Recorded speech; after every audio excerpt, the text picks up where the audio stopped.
Don't nobody want to go outside and deal with that, man. He's finally on your side of the street. So, nigga, he outside in front of y'all house. So, blowing the horn. The fuck? Let me go here too, because nigga, you been quiet too long. Keith.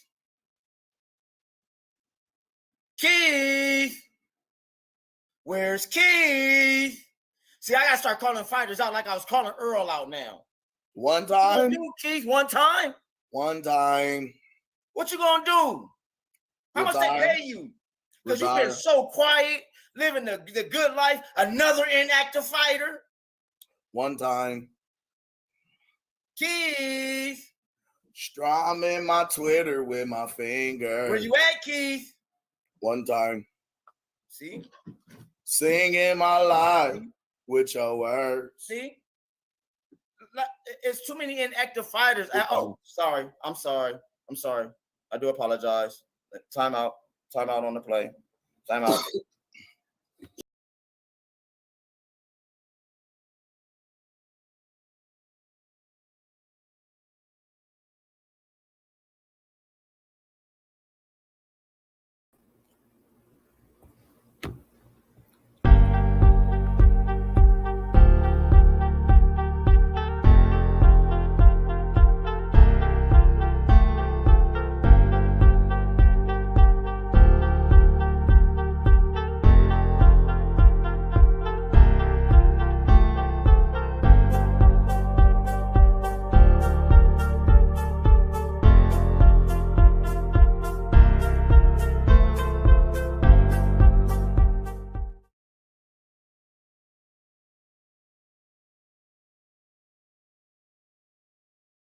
It's the Gooch2U, Mr. Gooch2U. And I'm with my guys, they're the wise and Cam the Baptist. Yes, we are the apostles of the youth boxing community. And we're bringing it's boxing. It's the apostles and we come to lay hands. Step, we will jab, uppercut, pick up your mans. It's Pastor Gucci Cam, Sugar J the wise man. We bring them to the light, make these haters understand. North side is where I stand. Nebraska, that's the land. Cancels out the jab from a southpaw stance. We beat the competition, knock it out with either hand.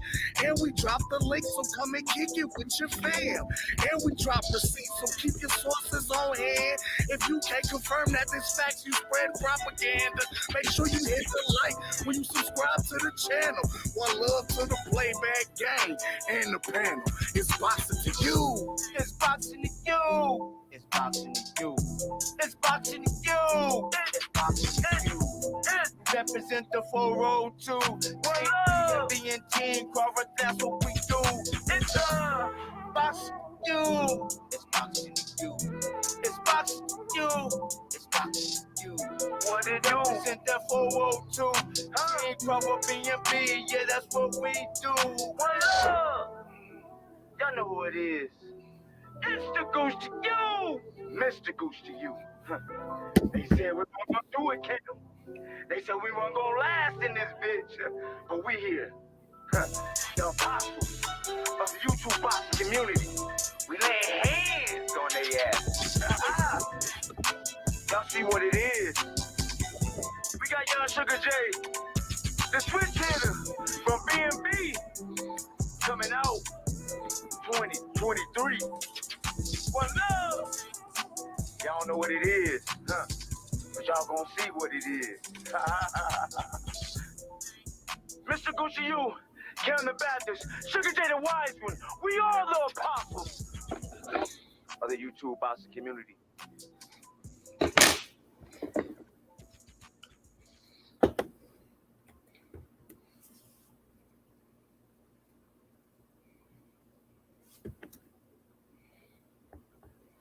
Yeah. It's the Gooch2U, Mr. Gooch2U. And I'm bringing with my co-host, Cam the Baptist and Sugar J. I hope for him to come in this hot segment. And we're bringing It's Boxing to You. Man, I am Pastor Gooch2U. That is Cam the Baptist. We have Sugar J, the Wise One. Yes, Lord. Sock it to me. Talk it to me. Numbers Keith. Oh, Keith. Where's Keith? Now, what happened the other day, y'all? Y'all seen when I got to cooking the other day? And that's when we deemed me as who? The Oracle strikes again. Now, I'm not saying he listened to me. I'm not saying that, but I'm just saying, how coincidental is this shit, y'all? Well. Let's start from the beginning. For months now, the apostles over here at this Boxing to You, Pastor Gooch especially, primarily, has been saying it is awful quiet at 140. It's awful quiet. Nobody's saying anything. Like the last we got, the WBC announced Errol Spence versus Keith Thurman for the WBC title. And then we got the special permission, which allowed for them to fight at 154. But we never heard anything else about the fight. It got just hush mouth after that. And one thing we know, Keith Thurman is going to talk. Keith Thurman. Oh, we got to see this. No. We was wondering why hasn't Keith? Time out. We are about to see Keith do his thing, though. So you saying Keith finally came out talking? So Keith said something. So one time said something. That's what you telling me, Brother Cam. Man. Shout out to the guy once again, Ellie Setback. For Ellie, I don't know if you listening. I don't know what this is about, but I also have a episode that I can't pull up of me talking about Errol Spence ain't been talking, but I can't really give that all credit to you, Ellie, because in fact he went to his girl channel first. But I've been calling that dude out for being quiet. Yeah, that's what I'm saying. You've been on God's ass for months about why they've been so quiet, why they ain't been talking, they ain't said a word. So we're trying to figure out like what's good. You know what I mean? Well, y'all know I don't own the rights to the contents of this material that I am about to play. I really want to show the video, but I'm not. I'm just gonna play the. I'm just letting y'all see where y'all can see it at. Shout out to Ellie Setback. He did another great interview with his ass. Nose browner than mine. You got something right here on you. Yeah, that's Ellie. Demonstration. That's Ellie. All right. I ain't cocaine. I don't do coke. So that's Ellie. Hey man, we don't own the rights to this content that we're about to play, man. This is just strictly for educational purposes only. Roll that beautiful bean footage. Hold on. Let me do this. And action. Hold on. Look at that avatar. That boy is beautiful. Really I respect Errol, because in my eyes, we live the same life. You know, he was an Olympian. I strive for the Olympics. You know, and now he is unified beyond my unification. The same thing that I was trying to do, but injuries held me back, which actually allowed him to finessely get those titles, right? And then my loss to Manny Pacquiao, which was my downfall. So it's not a big deal. You know, Ugas, who you won the WBA from, is not Keith Thurman, period. There's truth in that, you know, and I know the real salt is probably the salt on his wound of having to deal with critics like you and people who acknowledge like, hey, you know, we all expected this fight at some time, you know, and it hit me the day he fought Ugas, because that arena that was packed, that was cheering, that was a big Spence crowd because it was Texas and everything. But, you know, that should have been Thurman's night. That should have been Thurman versus Spence. Thurman versus Spence as two undefeated champions, unifying titles. That was what was in the works, you know. Things didn't work out, but let's see what happens, man. These fights are still possible. Don't think people can want so much in life. I'm ready. I'll take my portion. You take your portion. And the truth is, Errol, you should thank me. If I fought you when you called me out, when you was nobody, you got paid nobody money. You fight Keith Thurman today, you make more money than Keith Thurman. Wait, pause that. Wait, what? So wait. So you saying unifying? You're saying Errol Spence should thank you for you ducking him? Because Keith did duck Errol. Let's call a spade a spade. Hold on, bro. I told you Keith is doing his thing. And so I rewinded it so y'all can hear everything what he is saying. Listen to what he's clearly saying, y'all. But I'll rewind so y'all can hear it again. Hold on. Titles. That was what was in the works, Things didn't work out, but let's see what happens, man. These fights are things that big.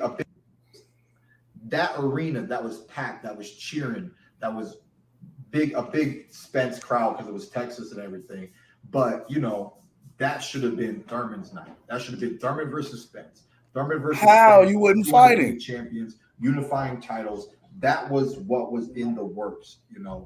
Things didn't work out, but let's see what happens, man. These fights are still possible. Don't think people can want so much in life.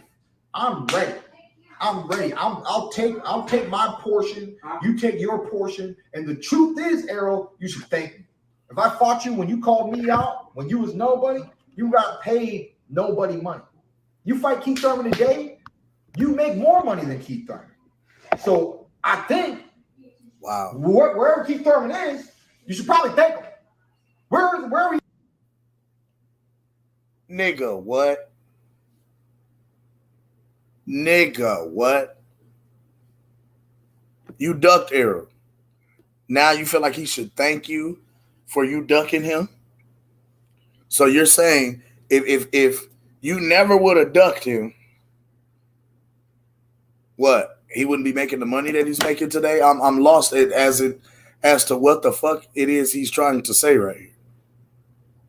Because I clearly heard you say, yes, you beat your Dennis Ugas for the WBA strap, where your Dennis Ugas is not Keith one-time Thurman. Okay, there's some truth to that.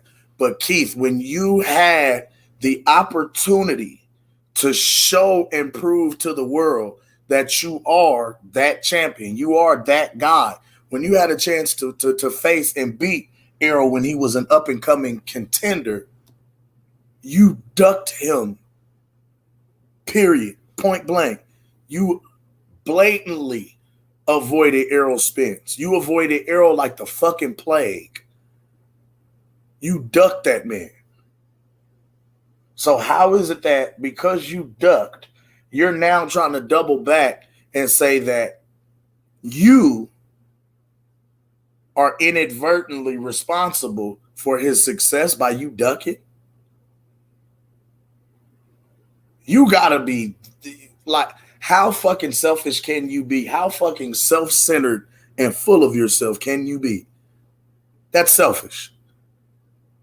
So I'm attributing your success to not fighting me. I'm attributing your success to you not fighting me. I'm attributing your highest payday and the money that you get paid now is because you didn't fight me. I'm lost as fuck on that. Somebody help me. Go ahead, Pastor. I'm appalled. This nigga's wilding. Where he is, you should probably say thanks, champ. I knew that big fights have to be built up. It's one of those small things that sometimes the fans don't like, but big fights need to be built up. And I love making them as big as they can be. And like I said, the Ugas fight, it was big because it was a unification, but wasn't as big as it really should have been. Are all three belts, do they have the weight that they should hold for a champion of that status? And to me, I think the truth answer is no. You know, and that's why we need to see Crawford. We need to see Crawford. Who wins that Crawford wants the fight. Crawford was calling me out. Crawford does need to beat. Yeah, you beat Sean. You want to be welterweight, fully acknowledged. You want more than you know, the people on ESPN that's been riding your jock forever. You want more than that to really acknowledge you. You need to take out a Keith Thurman. You need to take out an Errol Spence Jr.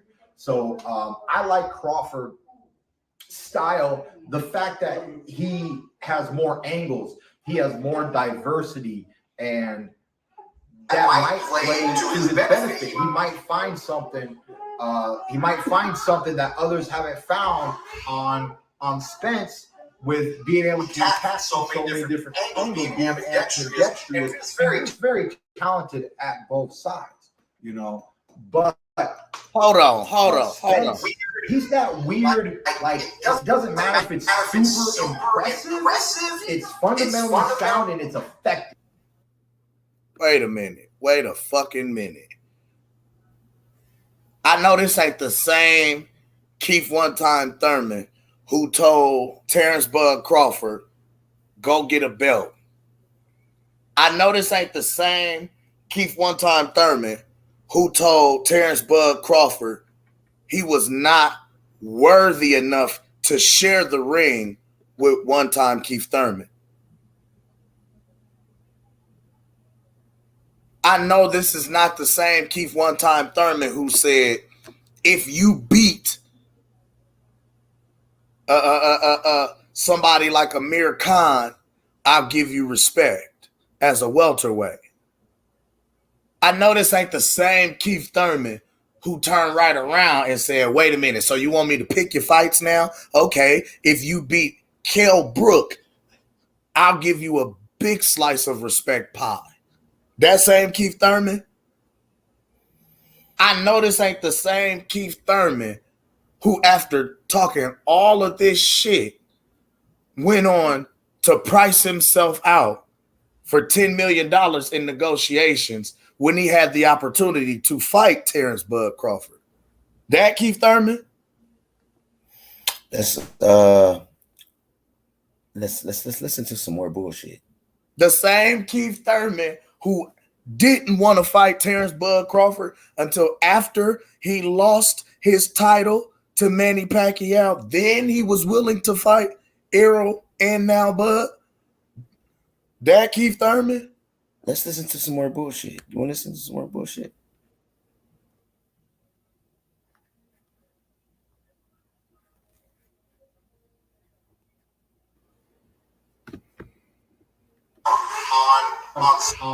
On Spence, with being able to attack from so many different angles, being ambidextrous, and just very talented at both sides, you know. But Spence, he's that weird, like, it doesn't matter if it's super impressive, it's fundamentally sound and it's effective. That's the thing that I give him credit for, is it's fundamentally sound and he's effective. W after W after W. And he is the bigger man. He is a true welterweight. And so, you know,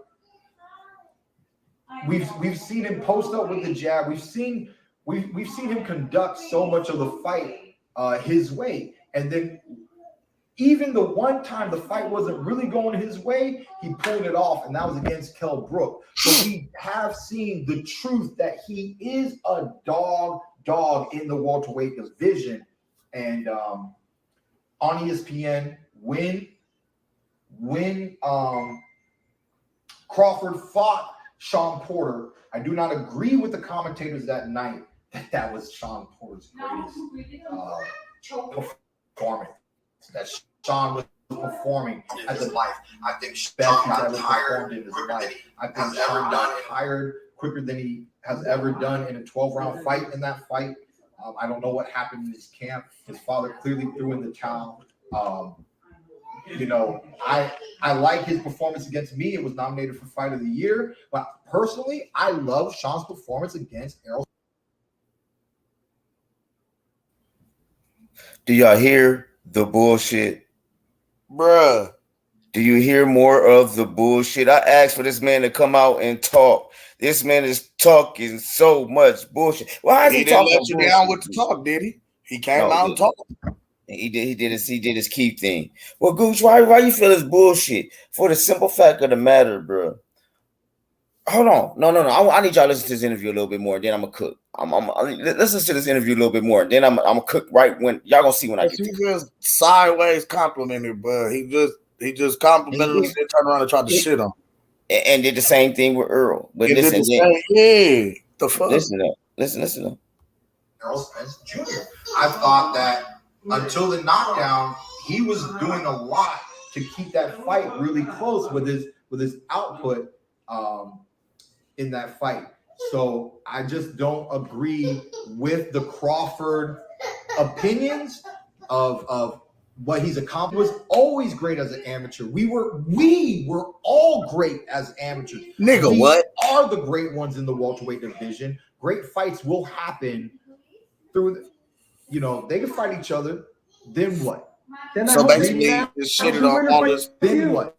He just shitted on all of his accomplishments prior to 147. Make great fights. And Keith Thurman, till the day I retire, will always be one of the greatest in the welterweight. So to all the fans watching this, they're hyped up. They can't wait to see you back in there. When can we expect you? Maybe you fight on the same card and then automatically fight the winner, or you have your own card? Like.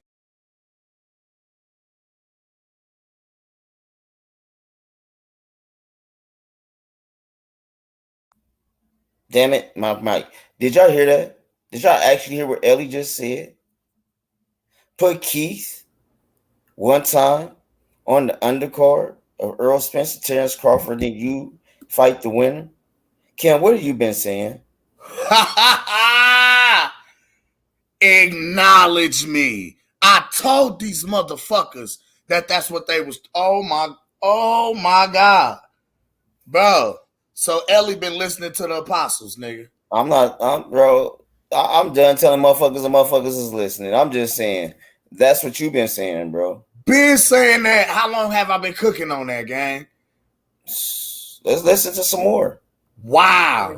Yeah, it's they haven't been stacking. They haven't been stacking pay-per-views in the way that they did a long time ago. I told you, boxing has changed. So many things have changed.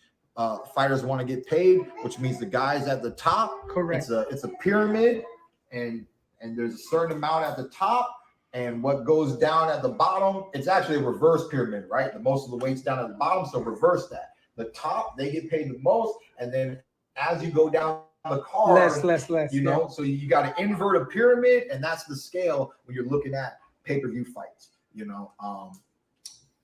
Some are saying like there's nothing on the card.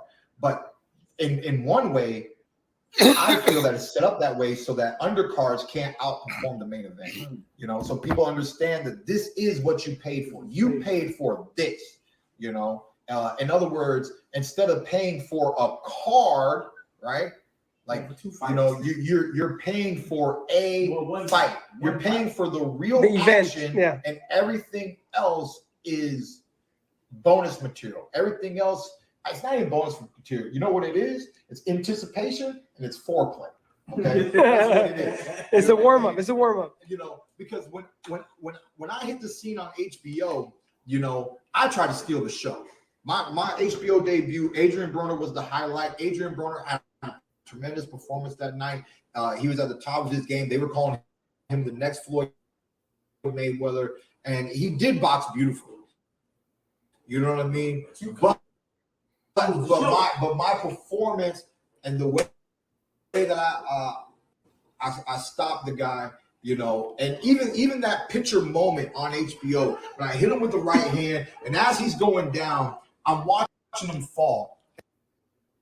And the only reason why I watched him fall is because I knew his stats. He's never been dropped in a seat in the house, so I might as well look closer. Right? And then this is something that me and Tank have in common. I heard Tank say this briefly at the end of the fight. He said, I hit him, and when he went down, I gave him this look, and the look is the same look that I gave the Mexican that night, because the look said, you can get up. You can get up, but I'm going to put you right back down. And guess what? He stood up, walked to the corner, took out his own mouthpiece, and said, "No mas." And we know, man, when you make Mexicans quit, man, you doing something. You know what I mean? So they don't quit. at the end of the day, like I always say, Ellie, man, we love the game. We love the fans. You know, I do need to be more active. I have something in the works to, no matter what manifests.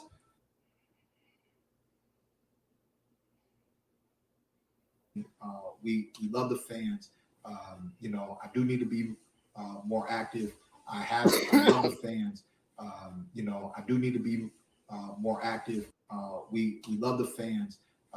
You know, I do need to be more active. I have something in the works to, no matter what manifests, we will get this ball back rolling for the Thurman show, you know, for the fans, and just to keep the welterweight division exciting. I've seen a lot of fights without me, and it still is. I don't think it's you bring another flavor because your personality. Because a lot of times you'll be a talented fighter, but they're not showmen where you could say it and back it up. You know, and that's great. It's good for the sport.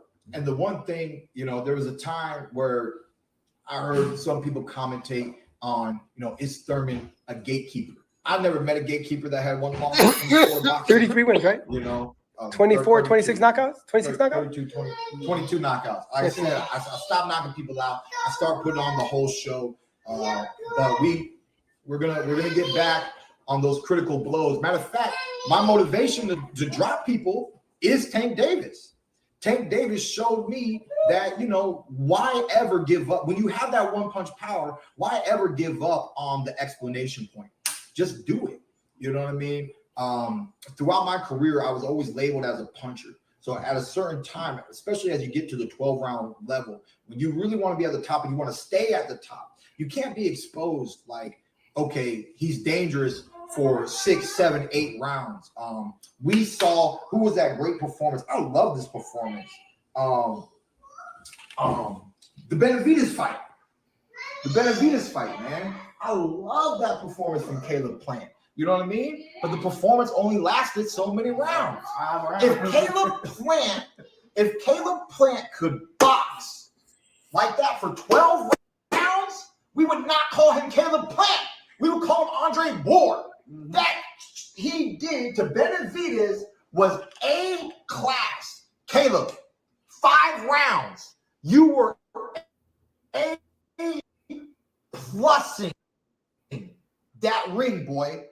A plussing all day. Okay, that was the sweet science of boxing that a lot of people don't know, that a lot of people go to the gym and never learn. As a matter of fact, I didn't even know you had that in you, Pimp. I didn't know you had it like that in you. But if you have it like that in you, you need to extend your conditioning. That's all you need to do is extend your conditioning, man. You had victory as far as your skills and your talent. What you manifested for 5 rounds was some of the most beautiful boxing I've seen this year. Okay, but boxing isn't, you know, boxing is a marathon. It's a marathon. You got to get to that finish line. And as he was getting to that finish line, Benavidez, he kept dogging. He kept proving that I'm here to hurt you. I'm here to hurt you. I'm here to hurt you. And then as his feet, you know, slow down, you know, and they're bigger than me. So it's hard to tell big guys to keep moving and keep boxing. It takes a certain amount of energy, you know, and that's why he slowed down, you know, but he was finessing, he was picking his shots. There were times where I'm like, throw more punches, just throw a few more combos. But as I saw his gas tank get depleted, it answered my question why I was unable to see a little bit more, because if he did a little bit more, he would have faded even quicker. And you know, he was able to not get stopped, right? We saw what happened to Canelo. He boxed nice, but he got stopped. He was able to box nice, not end strong, but not be destroyed. You know, he did take. And Benavidez is the Mexican monster. He's a real deal, I think. David, for me, I love Benavidez, but I've never seen him be in such a dilemma for 5 rounds like that, which is proof that somebody who really knows the sweet science, if they can copy and paste that for 12 rounds, Benavidez would clearly lose. But pressure and the fact that it's hard to actually box like that for 12 rounds allowed him to stick to his game plan and be the monster and grab that W. Okay, you and Benavidez Jr. maybe. You never fought, right? Jose? Nah, but I don't have interest in that. Sweetie, no. He was just in the movie Creed. Creed 3. You saw Creed 3? You liked it? Did you watch it? Nah, I just saw the Trailers. Nah, I just saw the George movie.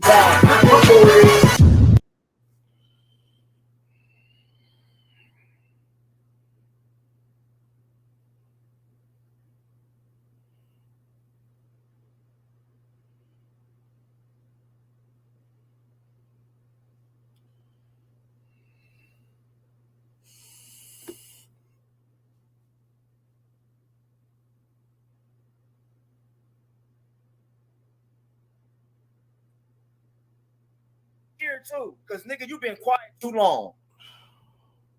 Keith,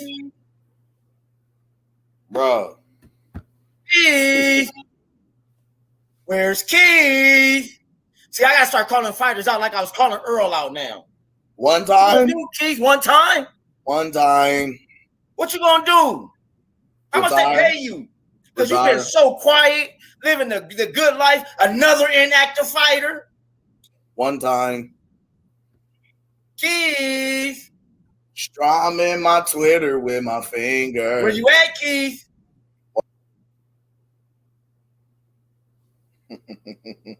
One time.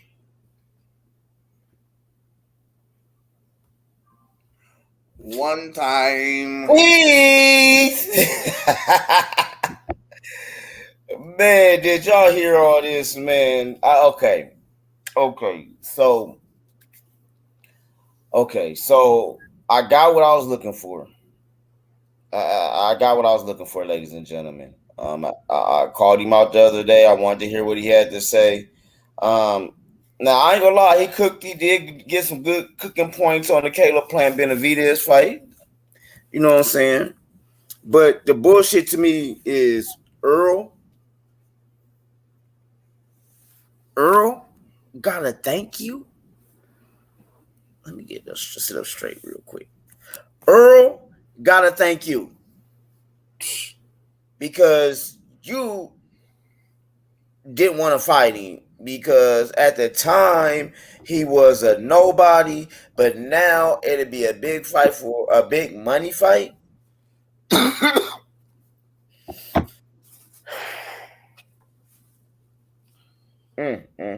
That's all I can do, bro. Right. I just put my hand on my face and just shake my head. Listen here, man. Now he's talking about it's time to excite the welterweight. Brother, y'all should have been doing this. Yeah, you should have did that how many years ago, my boy? Then here's my thing too, Ellie. Why don't you ask about the other fighters, like the Boots Ennises? Huh? Why is it just strictly Terrence and but see, here it goes. Time out. You know why, Gooch? Time out. Shout out to Al Heyman. This is Al Heyman putting Ellie Sedbeck, his pawn, into the mix to show us what the fuck is about to go on. And goddamn it, Kim, you've been saying it. They putting Keith in place to do the do. He right there in position. And now how Ellie put it. Wouldn't you want to go? Wouldn't it be nice to put you on the undercard and you fight the winner?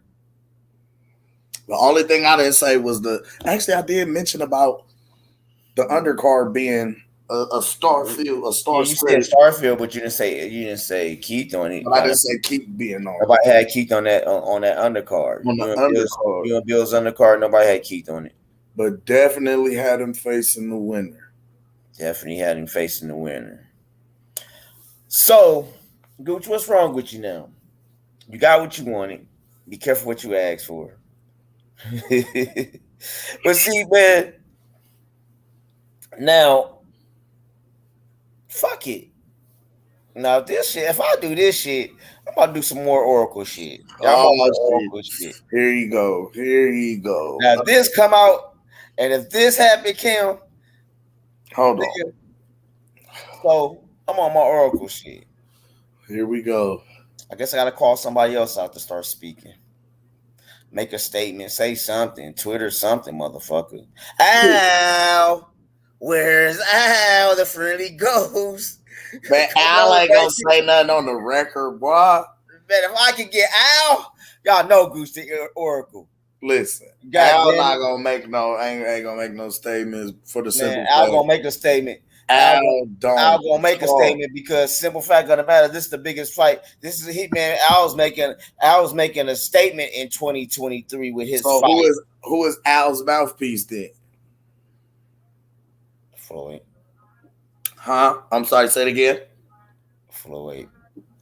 Come again, say what? Floyd, mother jugger Floyd. Oh. Last year, Al's mouthpiece said 3 times the fight wasn't gonna happen. Did the fight happen? He said the fight wasn't gonna happen until 2023. Did the fight happen last year? He said it 3 times the fight wasn't gonna happen last year. Did the fight happen last year? 2023. That's all I'm saying. So the fight didn't happen last year. Is the fight about to happen in 2023? You know, I guess. We haven't gotten a date quite just yet.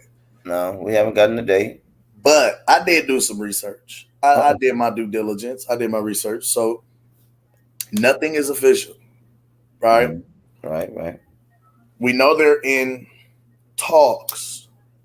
And the reason we know that they're in talks, you're hearing it. You're seeing it everywhere. The whole division is held up. So it's got to be for that reason because I'm going to be real. Bud has a mandatory due. Errol has a mandatory due. And both of their mandatory opponents have gone elsewhere, or excuse me, I misspoke. Bud's mandatory opponent, Alexis Rocha, has now gone elsewhere to face another opponent. And Keith Thurman hasn't said anything until this Ellie Seckback interview, in which he still has not spoken on him being the mandatory challenger for the WBC. He spoke on Terrence and Errol respectively. So it makes us think the fight is happening that way too. Then he gets asked about being put on the undercard and then, potentially facing the winner, which, we've been saying that for God knows how long. So it's funny that's being played and that's being asked about and that's being brought to the forefront, being brought to the line down. Another thing, Coach, this is crazy. Okay, so now,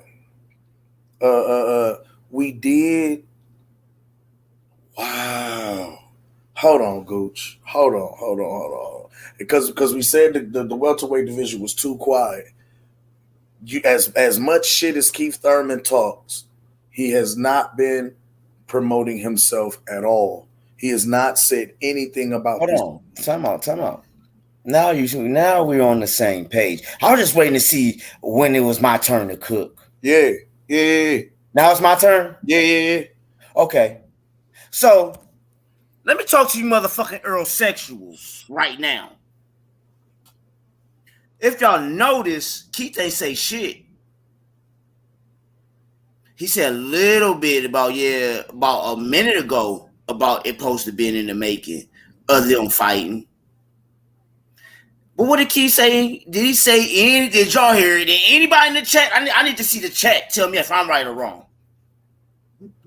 If I'm right, I need the chat to tell me Pastor Gooch, you're right. If I'm wrong, y'all gotta say Pastor Gooch, you're wrong. But did any of y'all hear him say anything about him fighting Errol Spence at 154? Did anybody hear that? No, sir. I did not hear that at all. I didn't hear that at all, sir. No. Hey. Ooh, okay. Shout out my guy AC in the chats, and he said it. That's what we said. Keith versus Ugas on the undercard. Okay. Pastor, you right. So once again, are they listening to us? Pastor, you right. Wow. Pastor, So are they one of my playbacks? Because hey, lately we've been getting over 700 playbacks, people. hey, one love to the playback game. One love to the playback game. Yes, Lord. But when it went okay. So now that you say that, now that Bill's put that out here. Now if Ellie is listening, I don't know. I really don't. But it's just coincidental with the shit that we say comes out the way that it comes out. Yes, and it's like the fans. Okay. No. Check this out. Hold on, G. But we're gonna go into what he had said. Now, like I said, Keith on the undercard. He did not mention with who though. See, Bill said Ugas. See, y'all think y'all slick. Y'all don't want to say a name, but y'all say, well, when do you think you would be on the undercard? Right. Y'all setting y'all pawn out here to let it be known. Like I said, 7 to 10 days and it's winding down. Sometime if it ain't by the end of next week, I don't know what to tell y'all, man. They gonna do some. I don't know. All I do know is check paper though. Everybody's training. This the demonstration I want to show you. Yeah. And I'm glad we here. It's boxing to you. Yes, Lord. Good job, playback gang. Good job, panel numbers. I want y'all, we're going to do a little research today, folks. That's what we're going to do, right? Hey, shout out my guy, Ghost, yesterday on Take a Walk With Me Up These Stairs. So check this out, right? And I'm gonna go through this whole demo with y'all. I just want y'all to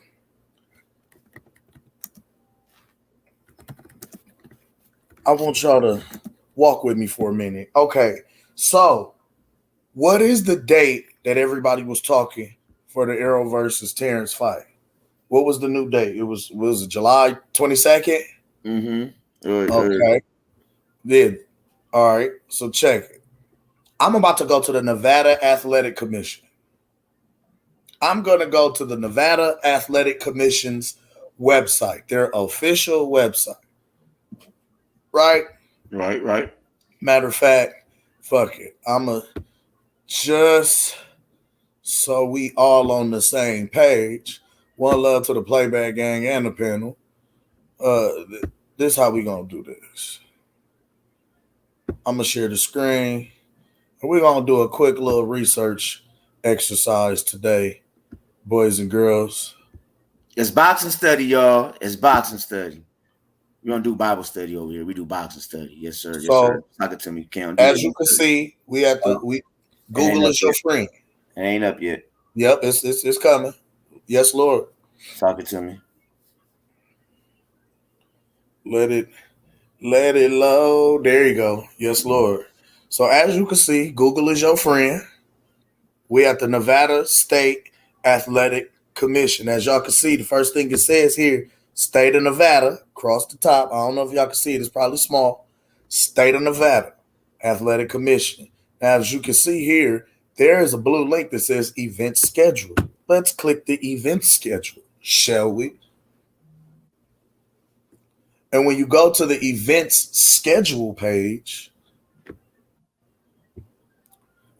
it tells you right there, all events are subject to change. Promoters should submit a request for program permit to the commission office as far in advance as possible. Y'all see that, right? As far in advance as possible. Meaning PBC has been known for squatting on dates, squatting on venues, just dropping permits, okay, locking in places, and then not having fights to actually fulfill those dates and places. Hence why they lost their first fucking TV, their first whole heap of TV contracts, right? So check gang. All events listed are boxing shows unless otherwise noted. Okay, MMA, mixed martial arts events. Events listed as all day events are due to the promoter not giving us the first fight time or helping us determine the weigh-in time. These times will be determined closer to the event. Okay, check game. So we're going to scroll on down to the calendar. Okay, so as you can see across the top here, you have in the green tab, commission meetings. In the middle, amateur events, AMA. And then the blue, professional events, pro. Okay, so this is letting you know what's happening on what days. If you, and I don't know if they can probably see that. I might need to can I scroll? Can I zoom in some? Hold up. Oh no. Oh no, we're gonna scroll. We're zooming, people. I want y'all to see this. Yes, we're gonna zoom in.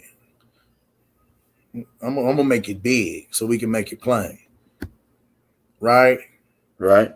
So if y'all can see this, okay, the commission meetings, amateur events, professional events. Y'all following? Y'all still we on deck, bro. We on deck. Everybody on deck watching right now. Let's go. So check play. The Athletic Commission calendar. This is as of today, May 2023. Y'all see this, right? As of this coming, this past, you saw May 6th events. They're pro boxing events. If we click it, it actually shows you pro boxing event canceled when Saturday, May 6th. Where MGM Grand description TGB Promotions. Who is TGB Promotions, ladies and gentlemen? That's PBC. Okay. Now, cook. So let's do some scrolling, people, because it's May, right? So yes, sir. let's look at June. Let's look at June 17th. Fuck it. We here. We at the end. June 17th. Now, if y'all start at the top with me, first, June 3rd, it's a pro MMA event. June 10th is a pro boxing event. And June 17th is a pro MMA event. Now, so if we click on, we see a professional boxing event on June 9th and 10th. So let's click that event on June 10th. That's top rank. So we know that ain't Spence versus Crawford. That's top rank. Right? Bam. Right. Let's go on down to June 17th, initial day, the day. All we see is pro MMA. That's a UFC event. Saturday, June 17th, 1 p.m. to 7:30, UFC Apex. The UFC will promote a professional MMA show at the UFC Apex. That's what that's showing for that particular day. Okay, so from what I'm seeing here, June 17th is a bust. That's false. So let's go to July. We're gonna go to July. The first 3 weeks in July, 1st, 8th, and 15th. Those are the first 3 Saturdays in July, are all pro MMA events. UFC on the 1st, UFC on the 8th at the T-Mobile Arena. UFC again at the Apex. Let's go on down to the date. July 22nd. That bitch blank as hell, folks. And if you look at the Friday, that bitch blank as hell, Joe. All it is a pro MMA event. But look at the week of Omaha days. Yes, Lord. Oh, we there. So this pro MMA event got canceled. It was supposed to be Uriah Faber's A1 Combat at the Cosmopolitan. That got canceled. No longer happening, or it might be moved, because events are always subject to change. So let's look at this week of Omaha Day. Pro boxing, July 29th, right? Right. Wrong. That's a top rank event going on at the Palms Casino. Saturday, July 29th. Top Rank will be promoting a professional boxing event. No, that's not TGB Promotions. That's not PBC. That's Bob Arum on the 29th. So, not happening there. So that's all the dates in July. No July date is on the books, people. Let's push on over to August. Let's see something. See if we see something. Can we see something? July 5th, or August 5th, excuse me. August the 5th. We go in here. All we got is amateur boxing, AMA, which is the Elite Boxing and CrossFit. The DBA Elite Boxing and CrossFit. They're going to be promoting an amateur boxing event at the Elite Boxing and CrossFit in Reno, Nevada. That ain't Spence versus Crawford. And then same night, amateur kickboxing and MMA. That ain't Spence versus Crawford. That ain't TGB Promotions. August 11th and 12th, Pro MMA. That ain't Spence and Crawford. No other dates in August. Let's move over to September. Fuck it. We at the end. We just gonna keep rolling until we see, what is this? I don't see no other professional boxing dates on the books for the Nevada Athletic State Commission except for here. This is September 2023, ladies and gentlemen. The dates, September 15th and 16th. Pro boxing. Let's see what that says. And just to make sure we got this right, pro boxing, Friday, September 15th, 2023. The physicals and weigh-in for TGB Promotions professional boxing event will be held at a location to be determined. Now, if we go to the next day, the 16th, here we go. Saturday, September 16th, 2023, where MGM Grand. Description: TGB Promotions will promote a professional boxing event at the MGM Grand.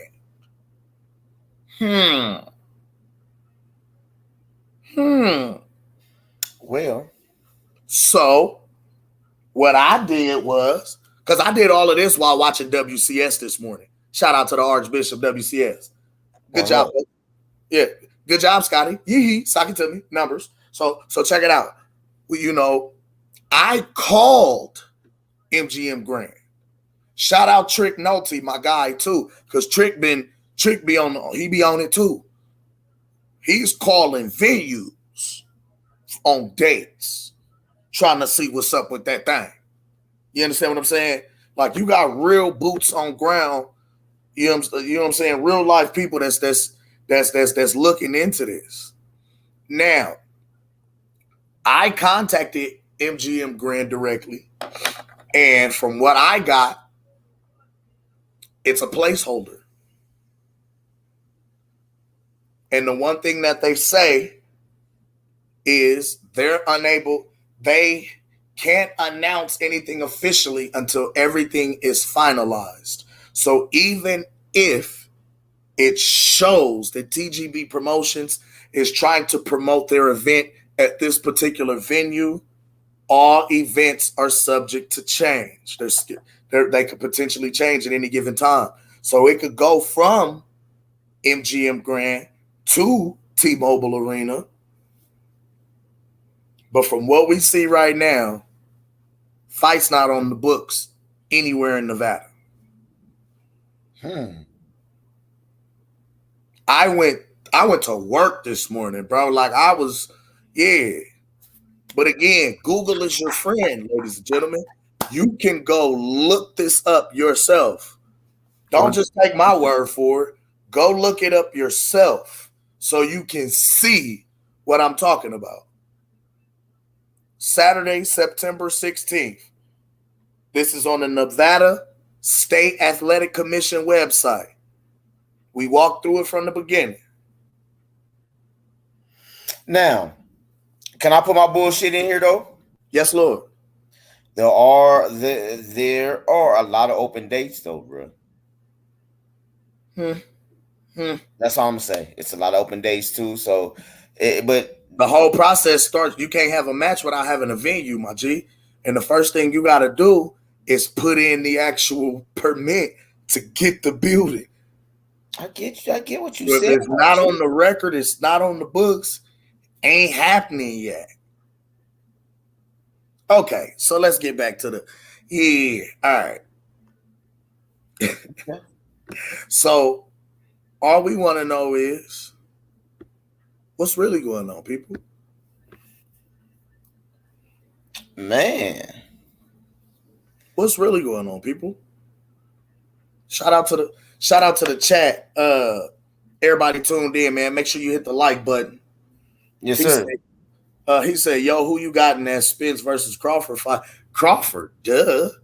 Crawford. He did also say he's new to this channel, bro. I know. I know. One love to you. Appreciate you coming through today, my guy. But definitely Terrence Bud Crawford wins this shot. He wins this fight. Hey, y'all gonna call me crazy. He's going to endongo Errol Spence. That shot to the liver between punches, the belt's gonna change hands whenever they get in the ring. Mark my words, gang. Oh, you trying to be on some Oracle shit? Man, I mean, I kind of said that like. Yeah, you've been saying it though. You've been saying that. You've been saying that. You know what I mean? Like they think I'm crazy. They swear to God, Errol Spence is a body snatcher. They don't realize Errol doesn't like body punches. Nobody likes body punches, but Errol reacts a bit differently to body punches. However, you got to potentially go through the fire to throw that. And a lot of guys don't like to do that. But honestly, all of Errol's work is off of his jab. And he tries to impose his size on people. People don't realize Bud is a lot stronger than people think with having a wrestling background. So you're not just going to impose the size on me the way that you think. And then him having quicker footwork. How do you think he's able to maneuver around opponents and make them look like little dude? He maneuver around them, grab them, and pick them up. Like, I'd have dumped you on your shit if we was boxing for real. Like, you understand what I'm saying? Like, if we was really banging on the streets, I'd have dumped you on your shit just then. See that? Like, really how he be making these cats look for real.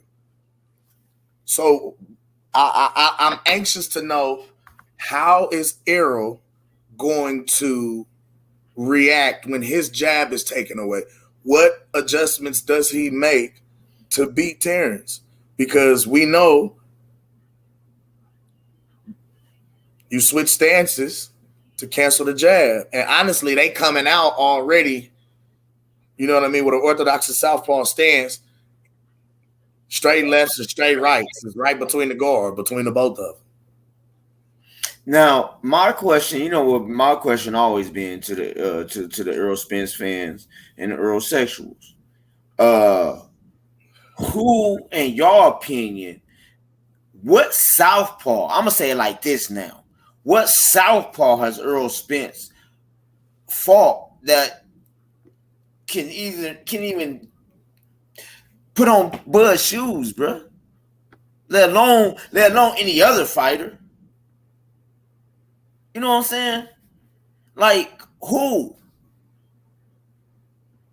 And don't get me, and this is another thing, you know, we from the 402. We representing strong. But I always tell y'all this too. Well, I haven't said that lately. But I have said this before. I like Errol Spence since the Olympics. When I didn't like Errol, when I stopped liking Errol Spence was the Maurice Hooker that whoa. You know what I'm saying? When he whoa, and I seen that demeanor. Oh, nah, brother. Shout out to Ellie, man. Ellie, one thing, I can't. Oh, the brown nose would be every fucking where, don't he? You stupid. And see, that's another thing. People fail to realize a counter puncher. Oh God, a counter puncher. Don Vaughn, yes, sir. Is going to give Errol hell. A counter puncher with good footwork gives and Errol angles. Spence Good hell. footwork and angles, bro. Jesus. See, that's what the thing that they've been failing to realize. The guys that Errol's been fighting have been tailor-made for him because he's a come-forward fighter. And the niggas he's been fighting have been fucking punching bags. They've stood right there in front of him. Yeah, like, we don't, come on, man. That's crazy. Like, craziness to me. You feel me? Like, I don't get that. That makes zero sense to me. Like y'all do realize Terrence has better footwork than Errol, right? That part.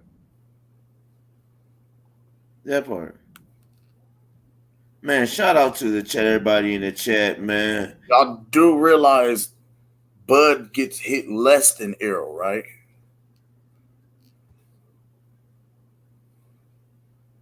Y'all do get that, right? Right. Right.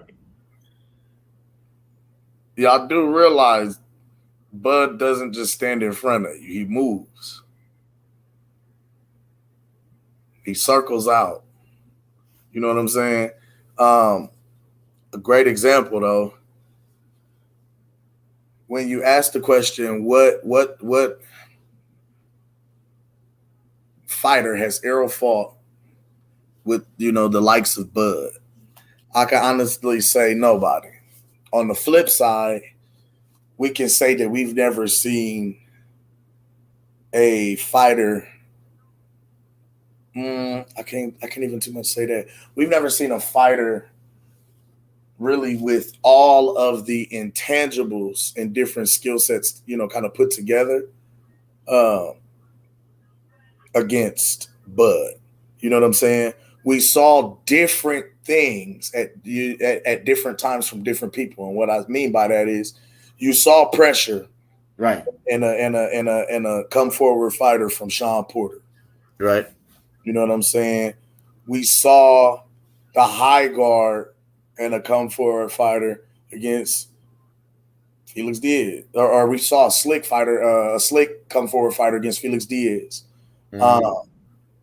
But Felix was also, man, he did. I can't, man, really with Felix, bro. I can't, man, he did. Remember, Felix was an Olympian. Felix was a southpaw. Yeah. He took a 0. And that's another thing that they don't talk about. Bud fought more O's than Errol Spence. He didn't took more mother juggers O's than Errol Spence. Then let's go back to this mother jugging Keith. Let's go back to this, because that's what this is all about. Oh, I can't talk. What are we doing with runtime, man? Bro, listen. This is what I want with this right now. Because Errol's currently listed as inactive. Errol's inactive. Keith is more inactive than Errol. So what are we doing?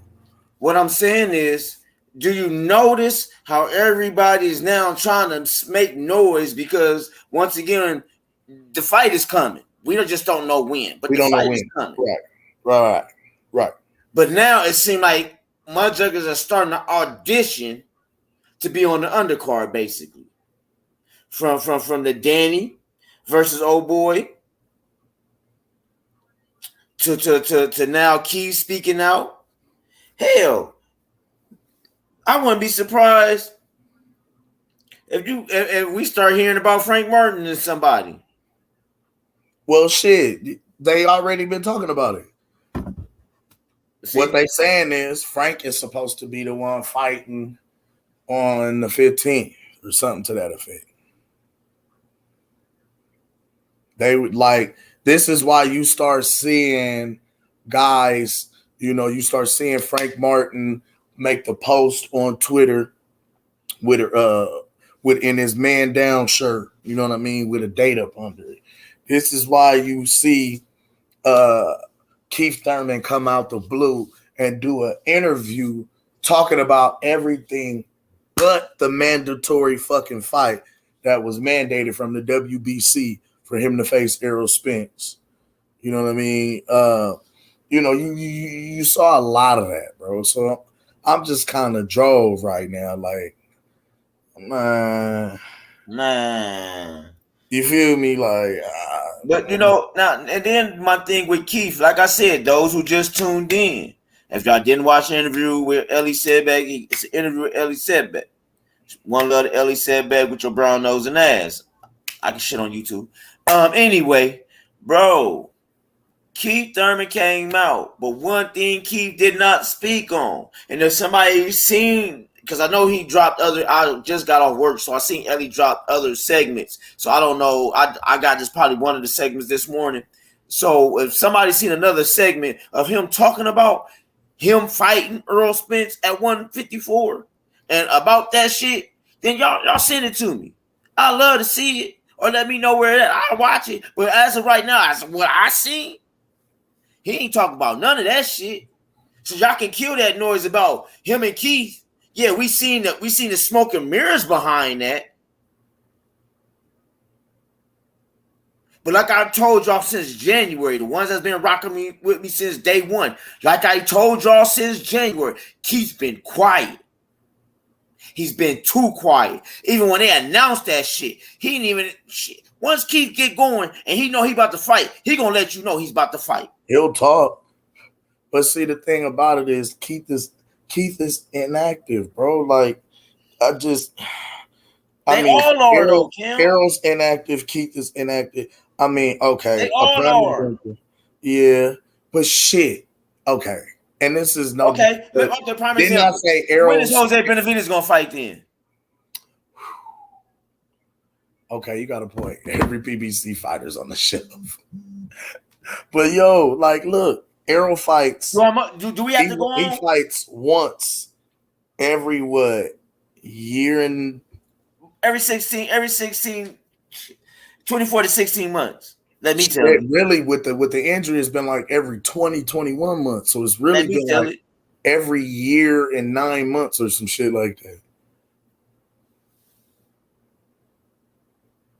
You know, it's I really feel like it's going to be the inactivity is going to do him in fighting Bud. He doesn't have enough experience under the big lights, bro. He don't. And all the they tried to give him every name in their stable to boost his resume and to make it look good and to have him fight different styles to prepare him for the different tools that Terrence Crawford has in his tool belt. But unfortunately, he don't have enough tools, enough rounds, and enough experience, bro. Not to mention the poison that he's put in his body continuously over time is going to come back and haunt him. And 3 car accidents, although you've bounced back and you've had a hell of a fucking career, bro, you haven't really had anybody touch you. Like, the guys that were actually touching you they stopped. They got gun shy. Because I'm going to be real, out of Errol's own self-mouth, he has said now, and he spit out the mouthpiece in the last two fights, right? So for him to spit out the mouthpiece in 2 different fights, and he says on the record that the reason he did so in the Ugas fight was because he has veneers, and he was trying to see if he knocked out any teeth. Bro, that speaks to mental fortitude and toughness. You know what I'm saying? And focus. You feel what I'm saying? So hey, I'll be right back. That lets me know the moment Terrence Crawford hits that man with a big shot, he's going to stop thinking about the bout and start thinking about my teeth, my mouth. Am I okay? And mind you, PTSD is a real thing, gentlemen. That big right hand might look like, You know, the big red car that hit him in a car accident. We don't know. You know what I'm saying? But it's crazy because this is going to be the one fight where I feel both guys are going to be challenged in their own right. But I see one guy making adjustments because of his experience. You know, I do. He makes the adjustments because of his experience, because of his coaching in the corner, and ultimately he stops Errol. Like I have to say it, you haven't seen Errol's chin tested since who? You feel what I'm saying? Like, and you know, we can't just continue to try and shit on one fighter to make the other fighter look good. You feel what I'm saying? Because what a lot of Errol Spence fans do is only talk about Terrence Crawford's career at welterweight, only because he's directly opposed to their favorite fighter. Like they don't give him credit for any of his previous body of work. They only want to talk about welterweight. Well, when it comes to Errol Spence, you only want to talk about his career at welterweight, which has only picked up in the last 5 to 6 years. But we're going to talk about how long he's been in the division and didn't clean it out. Or maybe let's talk about him fighting at super welterweight at 154 and not cleaning out that division. Remember, he fought at 154. Remember, he debuted at 154, people. So why didn't he stay at 154 and clean out 154? Because Mel was there? Now, remember, Mel just said he was willing to fight him, and he was willing to fight Mel. So why didn't he stay at 154 and clean it out again? Why didn't he at least win a belt at 154? He came on down to 147 and was like, "Yeah, I feel faster here. I feel lighter. They don't hit as hard down here. They kind of fast, but yeah, they don't hit as hard. And I'm able to impose my will and my size against my opponents." Like, you feel what I'm saying? Come on, man. He didn't win no accolades at 154. No belts.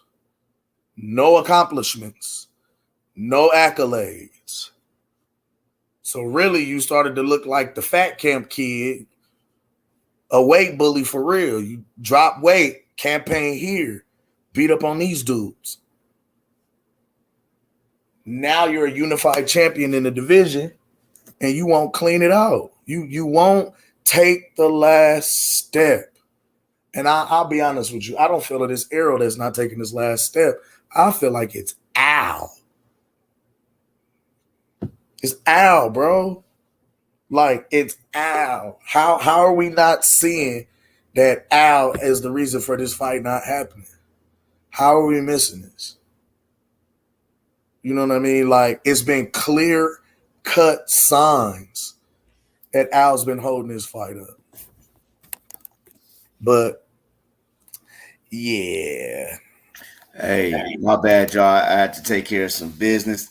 Man, one love to everybody, man. Keon, you was cooking, though. From what I could hear, I kept breaking up, so I had to really leave out. I'm just saying how the Spence fans always shitted on Bud, and they only talk about Bud's career from the time he's hit welterweight. They don't speak about none of his other previous accolades from 135 and cleaning out 140. They don't speak about any of his career prior to getting to 147, and that's just because he's diametrically opposed to their favorite fighter. Well, if that's the case, and we're gonna, we want to criticize Bud for what he's done in 147, then why can't I, as a Terrence Crawford supporter, criticize Errol Spence for his work at 154?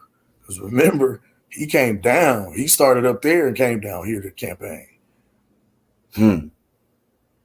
So, why ain't you clean out 154, G? Why ain't you get a belt? Something. Man, for real. All you got, all you had to go off of was these belts that you snatched up at 147, and now you're pay-per-view numbers. Okay, let's go. Oh, never mind. I'm not gonna go there because we got a debate coming up. So I was about to break some shit down, but I'm not gonna break everything down because I know you're ready to cook. I don't want people saying, "Oh, you use with your boy," you know what I'm saying? So, but you know how we do, bro. But yeah, with I am gonna go here though, because one thing I hate that they did though, and they won't recognize, and I'm just talking about all the ones that's. I'm talking about all the ones that really hugs Errol's nuts. Y'all don't recognize that he told this man what to do. Wait, how we trolling Errol, Carl? All of this shit is public record. Go look that shit up yourself. G, you gotta get out the If I haven't said nothing, I haven't said nothing disrespectful about the man. I ain't called him out his name. None of that shit. I'm giving you strictly facts that you can go look up on the record. See. Y'all used to y'all favorite boxing channels calling Bud Toby, top ranked Toby, calling him a slave. Y'all done called him a hoe, prostitute. Y'all done call that man all kind of shit. You feel what I'm saying? Facts is not trolling. Hey, no. Y'all know what I'm about to do. You gotta look it up. Go see. That's the thing. Y'all used to just hearing a nigga say it and yell it. And then the thing is, the shit that he's saying and yelling be so off, you just taking and run with it. Nigga, I go looks the shit up. You see, I just looked up the motherfucking Nevada State Athletic Commission, bro. Like, I'm not playing with this. Like, we don't play boxing, G. Okay, so you asked, do we care who really wins? Hell yeah, we care who wins. I guess you really, okay, Carl, you did say, I'm sorry, friend. He's a Spence fan. This is not even that though, bro. Not even that. First time. I don't even do this. You know what? I usually don't do this. We drops the link for niggas. I'm about to though. I'm gonna go into booty swing. Y'all know I'm about to go into booty swing. But I think I'm about to let Carl know, let him really know who we are, bro. I'm gonna show him who we are. Can I show him who we are, and then we're gonna go into booty swing?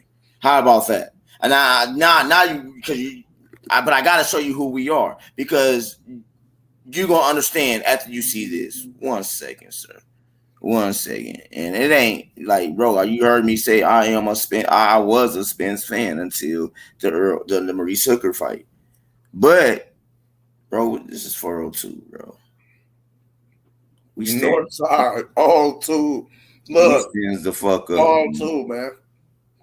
We stands the fuck up, bro. So I think this will explain it. Hold on. This will explain it all in a hot second, bro. Who we are and what we about, bro. This will show you. Falls two in the building. This is what we'll show you real quick. I'll show you. Then I'm gonna go into my guy's song so I can hit the chat up. Cause then we're gonna drop the link after I hit the chat. So Carl, you can come on once I drop the link, brother. Yeah, we dropped the link, bro. Yo, Mr. I gotta show him who I am. Sugar J, the wise one, and Kim, the Baptist. Yes, we are the apostles of the youth community. And we're bringing it's boxing to you. It's the apostles and we come to lay of hands. Half step, weave the jab, uppercut, pick up your mans. It's Pastor Gooch2U, Sugar J, the wise man. We bring them to the light, make these haters understand. North side is why I stand. Nebraska, that's the land. We cancels out the jab from a you see that? You see where we at? Competition, knock it out with either hand. We drop the link, so come and kick it with your fam. And we drop receipts, so keep your sources on hand. If you can't confirm that it's propaganda, make sure you hit the like when you subscribe to the channel. One love to the playback game. And the panel. It's boxing to you. That's so cold. It's boxing to you. We in the gym, bro. We in B&B, bro. Represent the 402. Young Sugar J, the wise. That's what we do. It's boxing you. It's boxing you. It's boxing you. It's boxing you. What it do? Represent the 402. I ain't from a B&B. Yeah, that's what we do. What up? Y'all know who it is. It's the Gooch2U. Mr. Gooch2U. They said we weren't gonna do it, Cam. They said we weren't gonna last in this bitch. But we here. The apostles of the YouTube boxing community. We in B&B, bro. Let's see what it is. We got John Sugar J. This weekend from B&B coming out 2023. One love. Y'all know what it is, huh? But y'all gonna see what it is.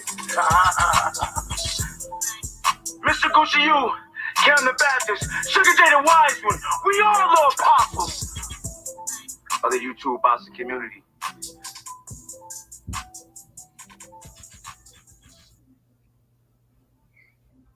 Just to show y'all who we really are, because I think people just don't really understand.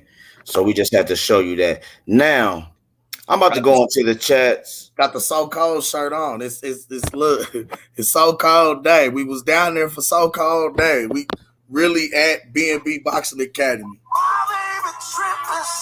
Let's go into the chats, my guy. Shout out to Cam Edwards with Booty Swing. It's available on all streaming platforms, man. Make sure y'all go run it up. Play it for your aunties. Play it for everybody, man. One love to the chat. We're going to drop the link after this. I'm going to go up for what I see. And I'm going to go all the way to the chat. Make that booty swing from left to right. From side to side. I love the way my little baby do. One love to my God, Mr. Warren. One love, Mr. Warren. One love to my God, Expert Genius. One love to you, my God. I see my guy, one of the Don's ACs in the house. One love, Brooklyn Finest. Mr. Golden. One love. Mr. Gumbo and the AKA High Grease. I see you, fam. High Grease. Yes, sir. Yes, sir. I'm going down, y'all. Bills boot camp in the building. Yes, sir. I said Bills. I hope you clocked them out on time today, Bills. You know, that's the upper management. Oh, shit. Bruce Gas, Boxing Jazz, and more. One love to you, OG. Thanks for One love, Bruce Gas. Expert. My guy, Expert Genius, man. One love to the Expert. James Legacy, he's in the house. One love, my God. What's up with that? Hey, man. Hey, what's the deal, baby? Oh, shit. Coach K in the house. One love to you, Coach. One love, Coach K, my guy. Zone 6 going for us. 6 in the building, baby. One love. From left to right. Mr. Carl Brown, one love to you, my guy. I'm about to drop the link, so you want to come in and talk your shit? You come in and talk your shit, my guy. You ain't gonna get disrespected. Yeah, we don't time niggas out over here. Nigga, we ain't even passed out. One love to you, my guy. Pull up. Yeah, Mr. Gold. Y'all know Mr. Gold in there. Who else in there? My guy Don Vaughn. Yes, sir. Who else in there, man? Joseph Bailey, one love. And Hey, one love, Joseph Bailey, man. Hey, what's up to my Rello? Young TJ Hall in the building, man. TJ Hall, one love to you, fam. Outside all in this thing, man. Outside in this bitch, man. Northside all in this bitch. Y'all know what's going on, man. What's up, fam? What up, fam? Oh, Al Moolah, baby. One love to my guy, Al Moolah. Got Moolah in the building. Who else? That's everybody. Hold up, let me see. Oh, my guy, Aunt Kit just slid through, man. One love to my guy, Aunt Kit in the building. Yes, sir. Aunt Kit slid through. So y'all know what time it is. The doors of the sanctuary is now about to be open. I'm unlocking the doors like right about now. So if you want to come in and talk your shit, fuck with the apostles, we here, bro. We can talk it up. We open the doors, y'all. We open the doors to the sanctuary. Y'all come in and testify. Remember, we keeping it respectful, but we don't mind converting the aerosexuals. Hey, man, we lay the hands and spread the good news. The good news. Now, you do know though, bro. If y'all do come in here, you know, I'm going. It's questions that's got to be asked. It's questions that's going to be asked. Make sure you turn on your cameras too, man. Turn your camera on so I can see your face, man. We doing that weird ass shit. Yeah, all right. Turn your camera on so I can see your face. We let you on the panel. Come on in and cook. We cook. Yes, sir. Have a good time. My guy AC, man, we going out to Brooklyn already. Where Brooklyn at? Where Brooklyn at? Yeah, me. Get up off the yeah, me, done, son. What's happening, Danny? The chef is excuse me, Tim, before y'all let AC get started. Can I say something right quick, please?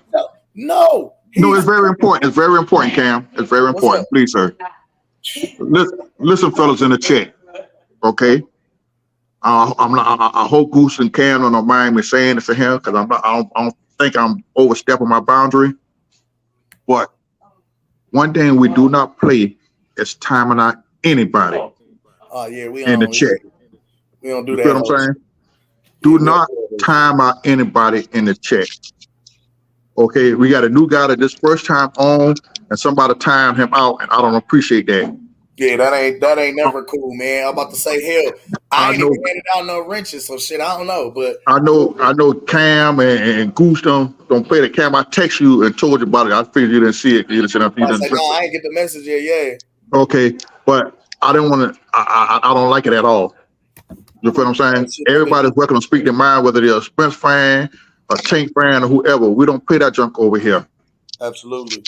Everybody is welcome. Now, I do have a ranch. If I find out your time, whoever did it, I'm going to block you myself. Oh, no. How do you got a ranch, though? Don't worry about that. My name is Mr. Golden. This nigga, Mr. Golden, is official. How the fuck? Because I ain't got ranches yet. Don't worry about how I get a wrench. Hold on. See, we'll talk after this, Mr. Golden. I gotta find out. I don't even know how to give out wrenches, Mr. Golden. I didn't. That's what I'm saying. I never gave a wrench. Don't worry about that. What is my name? I do need to worry about that because I want to give out wrenches to certain people, though. That's so what you trying to say? I ain't good enough to have a wrench? I didn't say that, but I want to give out wrenches. First of all, don't even question me. Now go ahead on let AC. Go ahead, let AC do the thing. Man, what's happening, AC? What's the deal, Dunny? AC. I'm here. That was my bad. I was the mute button. But basically, yeah, man, I saw that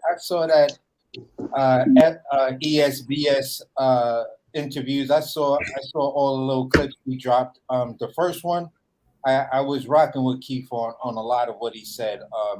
Where he was talking about don't touch. Where he was talking about him wanting to punch Floyd Mayweather in the face and stuff like that, and that feeling never changed. So when these boxers try to say they want somebody and they call that person out, that feeling don't ever change. And he said till this day, if he saw Floyd, he would still want to punch him in the face. So, who said this? Keith Thurman. From way back when he was speaking on at the time Floyd Mayweather was elevated to super champion to duck him or some shit like that, which I was like, yeah, I kind of felt that way because at the end of the day, your last 3 to 5 fights, you could have actually fought 1 or 2 of these young dogs and really, really solidified yourself as one of the absolute greats, but you went a different path. But I also agree with Keith Thurman shitting on the regular champ bullshit. That shit was funny as hell. He was like, "What the fuck is a regular champ? Like, what is regular about being a champion? Either you the champion of the shit or you not. This regular shit." So let me ask you this, AC. So Ellie got more videos than what I played. Yeah. It's like okay. So I'm gonna go look that up after the show. It's like 2 or 3 more. Maybe even it's at least 2 or 3 more. Let me put it that way. You feel what I'm saying? Okay. And basically, this is what I saw on another channel where the host wants to be super descriptive. about people's height and colorize and the length of their hair, whether they got braids or not, whether they wearing socks or, strapped. Hey, yo, you wild. So basically, he drops a video saying that Virgil Ortiz's team and his dad confirms that they're the co-main event for Errol versus Bud. And I'm looking at the title. I didn't even watch the video because I couldn't get past the title. Like, how the fuck is Virgil Ortiz a co-main? Like, what relevancy do you have to this fight where you're a co-main event? Who the fuck are you? Like, why does Terrence, who the fuck would ever believe that Terrence versus Bud versus Spence would need a co-main event like a Virgil Ortiz? Like, seriously. Like, bro. Well, did Virgil get signed to PBC or something? Last I checked, he was with Golden Boy. Yeah, so I don't know. I was just like, man, I don't know. My last point, the biggest adjustment Bud is gonna have to make fighting Errol Spence is dealing with how much weight Errol Spence is gonna step in the ring with that night after rehydration. And other than that, I just don't see it. And I think if he comes in too big, it makes the fight shorter because he's gonna gas. Okay, come on. But that's my cook. All right. Mr. Warren up next. What you got to say, Cap? Yeah, so I got one question first. Is it confirmed or is it the contract signed about Terrence Crawford, or they just throwing some shit out? They just throwing some shit out there to make they it stick. spitballing, throwing shit out there because he would Okay, that'll be a whole cross promotion. Okay, I'm gonna leave that part alone there because that's nothing but bullshit. Thurman is wanting that attention that he hasn't had in a while, and he's feeling himself too. So I think that's a little bit more of it. He shot himself in the foot, and a lot of these boxers, it's what he did. Similar to what he did is what's happening with the middleweight, super middleweight, and all of that, because everybody's waiting on Canelo. He was trying to wait on Floyd and then get it, and he ended up, putting himself in a position where, he was hurt, and I'm gonna give him that and all of that, but he didn't want to fight nobody because he's trying to get a paycheck. You feel me? And so that backfired on him. And now he's like the last man in the line, and he trying to feed his family too. The money is starting to become an issue with a lot of these fighters. A lot of these fighters are they don't they may have more money than we do, but to maintain their lifestyle that they're used to, they're starting to tap into a place where that shit is starting to dwindle a little bit. So he's trying to put himself out there and this, that, and the other. But yet he has yet to say or taken a fight that will make people talk about him. Like if he took a fight with Boots, or if he took a fight with one of these guys that's been waiting in line, standing on this, or somebody of that nature, then maybe if he fought that and win that fight, people would start saying, well, Thurman's relevant. But the man haven't fought, it's going on 4 years now? Yeah. So he wants some attention. But I think that train is fought last year, did he? Did he fought Mario Barrios last year? When we fought last year? Yeah. Was that last year? Yeah, that was last year. Okay. So I take that back, but he's not. It's not like he's a consistent, active fighter. He only fight once a year. You're right. But he wants somebody. He wants to Every get. other year. He wants us to feel as though he belongs in the ring with Earl or Terrence. He had opportunity to get in a ring with Terrence, but he want to overprice himself when he want to get in the ring with him. I don't get him. I really don't get him. I'm gonna be honest with you. I think the train is come and gone on Thurman. It was one time. Now it's no time. I'm about to say he had one time. That one time, yeah, it's over. Yeah, it's Ain't nobody- past, and he a victim of his own doing. What he did to Earl is doing to him. Yeah. He's And it a ain't never victim no of fun when the his record got own.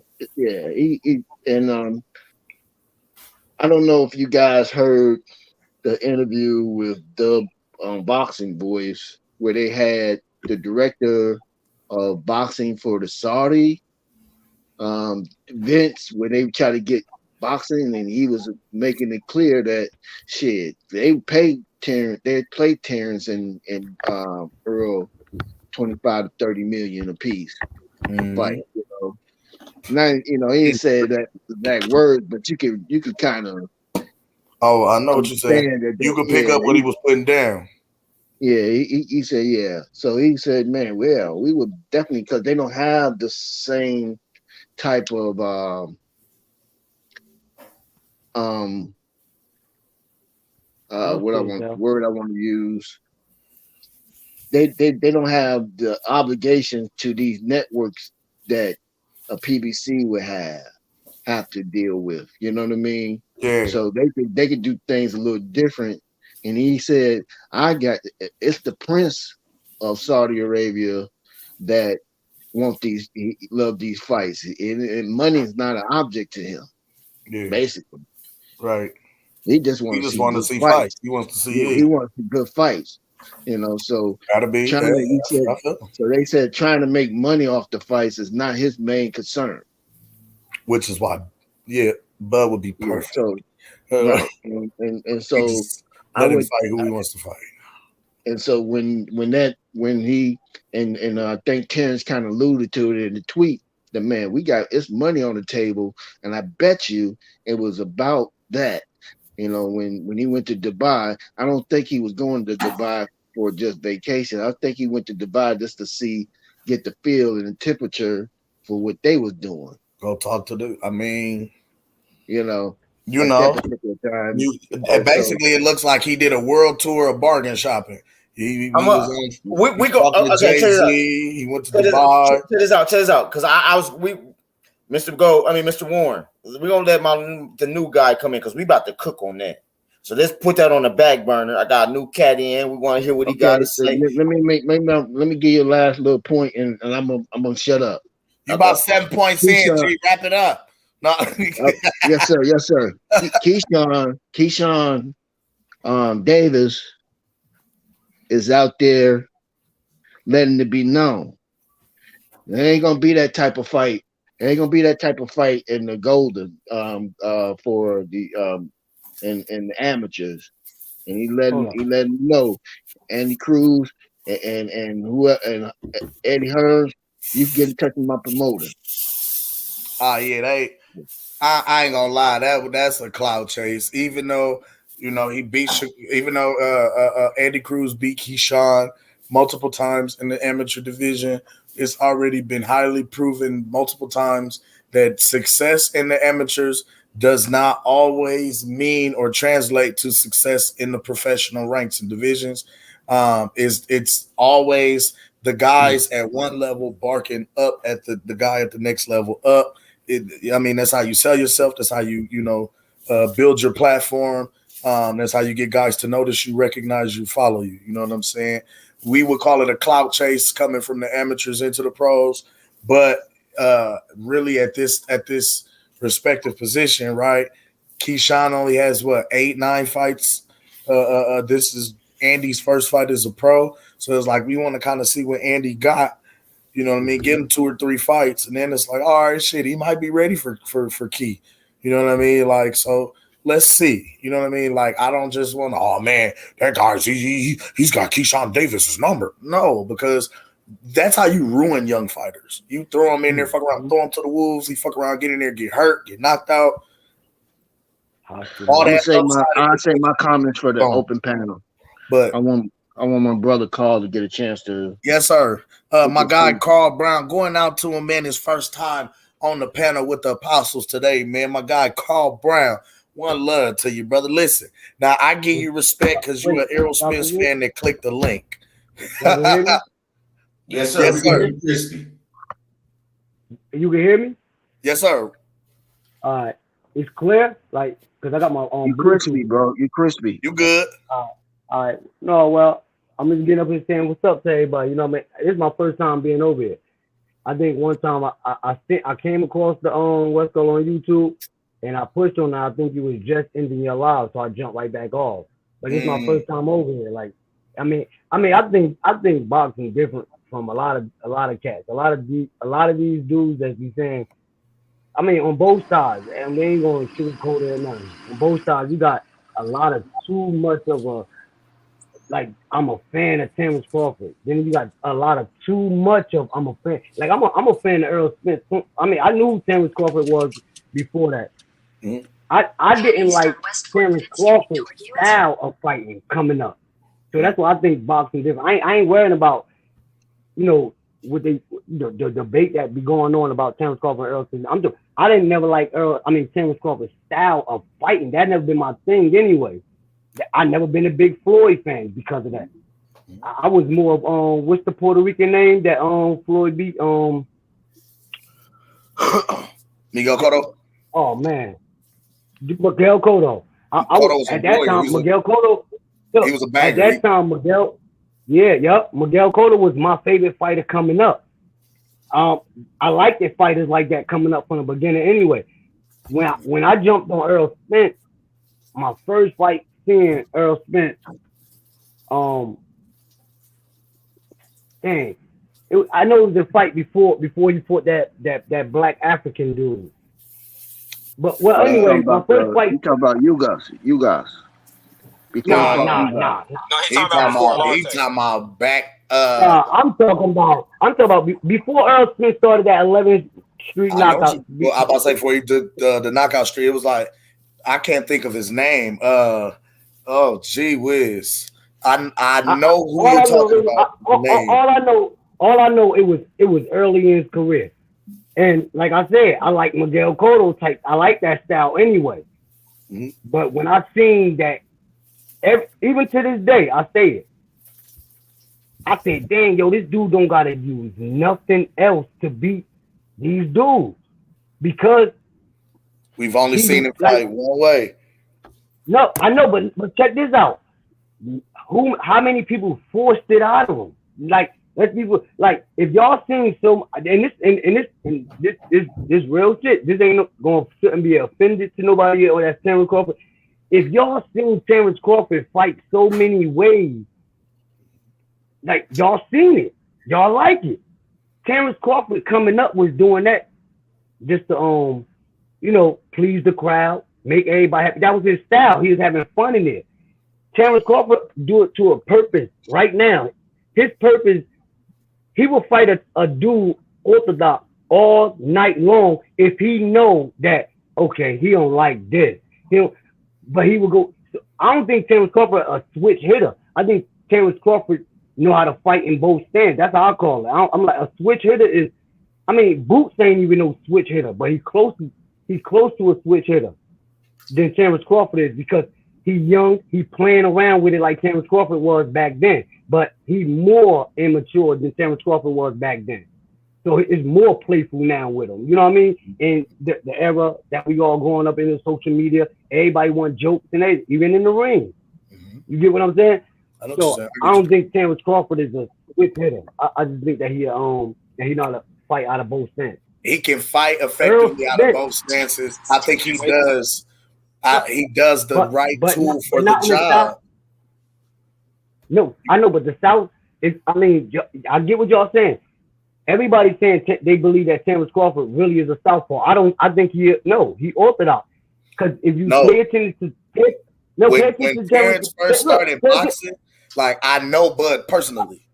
When Bud first started boxing as an amateur, Bud started boxing as a southpaw because it was a natural thing coming because Terrence came up street fighting. We all came up fighting in the neighborhood, right? So the thing about it here, these niggas didn't know about boxing, but it was like in Omaha, it was a thing where when niggas squared up, they just always squared up right hand first, right hand out front. It was like they kept their power hand out front. It was just always like that. You feel me? You didn't learn about orthodox or southpaw stance until niggas got actually into boxing and started learning. Look. Before you finish, I wanted to say something. Like that what you just did just now. Mm-hmm. Like what we doing right now? Look how far we going back. Like I like this because it give a more meaning to this fight. Like like when you go back. Like I can't. The only reason I could go back now on Earl because once I start following him. Yeah. Like to the point, like I never made a Instagram, but when I started following Earl, I'm like, damn, I want to keep up with this dude. I want to know what this, because when niggas is so quiet like that, like they say, if like that go with beefing and everything. If a motherfucker don't know what you doing, it bothers them more. You know what I mean? Watch the quiet nigga out the group. You always be on the quiet nigga. You know what I'm saying? The loudest nigga, all right, I hear him, so I know where he at. But it's you I'm worried about. You ain't saying nothing. Right. Yeah, I got you. I got you. So, well, back to being like the reason why I'm a fan of Errol Spence and what I think, and I've been saying this from back then. Mm-hmm. Like I've been, like I said, that style of Errol Spence, and even then, when I first seen him, that first fight, can't wait to speak on this. Mm-hmm. But that first fight I seen on him, like even then, I still felt I'm like, yo. If he could 1-2 somebody all night, but knowing when to do the 1-2, and Earl do got steps with him, but it's just like it seemed like when he went up in more and more competition, it's like everybody felt like okay, he came up. They remember the 11th Street knockout street, so they like, oh, he came up hard, he came up big, so he that dude. So that's why I think when he got to not Kell Brook ain't give a fuck about no. I'm telling you right now, at that time Kell Brook ain't care about. He really thought he was the man. And he was home, man. Look, so anyway, when Earl, damn, when Earl Spence fought the higher, like when he went up in competition, kept going up. I felt like every fight was going up. The Mikey fight was a money grab, and that's because he was like, man, this little bug in my ear. Let me take care of him, and it's big money on it. So I looked at it like that. He should have just knocked Mikey out though. He should have did Mikey the same way he did goddamn Van Heerden, like Phil LaGreco. Yeah, but I think it was more of like look, I know, but look, I think it was more of like everybody kept telling this dude he can't box. Like that's just like telling Terrence Crawford, like you promise me you won't go left-handed none of the fight. You think Terrence Crawford ain't gonna try it? Even him doing that, if I have a chance to hurt you and get you out of there, you're gone. Like I think it was more of a like. I think it was more of a like. Don't keep your little ass up here. Like it's different up. Like it wasn't about like letting me embarrass him, knock him out, and then he could say, oh, he the biggest man. That excuse would have been easy for everybody to fight. But he really showed in that fight that he was punishing this dude. Like he even look, you seen him try to go right-handed, and he stepped to him, and then he stepped on him. Like you see how quick he switched out that shit. Stop that. I know. I'm just saying. Look. For him to know that, to even do that's playing with a little nigga. That was supposed to be a confusing look. I said, nigga, no. He didn't even look comfortable in that. He didn't even look comfortable. I think it was more about like we tried. I think it was more. Yeah, I know he did. He looked the stupidest hell. I can do it. I can do it if I need to. I can do it. And you gotta think about it. That was a little bit. You know what I'm saying? That was a little bit more young Earl. Yeah, I know what you're saying. So he was like, I feel like he was like, I'm gonna punish him because that's the first thing he spoke about inside that in the ring. After that, he said they said I couldn't box. I wanted to, and look, that was going on for a minute. And look, that was disrespectful for him to say because he's Mikey. Like, come on, man. If you what you doing? You gonna punish that nigga? You gonna kick him in his legs and everything, like? I'm knocking him the fuck out, bro. I'm not playing with no nigga. I'm not. Because boxing ain't a thing you play with. The moment you get the fucking round is the moment you get clipped. You know what I mean? It beat him like it beat them glancing blows. They didn't look like they hurt. Look. I know, but check this out though. All right, look, that's crazy. That's crazy that you say that. Then he just came off a first round KO with Ocampo. Right before that. Who? No, I'm just saying. Why would he go in there and try to just knock this little nigga out 2 times in a row? People like, I ain't going to Earl's fights no more. I'm just going to order those at home. If he, come on, no, it was more of it was a disrespect. You know that. Come on, man, you know that. It was a disrespect. I'm a Hey, check this out. So anyway, we gonna keep it rolling, Carl. We gonna say that for open panel. Hey, we gonna open panel that he beats. Yo, I like the panel. I get your opinion and all of that, but you ain't said nothing that convinces us that man has a prayer in the ring with Bud. We know. Hold on, AC. I didn't even go that route yet.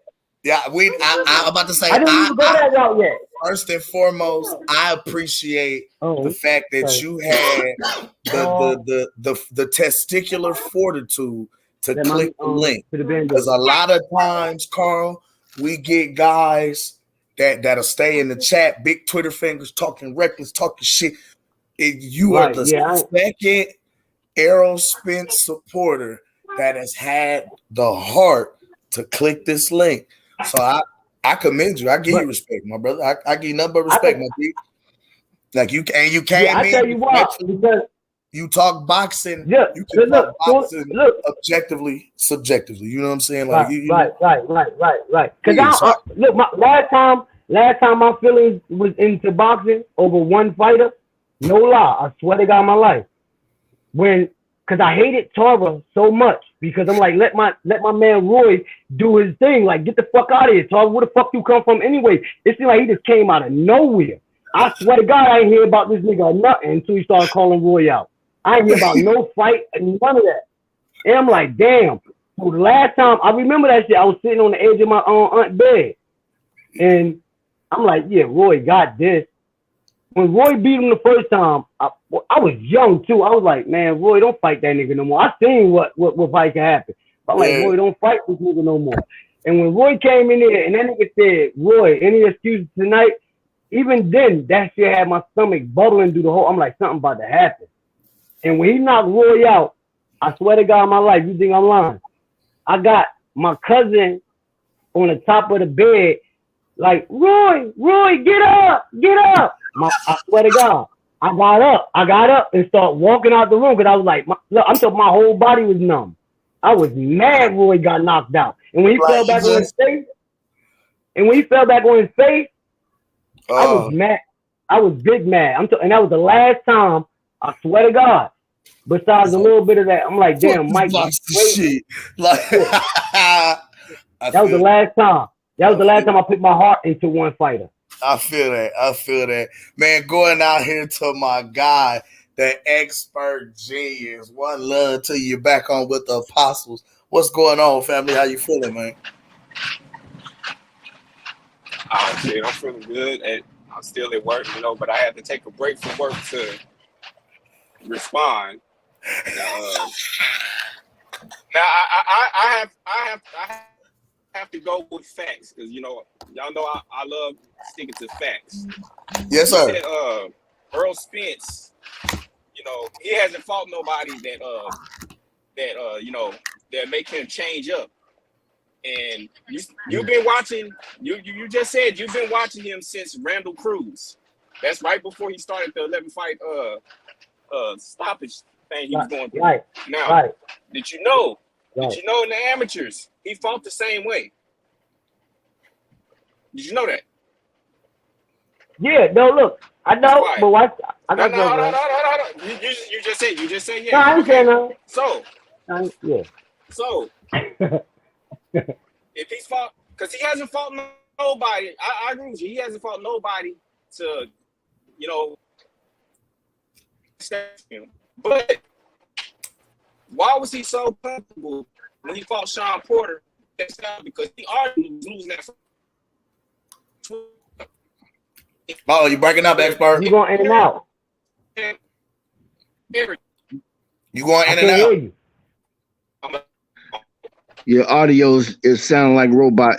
You getting that boogie on me? I thought we were looking at Transformers. There you go. Expert, you there? Looking at that. Hold on. You might need to change your location a little bit. Look, that's because he in the break room, y'all. Y'all know he in the break room. You gotta Yeah. you're supposed to go outside like you taking a family phone call. You can't. Yeah.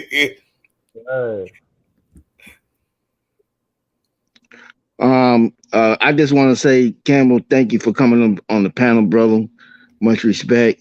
I want to say this. The reason why a lot of the Terrence Crawford channels came out was because the total disrespect for him as a boxer was so out of pocket and so out of bounds that they wouldn't even be an objective. They were just saying anything that came out their mouth.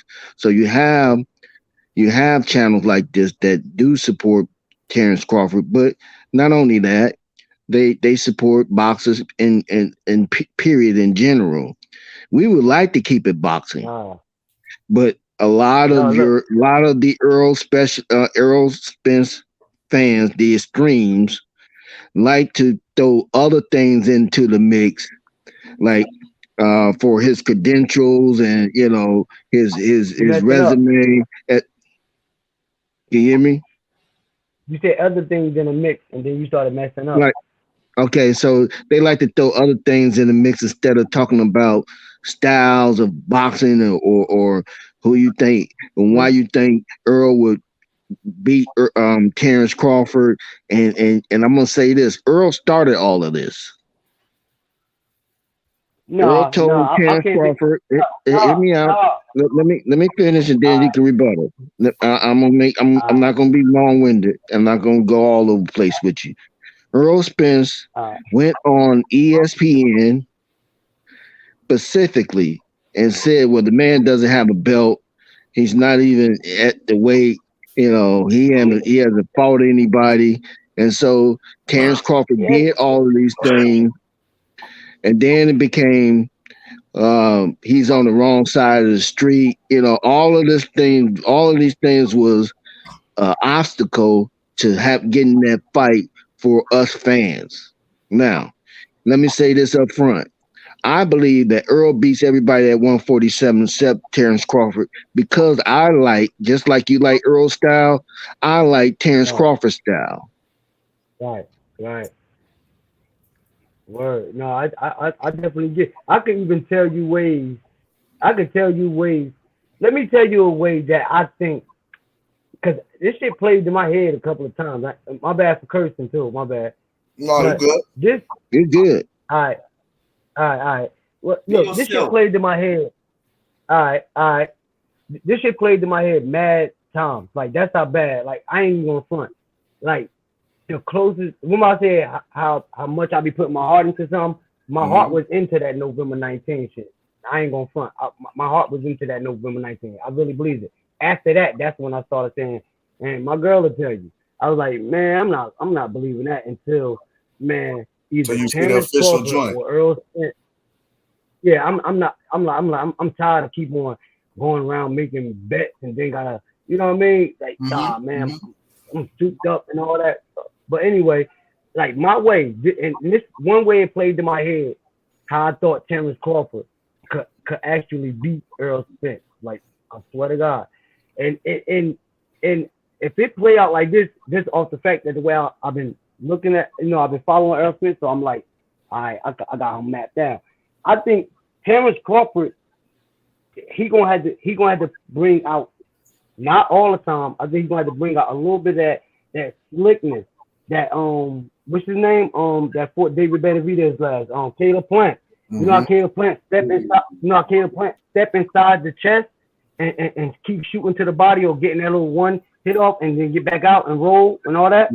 Yep. Terrence Crawford he's gonna have to do some type of slickness like that because Earl is committed with his jab sometimes, but then sometimes see Earl think like Terrence Crawford. I don't think he is no bull. So and I think when but Terrence Crawford gotta be on point. When Earl go to commit with that jab and because he make it to a straight, it's not a hook, but it's like a well anyway, when he commit with it, I'm gonna use that one. He sits down on it when he commits to it. No, but sometimes I seen Earl start busting up the eye of Ugas with the one going backwards. And he really ain't getting no. I'm talking about when Earl, when Earl think that he got you on the rope and he trying to get you on the rope, that move that he do? Terrence Crawford can even step back right there, but it's gonna be hard to land an uppercut because Earl already expecting the uppercut. Terrence Crawford got to go to the body then. Yep. Because if he go to the body then, Earl gonna be expecting that uppercut or hook, and Earl high guard is so strong, like it's gonna have to take a nigga to you try to sneak a nigga from behind. That type of hit to knock that nigga high guard. I really believe he studied that high guard to the T in any position, a little bit out, you know what I mean? But Terrence Crawford gonna have to go to the body, roll off, and then when Earl steps on, you got to think about it. The first thing that's coming is what? The jab. Terrence Crawford gonna have to step to that jab, but in between, you got to just know where it's at and get in between and go to the body. Bud is best at that. He got the footwork. I don't think one of the best anglers in the game and counter punchers. Hold on. Let me just get this out for Chris Brown real fast. Chris, hold on. Let me just get this out for you. I used to be a huge Errol fan. Call, man. I was a huge Errol fan up until and I was defending the fight with Mikey Garcia to the death, right? And I was defending at that point why he's doing bigger things instead of fighting Bud. But then when I saw the ES interview and I looked at his mannerisms, I looked at how he tried to bully the little dude that was with Bud. And then when Bud switched it on, wait. Hold on, let me finish. And then when Bud switched that thing on and said, "Hold up, I'm talking to you. You don't got to worry about him. He ain't in your face. I am." And that's when Errol. That's when you saw the chump come out of Errol. And after that, I was just like, nah. And then he compounded that with let me clean up my side of the street first, which I've never heard a champion say. You never heard of Marvin Hagler, Roy Jones Jr. division at 147, bro. You say some shit like that at 147, bro. I was like, nah, there's something off with this guy. There's something off with this guy. I respect his talent. I respect his career, but that dude don't believe he can beat Bud Crawford. Hold on. Let me ask you a question, bro. Let me ask you a question. What up? Where you from? What up? I'm from North New Jersey. All right. Okay.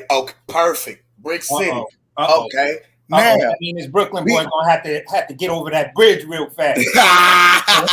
We meaning fences on this block, baby. Okay, so look. Oh yeah. Being from the bricks, right? Okay, you know how it is. Motherfucker get the wolfing, motherfucker get the talking. They gotta see you, right? You know what I'm saying? So y'all out on the block. You hear motherfucker talking with his mans. Talking about, yo, I'ma smash that nigga Crawl when I catch him, yo. I'ma beat that nigga ass. I'ma put hands and feet on that nigga. I'ma crash that nigga when I catch him, son. You know what I'm saying? Now, word gets back. You know how word travel through the block. Yo, buddy up the way said he gonna put hands and feet on you when he catch you. What's the first thing you gonna do, G? You gonna pull up, right? You going to see what you ain't gonna say, let me clear up my side of the street first. You basically you know what I'm saying? I'm gonna be real with you. No, I'm gonna be real with you. That breakdown that can't go with that. No. Hold on. I ain't even finished yet. Making the East Coast look bad right now, bro. I ain't making the East Coast and Jersey look bad right now. Get off that, man. So after no. Yo, nigga is going through the pull that one, dog. Yeah. You He tried to from pull the city. You tried from to the pull my bricks. hoodie over my head. Jody, you from the So hood, man. You niggas from the slide hood, through sis. all Paul the Brown? mad blocks, right? Like, Ain't got nothing to do with that. like, Your best way. Go when ahead. I catch this nigga, catch this nigga CB, it's over for him. It's up for him. It's night, nigga. He's I'm going gonna line that nigga up. Tell him you gonna I'm line lining him up, son.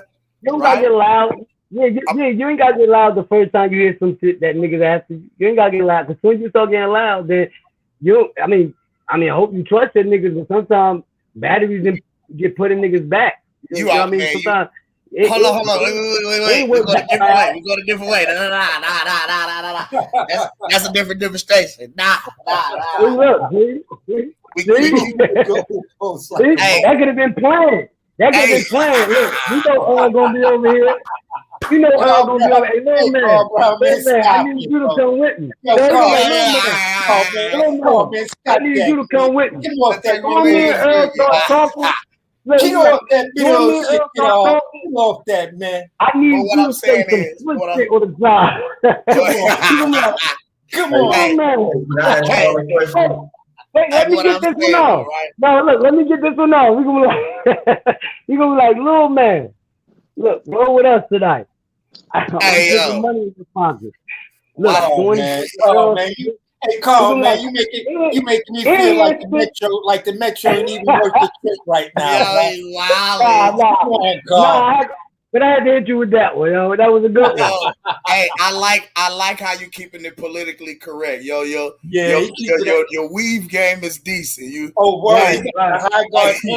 He got the high guard with the Canelo head. Yeah, he weaving kind of decent, right? I got my Errol Spence guard up. Yeah. Yo, he handled that real politically, right? The only thing that defeats you, Carl, right now is why don't I take the easy route? Yeah, that was my last. You got a guy talking shit to you in your face, and you gonna say, "I'm gonna take it. Why don't I just take the easy route?" Instead of saying, "Man, I'm gonna give you that business." Hold on, real quick. Before we time out. I gotta let some other brothers cook real quick, man, because they just slid in. They've been waiting patiently, man. So real quick, going out to my guy Green, man. What up, though? You back on with the Apostles family? What's the deal, man? Cam the Baptist, Mr. Gooch, what's good? What's popping? Man, one love, man. How you feeling?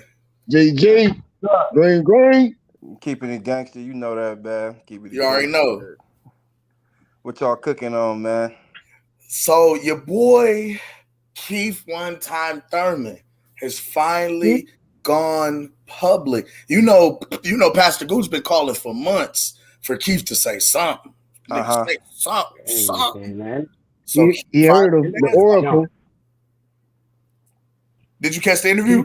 I seen it earlier. I seen it earlier this morning when he was basically patting himself on the back for Errol's success, so to speak. How the fuck? Yeah. Hey, you should thank me for me ducking you. If it wasn't for me ducking you, you would never get paid like you get paid right now. Hey, you know what? Real shit though. You can jack that. You can jack that. Just hey, Carl, mute your mic, bro. My bad. I did my job. My bad. No, you good. Go ahead. You could jack that if you look at it from the standpoint, right? Because like I didn't spoke on this numerous times. It's an interview. It's a video with Keith and Errol on the podium, and Errol sitting to the right of Keith Thurman, and this is when Keith Thurman is the champion in recess, and he's injured, and he looked Errol right in his face and extended his hand and told him he wasn't fighting any champions when he came back to the ring. And this is the thing that I said. So Errol, we all know Errol didn't get his first belt on his side of the street. And we know that Keith Thurman is a unified champion. He has the WBC and the WBA. And he's telling you to your face that he's not fighting any champions. That would mean you, because at that time they was trying to play crazy about the WBO. Okay, cool, whatever. So you still got a guy over here in Terrence Crawford, a belt that you can go and unify with. How come you don't take that route? And then, you know, like I always say, when they speak on Errol's taking the easy route, they don't put it in context. The context of that is when he said that late 2018. He fought Lamar Peterson the beginning of 2018. And when they sat on that podium at the press conference, Errol Spence said the only reason that Lamar Peterson is sitting here is because Sean Porter didn't answer the call. Keith Thurman's hurt. Danny Garcia didn't answer the call. Basically saying none of the other welterweights on my side of the street want to fight. They didn't pick up the call when I had Al call them to see if we can make a fight. So this is why Lamar Peterson is sitting here. Fast forward to the end of 2018, you say, why don't I go the easier route? So if the easier route, if you meant the easier route being the fight being made on your side of the street, then you wouldn't have been fighting the guy moving up from 135 pounds to the 147 division, his first fight. Boy, you cooking, boy. Let's get that motherfucker smoking. Is saying, what Keith is basically saying, because if you go to his interview after he fought Mario Barrios, he was telling y'all they had already put the play down for him and Errol for him to get the come on, Jesus. You feel what I'm saying? He basically was telling you they already put the play down. It's just the thing is, you can respect Errol in this aspect for being rebellious. He's like, no, if I said I ain't fighting him, I'm gonna be a man of my word and not fight him. And I can't. I could respect that, because if you a man and you say something, stand on it. But stand on your shit. Stand on your square. But you know your greatest challenge that you ever seen is standing on the other side of that. So if you gonna challenge yourself to do that, that's what we are waiting for, because we already know what Bud gonna do. He coming. Soon as the bell ring, is locked in. So if he gonna go ahead and do that, then more power to him. You feel what I'm saying? But I know for a fact he's being rebellious right now. You feel what I'm saying? He said they don't want to fight Keith Thurman. So dang. All right. One love to you. Appreciate you, my guy. Green. Hey, man, going back to my guy, he slid back in the ring. Hopefully, he got his demonstration back up. My guy, Expert Genius. One love to you, family. What's the deal? Can y'all hear me? Yes, sir. You crispy? Can you hear me? Man, all right, good, because I'm out here on the road. So, you know, I'm doing deliveries for Amazon, so I'm out here on the road out in the country, so it's gonna be cutting in and out. But I was just basically saying that the notion that Spence hasn't fought anybody that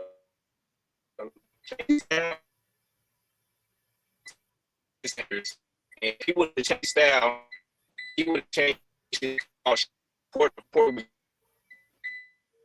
Damn, you going in and out again. You got L Boogie Communications going on again, brother. Yeah. You started cooking good. You started crispy. You was cooking crispy. There you go. Now you back. Dang. You out again. Dang. L Boogie. Damn it, L Boogie. Leave Expert alone. Let him cook. The communications is down. Let's go to Bill. All right. Well, we gonna move along to my guy Bill's boot camp. Hopefully, Expert, we can get your audio back together, man. My guy Bills. One love to the upper management, the rifle. One love. Salute to the panel. Salute to the chat. Y'all hear me? Come close. Yes, sir. Am I clear to you? Yes, sir. Are you clear? Crispy. Hey, Keith Thurman took a shot at Ugas. He did. He took a shot at. Okay. Before I forget, he is just like Tank. That's why he liked Tank so much. He only talks shit when the other fighters got a fight lined up, or he got a fight lined up. So he gonna talk shit about Crawford and Spence Cause they can't get to him. Even though he want that, but now he talking shit. It's locked in. He know he ain't gonna get it. Now he can get out here and talk shit. He talking shit about Ugas. That would be a great undercard fight. And old boy just try to throw that out there like he ain't been watching the motherfucker. I don't give a damn. They watch. This shit on some robotic shit right now. All y'all shit sound like robots for a minute. I was like, oh hell no, somebody doing something. I'm trying to tell you, bro. They in the background, bro. They tapped in. What love, Man, and you know, but I'm ready for this fight. 3 rounds, I give it. You know, everybody can have their expert opinion on it, but 3 rounds is a fucking wrap. Dang. By the time I cook one little batch of chicken wings, that motherfucker gonna be out of there. Damn. We at the end. I might have to, what you say, that mumbo sauce? I might have to get some of that shit just to got to make change sure you the got some game extra up. mumbo sauce, bro. They said this is gonna be a barn burner, bro. You said 3 rounds. That's an amateur bout. That's why I gotta have a great undercard, cause this is going out quick. I'm telling you, man. Dang. I can. You know when you want to get your hands on somebody so bad, you calling them being nice to them. Huh? Hey, bro. Okay. I thought it was. That's that shit, Bill. Bro, I thought it was just me. Huh? Hey, like, you want to get your hands on them so bad. You calling them like, you good, man? Is you good? You know, everything good with the family? How you doing? How your mama doing? Yo, ooh, I'm gonna fuck him up when I catch him. When I catch this motherfucker, you hear me? I'm being nice till you come across that street. Green. Hey, Bill. Bill on that shit, boy. Bill's on that G shit for real. Just think about it now. Yeah, man, the conversation been good. Yeah. But like, yeah, when I catch this motherfucker. When I catch you. Yeah. Ooh-wee. Somebody had to tell Bud, man, you got to take a different approach, man. You not talk shit to him, that didn't work. You told him I'm going to beat your motherfucking ass, that didn't work. So what'd you say? Shit, how the family doing, man? Yeah, the kids and shit, they growing up, boy. More flies with honey than you do with shit, man. You know what I'm trying to tell you, boy, they growing up. You catch a lot of flies, though. Hey, that motherfucker, he gonna be on his ass, man. I'm just waiting to see what the undercard look like. And they say Pitbull Cruz supposed to be on the undercard now.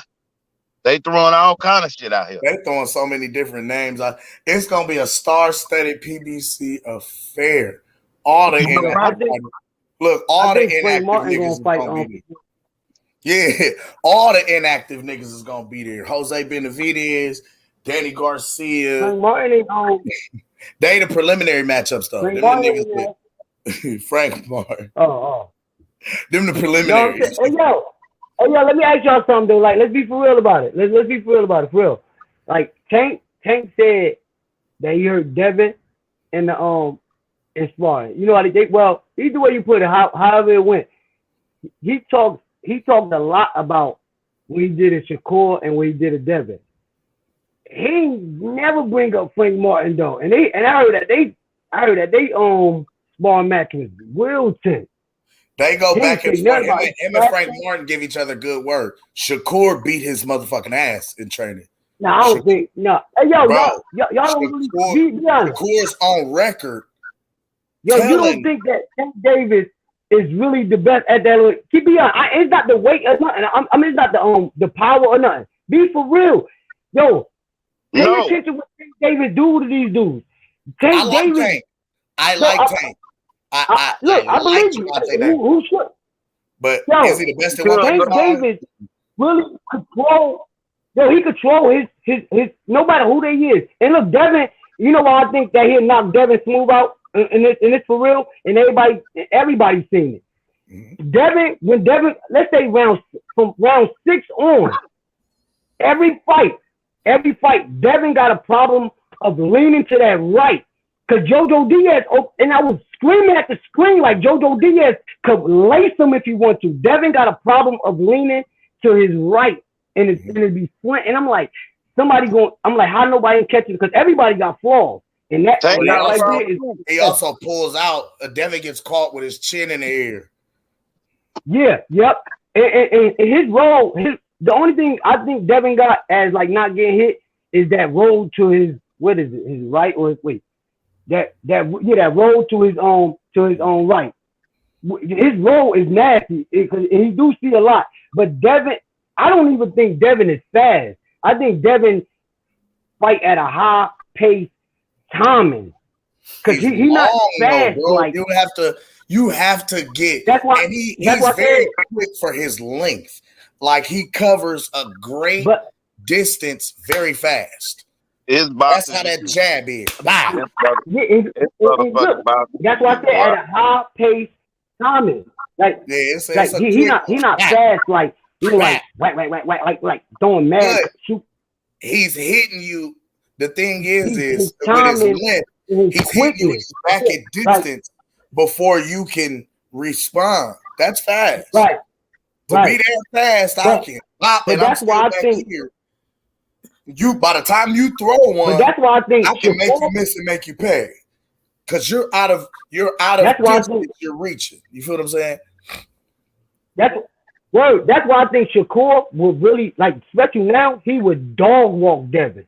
Because Shakur got more meaner to him with the same type of style that and I always said that. Like even Frank Martin, I think Frank Martin would dog walk Devin. Shakur, like, Shakur I'm really right now. Shakur is the best at 135, and that's before he's even fought at the division.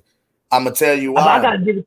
Shakur is the most defensively responsible in the division. Hold on. You said you got who? No. Mr. Carl Brown. You said you got who? Oh, Shakur. I think Tank, and I'm gonna tell you. And you from where? There's so many reasons why. Yeah. Say it again.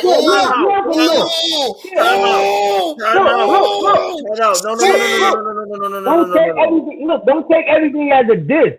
Don't take. Look, I tell everybody. I support 24/7. No. Look, I don't live my. Nah, man. You ain't making me think like that. No, I don't think like that. Anybody else? Look, anybody else? It just because, like, I mean, some people don't want to look at it, but Tank really, Tank, he go at the drum of they beat, and he could go as fast as they go. So, but once he get adapt to the way they move and what they like to do, when Tank catches a rhythm, it's like he's dancing. He's dancing with them, and he's then hard he to just hit. strikes. I agree. Because he's faster than all of them. So like with his strike. I'm talking with his strike, he's faster. His jab is and that's another thing he needs. His little ass needs to start using. The thing about Tank's jab is because Tank has such short arms, so his jab is really more. But when you go to that side, he's kind of pawing your jab. He's kind of pawing you to pull your guard down. Okay, you feel what I'm saying? No, I'm talking about that jab. No, I'm talking about that jab. That jab that he lined up with. That one, the one he be lining up with.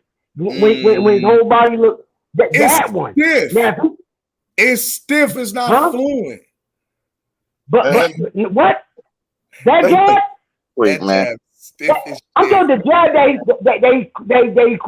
he had Rolly on with. That he rolled that off jab that he set all that up. Look, from that moment right then and there, Tank Davis knew it was going to be that same punch. It wasn't going to be the left hand, but I thought it was going to be in the middle of the ring because remember when Tank gave Rolly one just to land one on top of that. Remember right before that body shot that froze Rolly. I was looking at all that, but I said, oh, you know what? It's gonna be that same punch that he landed with. But I thought it was gonna be like he gonna give him one and just land it, but come with more force with it and knock him out in the middle of the ring. That's what I thought it was. But it plays, Tank, look what he's doing, bro. Like he's really moving at the beat of everybody drum. Everybody keeps saying, oh, Tank ain't fighting nobody. Tank is a little dude, son. Okay, here's my thing. All right. I'm listening to you. I'm listening to everybody. Right. But once again, Shakur is one of the no-hit. Do y'all think Shakur is just gonna sit there and not and play with Tank? That what they think? Do you think hold on now? Do you think Shakur is gonna let Tank get a rhythm? Have you seen Shakur? Have you ever seen Shakur really let anybody get a rhythm on him? Before you can, you gotta hold one. All right, now look. You gotta hold a jab before you gotta hold something. You ask me, have I ever seen somebody get a rhythm on Shakur, right? Because every fight, even that the Jamel Henry one took a little longer, right? Every fight, Shakur Stevenson is doing the same old thing I just said Tank be doing. Getting that rhythm to dance with his partner. The way he danced with them, like he just longer. That's why I do believe that Tank Davis Shakur can stand, he can do it at distance I won't even put no money on that fight. That's how real it is. Like Shakur is a guy that can do it at distance or in the pocket. Because in his last few fights, Shakur has stood right in front of his opponent and made them miss consistently. Look, I set my homeboys down. And told them niggas, like, look at this. Like, really, I went step by step with them. And like everybody said that Hector Garcia was boxing with Tank. I set my homeboys down and Tank. And look, Tank was beating them up. Tank carried that. Happened, Tank, that wasn't a good example. You know how many people I argue with? You know how many people I argue with that told me, oh, he was boxing Tank head off until Tank, and then had to fight at a high pace. Like everybody else that he fought other than that was hard hitters. From Cruz, Rolly after that, and Ryan Garcia. They all known for, they power. Straight up knock him up. Would you say Leo was winning that fight until he got caught? I thought Leo had a comfortable lead, like 5-1, and then when Tank started doing that high guard, walk you down and touching them harder than I said, even without the knockout, if that fight would have ended, if that fight would have kept going just like that, Tank would have, because Tank started stepping to him. He started coming to him. He did step to him. When Tank was on his back foot, I said, "Damn!"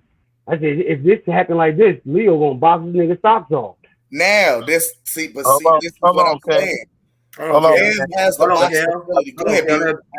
Gooch, Cam, the Apostles, y'all not fucking done it again. I'm about to go ahead and fuck somebody break up, man. I'm coming right the back. Y'all not did it again, man. Y'all not did it fucking again. What you talking about, Bills? What you talking about, Bills? Bills at work, bro. Hey, Bills at work. Hey, be listening to us be fucking people breaks up, y'all. So we gotta stop this. This shit real right now. I don't even want to leave. I'm about to leave, man. I got man. Hey, one love. One love, Bills. One love, Bills. Hey, you fuck around, clock out. We'll be here, man. Oh, y'all be rocking out like that over here? Listen, bro, we be over here sometimes 3-4 hours, man. We rock. We on 2.5 right now. When we get the cooking, man. Yeah, the crazy part, I'm a homebody too. Yeah, y'all my new best friend. We talk boxing for real. Like we'll go from one subject to 4, 5, 6 different boxing matches. I like that. It's like my girl be mad at me because I keep talking to her. She don't even know who Terrence Crawford and Errol Spence is, but I'm like, I'm telling you this. She be like, oh, I don't want to hear that shit. And I don't got no niggas to kick it with. Oh yeah. Pull up, man. Come holler, come talk some boxing with us, man. And then like on some real shit though, Carl, man, on some real shit though, bro, we from Omaha though, you know what I'm saying? And we support the youngin, man. Okay. And that's why when I had to show you, that I got a youngin, bro, my little nephew, you know what I'm saying? Well, brother from another mother, but you know what I'm saying? His son, bro, boxes for B&B. And I've been watching this young man, since he was like 13, 14 years old, you know what I'm saying, wanting to fight. And now to see he's about to graduate, you're gonna see him. It's 3 of us. We dubbed ourselves the apostle of the boxing YouTube community because we spit real boxing shit. We got a young fighter who trains under Bo Mack, Esau, Red Spikes plus So Cold. You know what I'm saying? Plus Bernie the Boxer. He's in the gym, bro. Like, so, you know what I'm saying? You can go back and check out some of our playbacks, bro. You will see that, you know what I'm saying? I'm at the gym, you know what I'm saying? I just came back home, bro. You know what I'm saying? I stay in South Carolina. So, you know what I'm saying? But I just came back home, bro. Me and Kim, we comedians in real life. You know what I'm saying? We do this. I coach football, you know what I'm saying? Real life, semi-pro and youth, you know what I'm saying? Real life shit, you know what I'm saying? Plus, and used to be in these streets, you know what I'm saying? But we got a young fighter that we support. I know. And you know, what it was is a lot of cats. Why my channel came about was because, you know what I'm saying, Bernie, it was just Bernie, you know what I'm saying? A lot of cats was making money off the narratives, of the bullshit narratives of Terrence Crawford. You know what I'm saying? So we here, you know what I'm saying, like, we here to really spit facts, bro. You know what I'm saying? We ain't trying to spit that propaganda shit. You know what I'm saying? If you can't confirm as facts, you spread propaganda. It's so weird. You know what? Fuck that. Let me start this shit off. We tap dance around Carl. Carl, let me ask you a question, man. What's the reason? Why do you think the fight why do you think the fight didn't happen last year? What's your reason behind it? Oh shit. Yes, sir. Let's get this shit fired up. This nigga Mr. Ward. Here we go. Let's get it. Let's go. Before I say anything, all right. I use the word duck. I ain't want to say a lot. Go, hey Carl, go ahead and look. This how I thought it happened. Cause look, I pay attention to everything. No. Now, if you don't want, come on, man, you're in the ring. It's smoke. There's smoke on, man. Get the smoking, man. Come on, man. Y'all like to jump niggas on them panels. You know what I mean? Because you see, on the cookie crowd, you see niggas smiling like you look like you in the middle of a bunch of wolves. They ain't jumping nobody or nothing. They letting No. Man, they gonna counter you. We all look like hood niggas. That's what we look like. We look like hood niggas. I'm comfortable. I'm not even going to address what you're talking about, because everywhere you go, you want to debate somebody. You can't sit down and talk. And that's why I said I came over. I like this y'all niggas we want sit me down. Look, it wasn't. I just wanted to know. Not a debate all the time, bro. What do you think? Okay. Why do you think the fight didn't happen last year? That's all. I'm not. You know, shit. Let's talk about this shit. Mr. Warren, you a shit starter. Go ahead, Carl. Right, that's what shot town dudes. I try to do No, because I'm about to everything I'm about to say right now. I'm gonna say 100% true. Like, we all know, like, because I don't want to go do a whole thing. Like, we all should know. Before Errol Spence fought Udanis Ugas, they was already talking to Terrence Crawford. True or false? Right? They was already talking to Terrence Crawford. That's the word. Terrence Crawford last fight was in November. So if Errol Spence fought, it was in November 20th. He fought Sean Porter. Yeah, I'm about to say December. He just fought, and then before that was Sean. No. He's talking about November though. I'm talking about before. At that time, I'm talking when he fought Sean Porter. My bad. Okay, so Errol Spence fought in April. So now, from then, when Errol Spence said, I mean, that was funky too, and nobody can say, even y'all as Buzz fans can't say that what he did in that ring, that was funky. That's how you supposed to do it. And when Errol Spence called Terrence Crawford out, Terrence Crawford jumped on and said, "Now the real fight happened." Like real nigga shit. Look, from then to what everybody jumped on.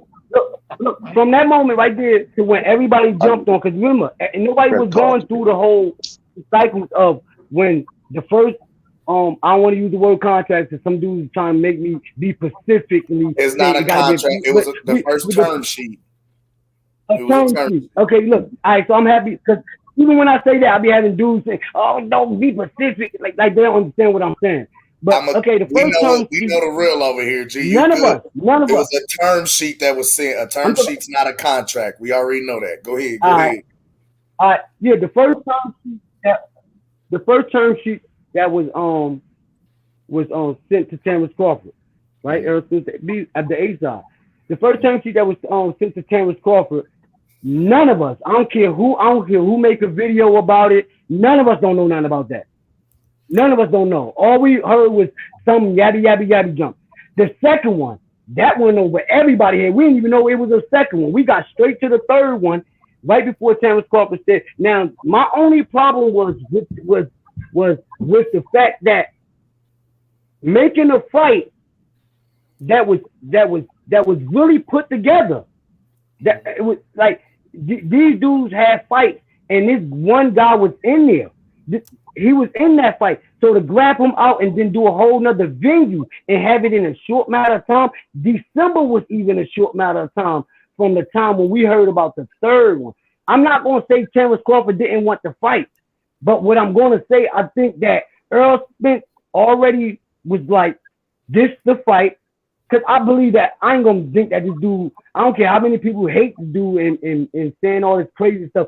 I think Errol Spence, I think Terrence Crawford, two stand-up dudes, just like all of us right here, like two stand-up regular dudes. They could be in the same room. They ain't going to do none of this stuff that Terrence Crawford and Errol Spence is doing. You ain't got to say nothing Like, more than that, brother. I respect that. That's all I'm saying. Here's what I'm just going to ask him to add No, to that. I think they really do.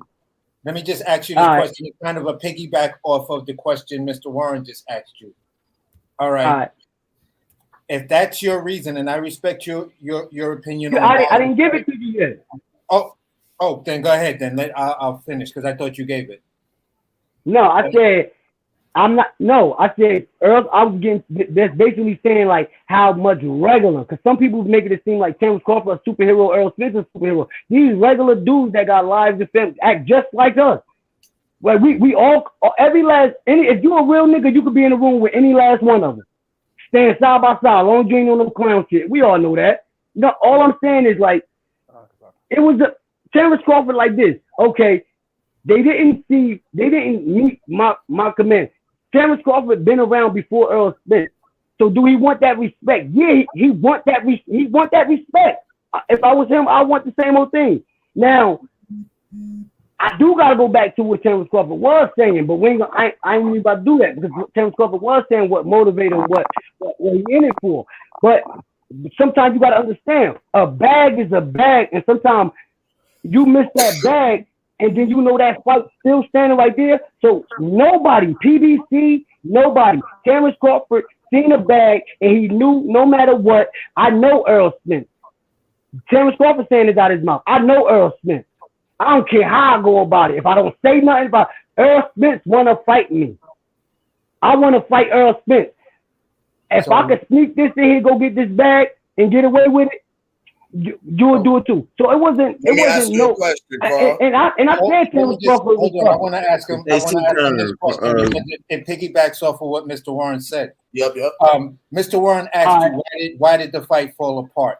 Do you think that the fight didn't happen because if you look at now Errol Spence who's in the gym as opposed to Errol Spence back then when they were talking November negotiations, he wasn't in the gym. So you got two different scenarios right now. So if excuse me, gentlemen. Is that Mr. Carl Brown? Is that Mr. Carl Brown? Yeah, Mr. Carl Brown. Mr. Carl Brown, how you doing there, young man? So basically, I thought yo, on God, on my kids, I thought you was my father. This was Mr. Golden. Look, you favor my father, son, on some real shit. I'm looking at the what's called like. You favor everybody, daddy. When you like this, Mr. Carl Brown. That's back in right there. On some real shit. No, on some real shit. I swear to God, son, you favor my father. Mr. Carl Brown, let me introduce myself. I'm Mr. Golden, young man. I'm the one you're talking to in the chat. Okay, what's up? How you doing there, young man? All right. I see. Yeah, I'm chilling. I see. One thing I like, I see you got some balls. You came on the chat. I like that. I like that. You know, I like that. You hit the link. Yeah. Most Errol Spence fans, they be capping that. You know, they be capping. I'm glad you came in and enjoying the show. But I'm gonna I tell you know, now, and look, when the a time, lot listen, of them. You know why I a lot of them got one lie? thing My to, bad. I got one thing to say to you, all right? When the time for that Earl and Right. Bud fight, please show up, young man. Okay, please show up, cause I want to. Oh I no, just want. no. Look, my heart ain't in the boxing. My heart ain't into no fighting. Like I explained that already. You know Roy what? Jones was the last dude that made me feel that way. You know what? If Errol Smith lose, I'll be talking about it. I'm talking about, especially if Errol Smith get knocked out. I'm talking about in fall funny. I'm gonna be like, damn, my man Earl. But I'm gonna be still looking forward for at 54. I ain't even gonna front because I really believe Earl gonna be like this super But dominant dude at 54. you know what, man? But Let me tell you something. if I'm a diehard. I'm a like that. diehard Boston fan, but I have lost the excitement for Boston because of Boston Celtics is my team. the bullshit they have going on with it. You know, it's not exciting no more. Even if Spence and Earl, you know, we talk about this all the time or whatever situation is. Now, I'm a diehard Wilder fan now. When Wilder get ready to knock AJ ass out, everybody just might have go ahead and put their money up. Whoever don't like Wilder, just come and put their money up. I don't care what they want to bet. I bet the food stamp card, the welfare check, and all. Right. Word going to pennies in that fucking jar, everything. I'm even going to put my stripper pole up for sale. Oh, it's going up. Got that good. No, I'm with you. Yeah. I mean, I got 5,000. I got 5,000 on AJ. You got 5,000 on AJ? Bet. Yeah. Nah, bet. No. Hey, look at his face. Look. He don't believe that. Look at him. He don't believe that. Bet. One thing about me. Listen here. One thing about me. I'll put my. How you want it? Cashier check. Cash app. And you know what can make it. You know what can make it real easy for Deontay Wilder to do, and we all seen him do it. The way he started off that Tyson Fury fight in the third when he came jumping at his body, Golden. man. You know what, Mr. Golden? Yes, sir, Mr. Warren. I see how you come in here and cover for Carl. I know he newbie, but you know he still haven't put that final stamp on why the fighting didn't happen between Earl and Terrence Crawford last year. Earl, like I told him, hold on. Like I told him in the chat, Earl got a pair of track shoes. Earl been running for 5 years, and he's still running. He all that pump faking. He don't need. Earl better go get 2 more fights before he fight Bud. You better come on long layoff for fighting Bud, man. Now, can Gooch get in this? Yes, sir. Pastor Gooch. Y'all see Gooch get up in the camera. Go ahead. So, here's my question. Let's quit with the bullshit. Mr. Warren came out today with some real shit. So Terrence Crawford came out. We know who in the hell. Okay, I'm done. I'm not gonna say that man was running, but Al was. Earl and Al were running. Both of them at the racetrack. I'm gonna tell you what. Yeah. What I do believe about Earl. Earl won a fight, Bud, because the simple fact of the matter, he know he gotta fight Bud, or he don't go to the Hall of Fame. Period. Nah. You know what I'm saying? He don't. Like this is his legacy fight, bro. Because what was his legacy fight? That needs to be the question. Oh my God! Listen, I'm not saying that. I'm not. Listen, look. Both of them they had no legacy fight before. So what Terrence Crawford did over his career is legacy. But he had no legacy fight. Terrence Crawford did not. He had no fight that nobody in his room thought that he was going to be. Even that Sean Porter, a little bit of the Sean Porter until we seen how Sean. This fight is. How long have you been following Bud? Wait. How long have you been following Bud? How long have you been following Bud? The first fight I seen, because at this time you got to think about it. Bud back then, even with. The first fight I seen of Terrence Crawford, they was outside. He had dreads or braids or something like that. He had long hair. But at that time, I was not. But man, that was the least of my worries. I was up with. I'm still worrying about like who's gonna be the first dude to knock Floyd Mayweather. Who's gonna knock him off? I was up there. So that back then, I mean, when Bud was back then doing all that, I I was watching him, but I wasn't watching him. Like nobody could walk up to me like, "Hey, yo, Bud Crawford," and I knew who he was. Okay, so I'm about to break down because you said, you know, so I'm about to break down why he's a Hall of Famer. For one, he went over to fought Ricky Burns at 135 and got that title. Oh, I know about that. Oh, okay. I'm about to break it up. Okay. So do you know also that he has defended his belt for over 10 years? He's been a lineal since 135. Okay. I know, so but look, hold on. Let me give you something I never said. I never said that I never said nothing about him not going to the Hall of Fame. That's clear. No, he just said he never had a legacy fight. But so I'm about to lead up to his legacy fight. That's what I'm about to give it to you. All right. You know he ain't got one. Okay, so Ricky Burns, that and I'm not going to even count that as a legacy fight. But then you got to also think of it's a legacy just by doing what he's been doing for holding a belt for 10 years undefeated. And majority of those is knockouts. And if you really want to go there, a legacy of Terrence Crawford is he ain't the last person that went 12 rounds and, you know what I'm saying, was on the scorecard was Victor Postal. Okay, then if you want to know what the legacy fight was, is when even though people don't know who he was, but Ndongo, the way he beat Ndongo to be undisputed, the first undisputed in damn near 20 years, that's a legacy. Even though people don't want to give him that, but that's a legacy. So you got to understand. Look, you know why? And it's nothing bad. You know why? Because to everybody else, like I just said about, it was a man on the scene already in boxing. So looking at that, like let's just say, somebody from the lower class became undisputed.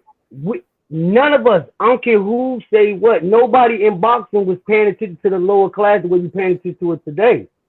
So you still had the Floyds in them fighting. You still had all this going on. So nobody No. Floyd. Okay, I'm gonna tell you, Floyd. When he became undisputed in 2018, no. Floyd wasn't even fighting. So, okay, you had the heavyweight jumping. All I'm saying is but during that time, nobody wasn't looking at. In 2018, the reason why was because he wasn't being promoted worth the fuck. However, what I will say is this: during that time, you had Lomachenko being pushed and promoted more than he was. You had Teofimo Lopez. They had the complexion to receive protection from the connection. That's why, because you had Lomachenko, you had Teofimo Lopez, and Tyson Fury. All being pushed and promoted more than Terrence Bud Crawford, although he was undisputed and winning. Right. How did Lomachenko, like this? I don't care what. I don't care what anybody says. That's just like what they did with Lomachenko is like putting Errol Spence pound for pound #1 after he beat Kell Brook. What they did with Lomachenko. The great Lomachenko, he didn't even deserve to be in top 10. The great I'm dead. Like they going by his skills. Okay, he got skills. Everybody got skills. No, they ain't going by his skills. They going by his skin. Let's. I know that. I'm talking about the way what they want us to believe. They want to believe us that he is great. Yeah, he's a great dude. But this nigga got skills. I give him that. Lomachenko got skills. No. He got skills. But because he shouldn't have got. But he shouldn't have got pushed. He shouldn't have got pushed the way he got pushed, though. You know what I'm saying? I'm not saying. Go ahead. What they're doing right now is like damn. They're gonna fast track him. Oh, his foot speed, his feet speed. Oh, he got man. He know. So, he. Yo, the best thing I think Shakur said, and I swear to God, I ain't think he dissed Bud, but he stood on his own. The best thing I heard Shakur say, and he made sure he said it on camera, when Shakur said, "I'm a silver Olympian." When somebody questioned him about when he get let Bob treat him the way Bud got treated, and Shakur let that be known on video. You know, Bob see everything on video. So Shakur ain't got to go keep on repeating it. He already said it. So that gave Shakur a little bit of respect on his name. Because let's be real. What Bob Arum did to Tim after beating Kell Brook, that when he said that, when he said that man, I would have put that old nigga to sleep. Mr. Brown. Yeah. Mr. Brown. You also know Shakur is protected by Jay Prince too, right? Oh yeah, I know that. But I'm saying, but okay, he still spoke up. You already hold on. What I'm about to say. So with that being said, you already know games is not going to be played when it comes to that. So we already this channel's already been on that, bro. We already know. That's why. That's why what Coach said. That's why he felt. You're right. That's why he felt like it was safe to speak up. And so you heard what happened. Y'all heard what happened. This is what. But check this out. Let me go back to where I started. Can I go back to where I started? I asked you, so because I put it out with how Bud was a legacy. Now it's your turn to tell me how you see your boy Errol Spence at legacy. Where's his legacy at? Mob ties. Wait. This what y'all gotta forget. This is what everybody's forgetting though. When Earl was coming up, I'm talking about even down to the point of Keith Thurman. They was the mans of that weight class, and we all gonna agree to it because we all know that's true fact. They was the guys who y'all thought about working. I'm talking about Keith Thurman, Sean Porter, all them up there. Yeah, all them up there. That's what I'm talking about. At this time. How long have you been watching? Now, can you use the same logic he using? Huh? You said you've been watching Errol Spence before he went on the knockout streak, right? Well, probably. All I'm saying, probably a little bit before, but I wasn't. When Earl fought, this was the fight that I said, like I really thought, like every time I was dying to catch him on TV after not Phil LaGreco. Because we really didn't see him on TV until they launched. We didn't see Earl on TV until they launched PBC in 2015.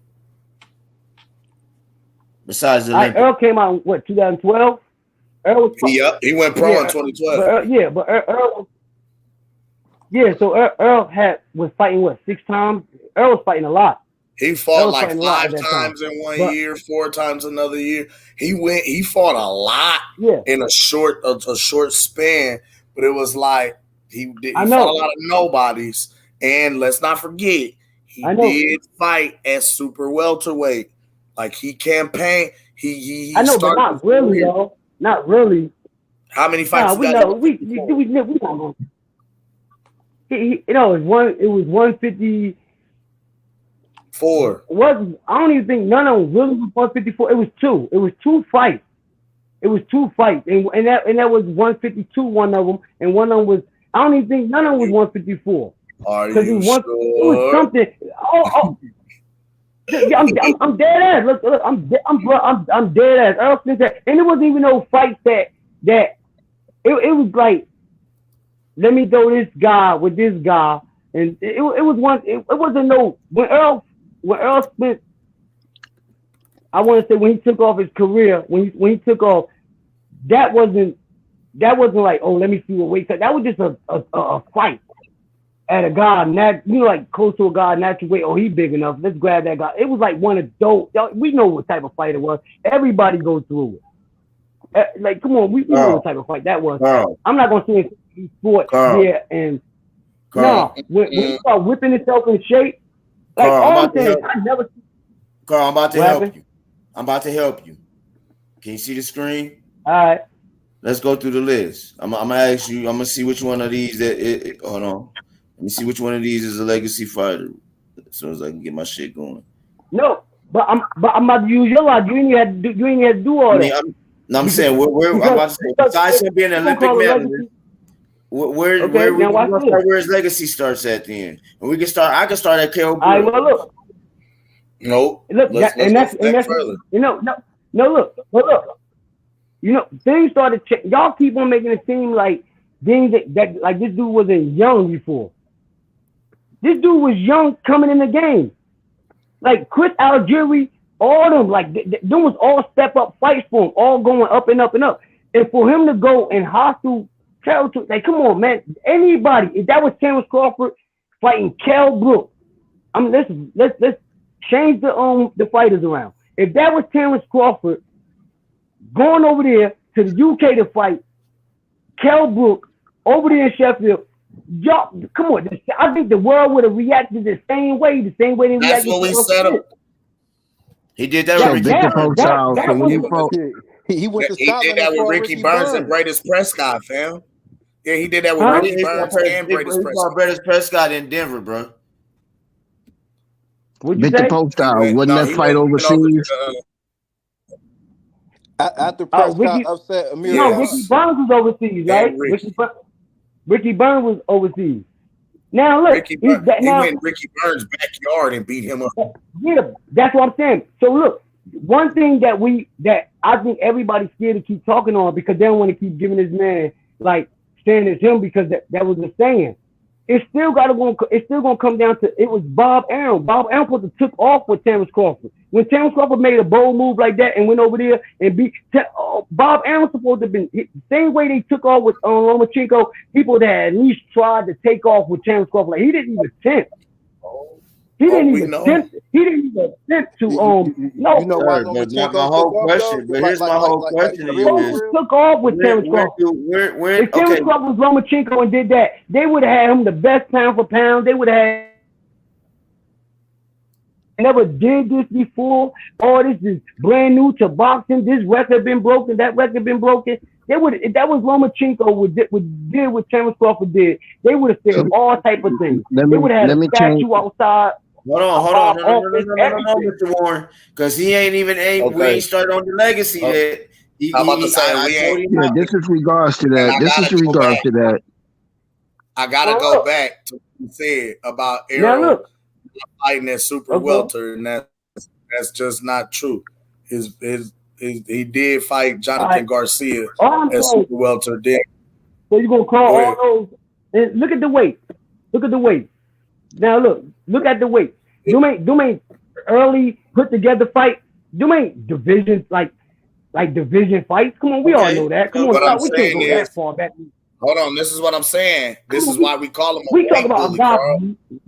He started off. But you can't call him a weight bully. That means Sean Porter. Bro, he has at least. Bro, he has like. But he called himself the weight bully though. So how you can't say why? Hold on, Kim. Yeah, but then he went down and campaigned at 147. Like. Now look. You just like you said, he called himself the weight bully. He called himself the weight bully. Yeah, okay. But I'm talking about the meaning of the people trying to use the way they using the weight bully. They not saying it the same way that a regular motherfucker like me would think. Like I don't think he's saying like I'm a weight bully. I'm killing myself to go beat these little guys up. No, he's just saying whoever in my weight class, like I'm bullying them. That's how I'm looking at it. Maybe I could be 100% wrong. I could be 100% wrong, but I'm just saying, like, when you think about it regularly, it's not nothing like. When we used the term weight bully, we used the term that Hold on, time out though. I'm still not getting my answer. I'm asking, how is Errol Spence? What is Errol Spence's legacy to you? I gave you words. So where does this? Well, let me ask you this. Let me start with this. Where does it start with you? I'm about to say you brought up another thing. You said something about the 54. Then I was like, okay, we jumped on that. That's how we got there. That was Cam. I brought up. Yeah, I heard somebody say something about. Yeah, I heard something about. I'm still 6 fights in on his career. 7. I'm now going to 7, 8, 9 fights in his career, and he still is super welter. As a matter of fact, let's see here. I'm as far as 7 is Eddie Cordova. Jesus. Those all are catch weight. All of them was at catch weight, right? Was all of them at catch weight? That's what I'm going to see. These is showing up as super welter, sir. 154. 150. Yep. Rivera was super welter. 156. That's what I'm talking. Look, all of them is all catch weight. Like I get you saying because it's past 154, some of them, like, but they all catch weight. All of them is nothing but catch weight. Not even exactly catch weight. It's just Okay, like so we're just going to put together welterweight fight. like everybody else do. Bro, I'm all of going to those are welterweight. higher than 147. What we're Ain't saying none of them is was scheduled for. he I has get what you, I get it, but he we talk has about when a the man good took off with his career. Let's see So here. when This did is he take right. off? I got it. hold on, I man. got it up for That's you. what we saying. We can't just you can't because What fight put Errol Spence on the scene? we judge a fighter off Let me of ask his y'all something. overall body of work, fam. Okay. We go off of and what happens oftentimes with Bud Crawford is you see guys judge him strictly for his body of work in the welterweight division. They say to hell with what he did at 135, being millennial and a champion. To hell with what he did at 140, being undisputed, cleaning out the champion, winning fighter of the year twice, et cetera, et cetera. You know what I mean? They don't want to hear about that. They only care about what he did at 147. So I'm saying on the flip side, why don't we hold Errol Spence's feet to the same fire? Because he has fought in more than one division. Right now, I'm at Emmanuel Lardy, and that's when he starts fighting at welterweight. That's a good 10 fights in, fam. Okay. So I'm saying by 10 fights, hold on, let me finish. By 10 fights, Lomachenko had a world title fight. By 10 fights, you understand what I'm saying? So why does this man not have any accolades in the super welterweight division? And he did have a small campaign there before moving down to 147. That's what we're asking. We want to know. All right, because all those fights was build-up fights. To get he ain't coming on. He came on the scene with a little buzz, not even no buzz. I ain't gonna call. We ain't gonna call none of that buzz. It was none of that was buzz. When he jumped on the scene, even with the 154, 56, 50, whatever, all those fights I did, Errol Spence he wasn't known for nothing. Nobody really know Earl. We ain't know Earl the way we know Earl now. So Earl was jumping on the scene just like anybody else. No, that's a lie because people knew Earl from the Olympics. People knew even Earl. after Lardy, and I get what you saying. But ain't nobody come in. But I was boxing jumping for Earl the way they box on jumping for Earl. Let's just say back in 2018. Well, this is what I mean. We didn't start seeing Errol Spence being highlighted until PBC launched in 2015. They put him on put him on there, and then Sean Porter and Keith Thurman was the main event. I remember that. I remember that fight card. That's when the thing is that's when you start to hear people talk about Errol Spence's career as though he was a new up and coming fighter, and that's not true. He had already been pro. Almost 40. You feel what I mean? But how many fights he had? See, that's what I'm trying to say. I'm thinking about it in a regular 2015. Yeah, that's what I'm saying. I'm thinking about it in a regular way. Go ahead. Yeah, when he fought, hold on, let me get there. Come on. Because the first PBC fight card that he fought on was damn it, come on. Well, because I got all this what was it? No. Did they all beat up on?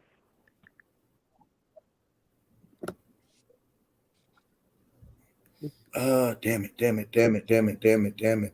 you talking about? I want to say Samuel Vargas. It was Samuel. That's what I'm talking about. That they all beat up on. Yeah. I mean, when he fought Samuel Vargas on PBC, that's where people are talking about, or that it seems like that's where they pick up on his career at. They don't talk about Francisco Javier Castro, Noe Bolanos. They don't talk about anybody prior to Samuel Vargas. 15, when he fought Vargas, he fought Vargas at, come on, y'all killing me with this. Why is this doing this? He fought Vargas in what? 2015. Terry Crawford was a champion already, right? Huh? I said Terrence Crawford was a champion already, right? Yes. Bud had already, yeah. Now, I mean, that's why we keep trying to say walk with me. If he, Bud was that's a what I'm champion. trying to say. Bud was a champion in one division and was in the process of cleaning out another. At 135. I don't think he cleaned them out, but no, he cleaned out 140. No, I'm saying he fought at 135. A lot of niggas wouldn't fight Bud. I know. You know, because remember, he started at 135. Him and AB was there. And I think about anybody had that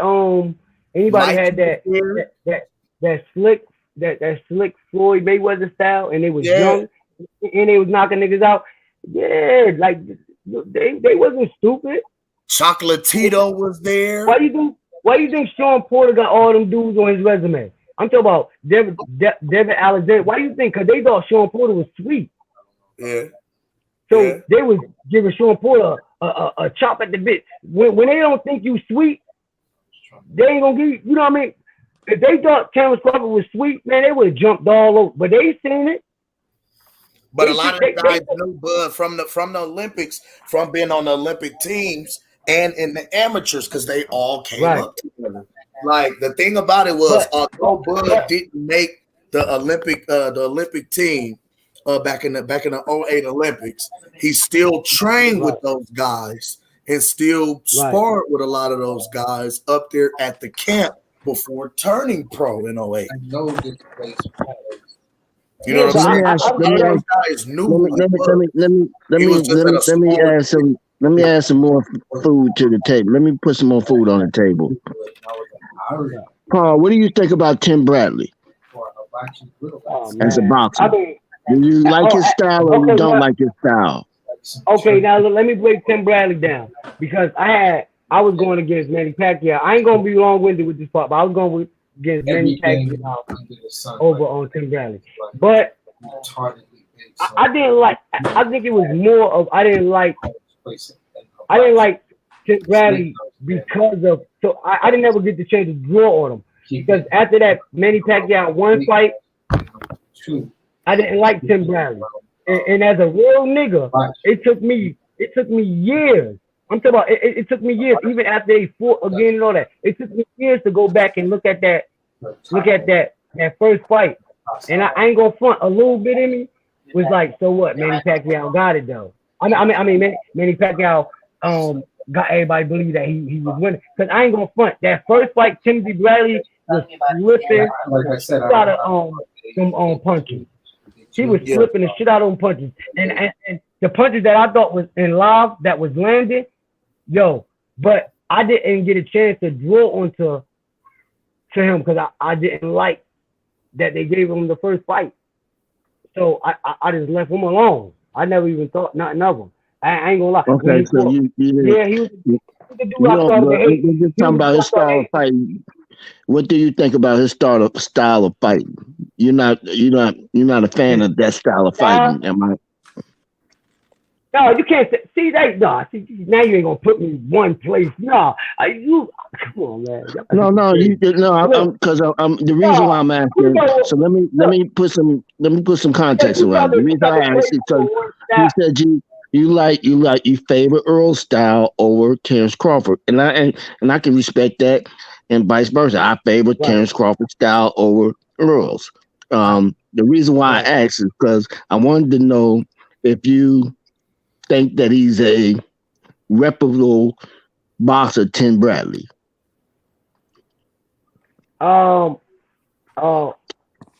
It's hard to say because after a while, you love Roy Jones, right? You love Roy Jones.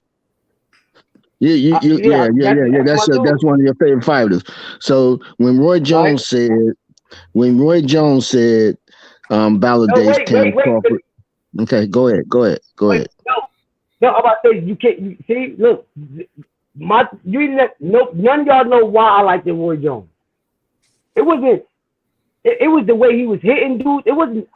To be honest, none of us can't even name his style of fighting. He wasn't no slick boxer. He wasn't no brawler. He was like a freelance type. So I like them the way the things that he did in the ring and how he was beating these guys and his personality.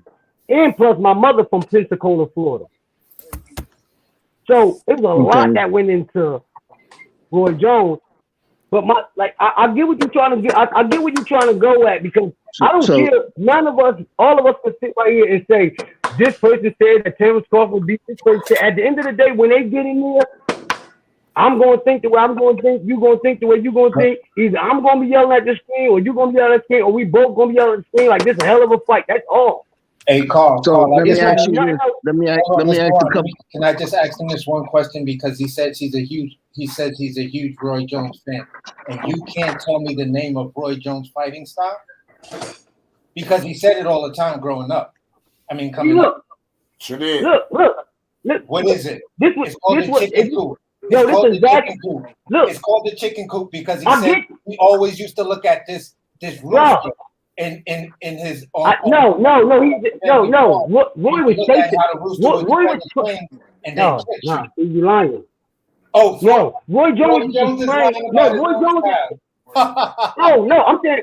Listen, I'm saying Roy Jones was when Roy Jones in training camp. One of his training methods was that he wouldn't stop training until he caught that rooster.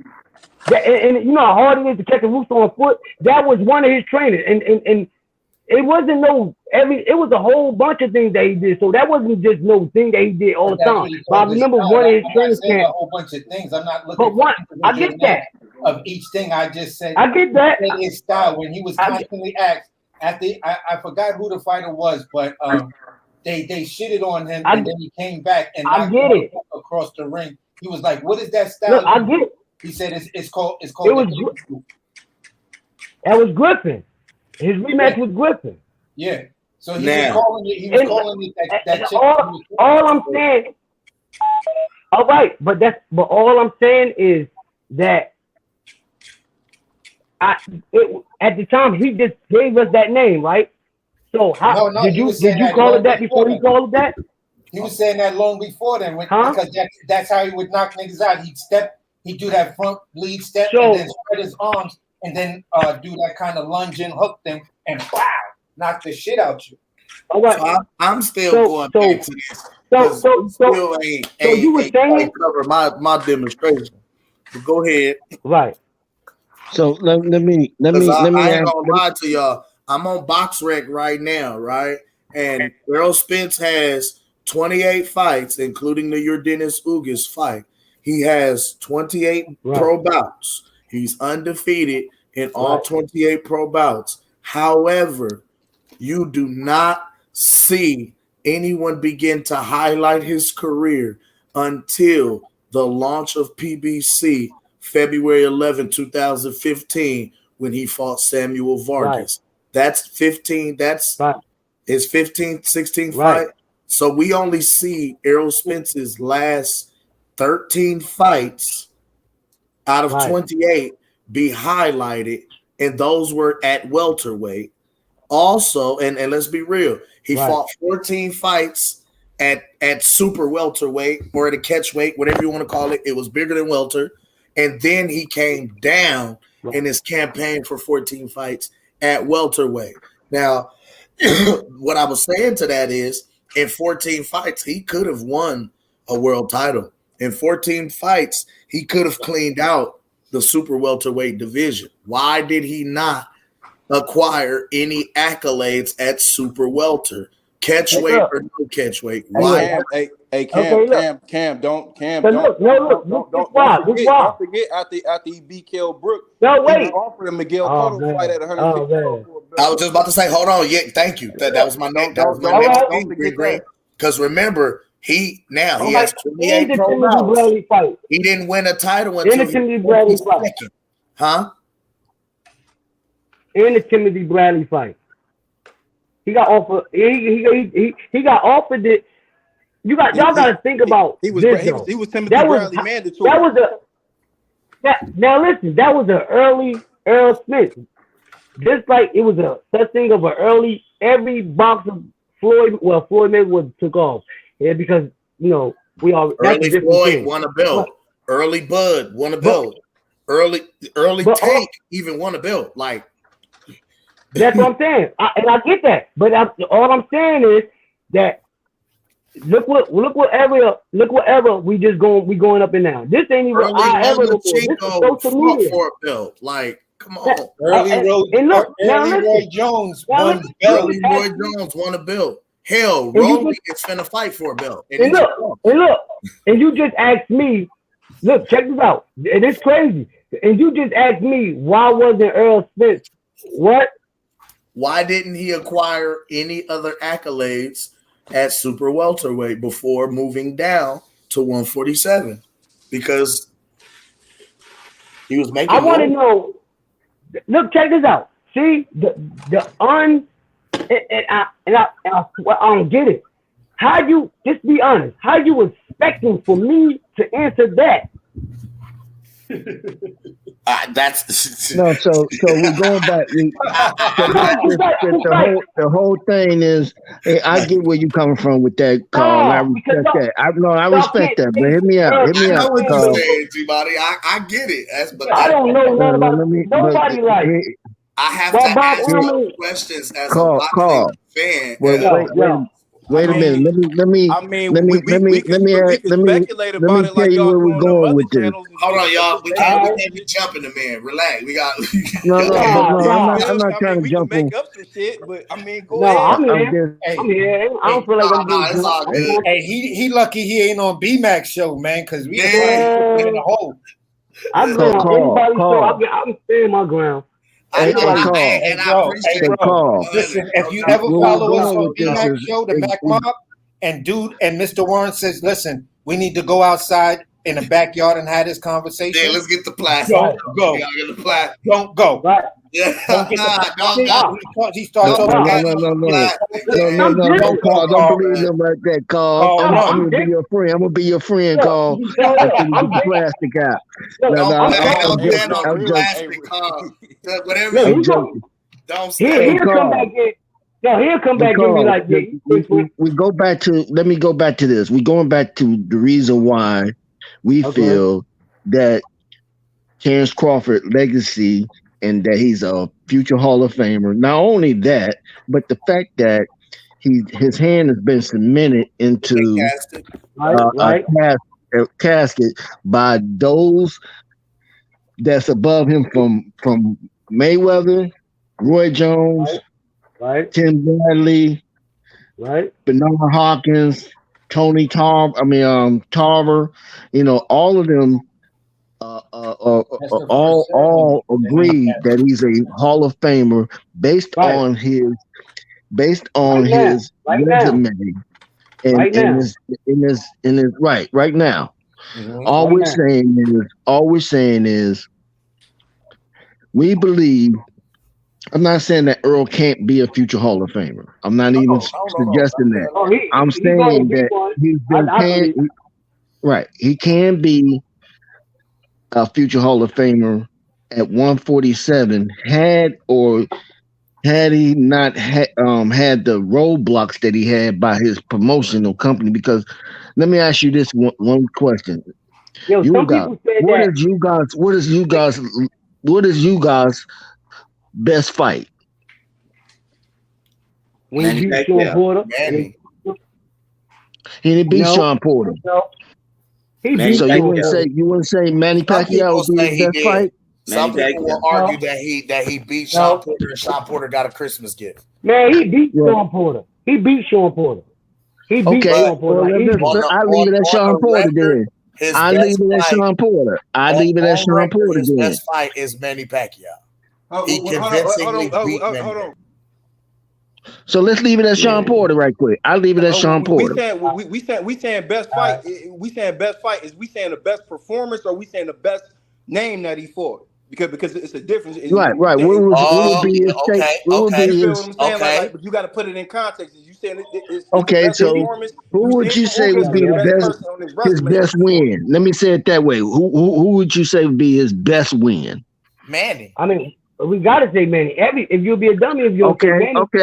Okay, so he now, took a lot of punishment in that Pacquiao fight, though. I would say Omar Figueroa. Oh, Yeah. No. Figueroa was his best performance. Manny was the best name Oh, on you his said resume. best performance? The best that he looked. Because the Manny best Pacquiao win. has Now, I just want to know who you consider the best win. The best win for him. Wait, the best win, like, I don't know what they're saying now. Well, like, I don't know what y'all saying now, because y'all saying like, best performance. Let me go a little deeper what's the then. best name on Ugas's record? The best name, come on, everybody, is Manny Pacquiao. That's the best name. Okay. All right. So would you say Jeff Horn would be the best name? So would you say that Jeff Horn? No. Wait a minute. Hold on. Let me get it out. Let me get it out. Hold on. I can't even get it out. I can't even get it out. So who's Jeff Horn's best win? Stop. I mean, stop. Did not Pacquiao fight Horn? Jeff Horn? No. Listen. Now look. Oh. Dennis Ugas. No. Because you want to use that. Dennis Ugas beat Manny Pacquiao. We all seen this. Like, ain't nobody debating that. No nothing. Dennis, he beat him up. Okay, I didn't ask your opinion of who should have won and who could have won. I asked you the best win. The official who is record. the best win on Jeff Horn's record, on Jeff Horn's resume? Whether you disagree or not, who got the win? Manny Pacquiao. Okay, so Manny Pacquiao. With that being said, let me move this to the side. Did not Errol Spence immediately said that he would fight Jeff Horn in a heartbeat for that belt? No. I can tell you right now where they were sitting at. I told you. He came out of his mouth and said that. Stop. Okay, all right. Look, so he didn't. Hold on. Now, Carl. Hold on, Carl. Before I let you go. Carl, listen to me real quick. Carl, you gotta listen to me real quick. Bro, we bring receipts. Now, do you want me to bring the receipt of him calling out Jeff Horn? Do you? I mean, you ain't got to. I can bring up the receipt. All right, now let me say something real quick, because find the video while he cooking. Go ahead, Carl. Find the video. Yeah, go find it. Yeah. Now look, you saying he called them out. Now Jeff Horn, come on, this is a dude coming up. This is a dude, and Jeff Horn food, bro. No. Yeah, he called him food. But look, Errol Spence never brought none of that up.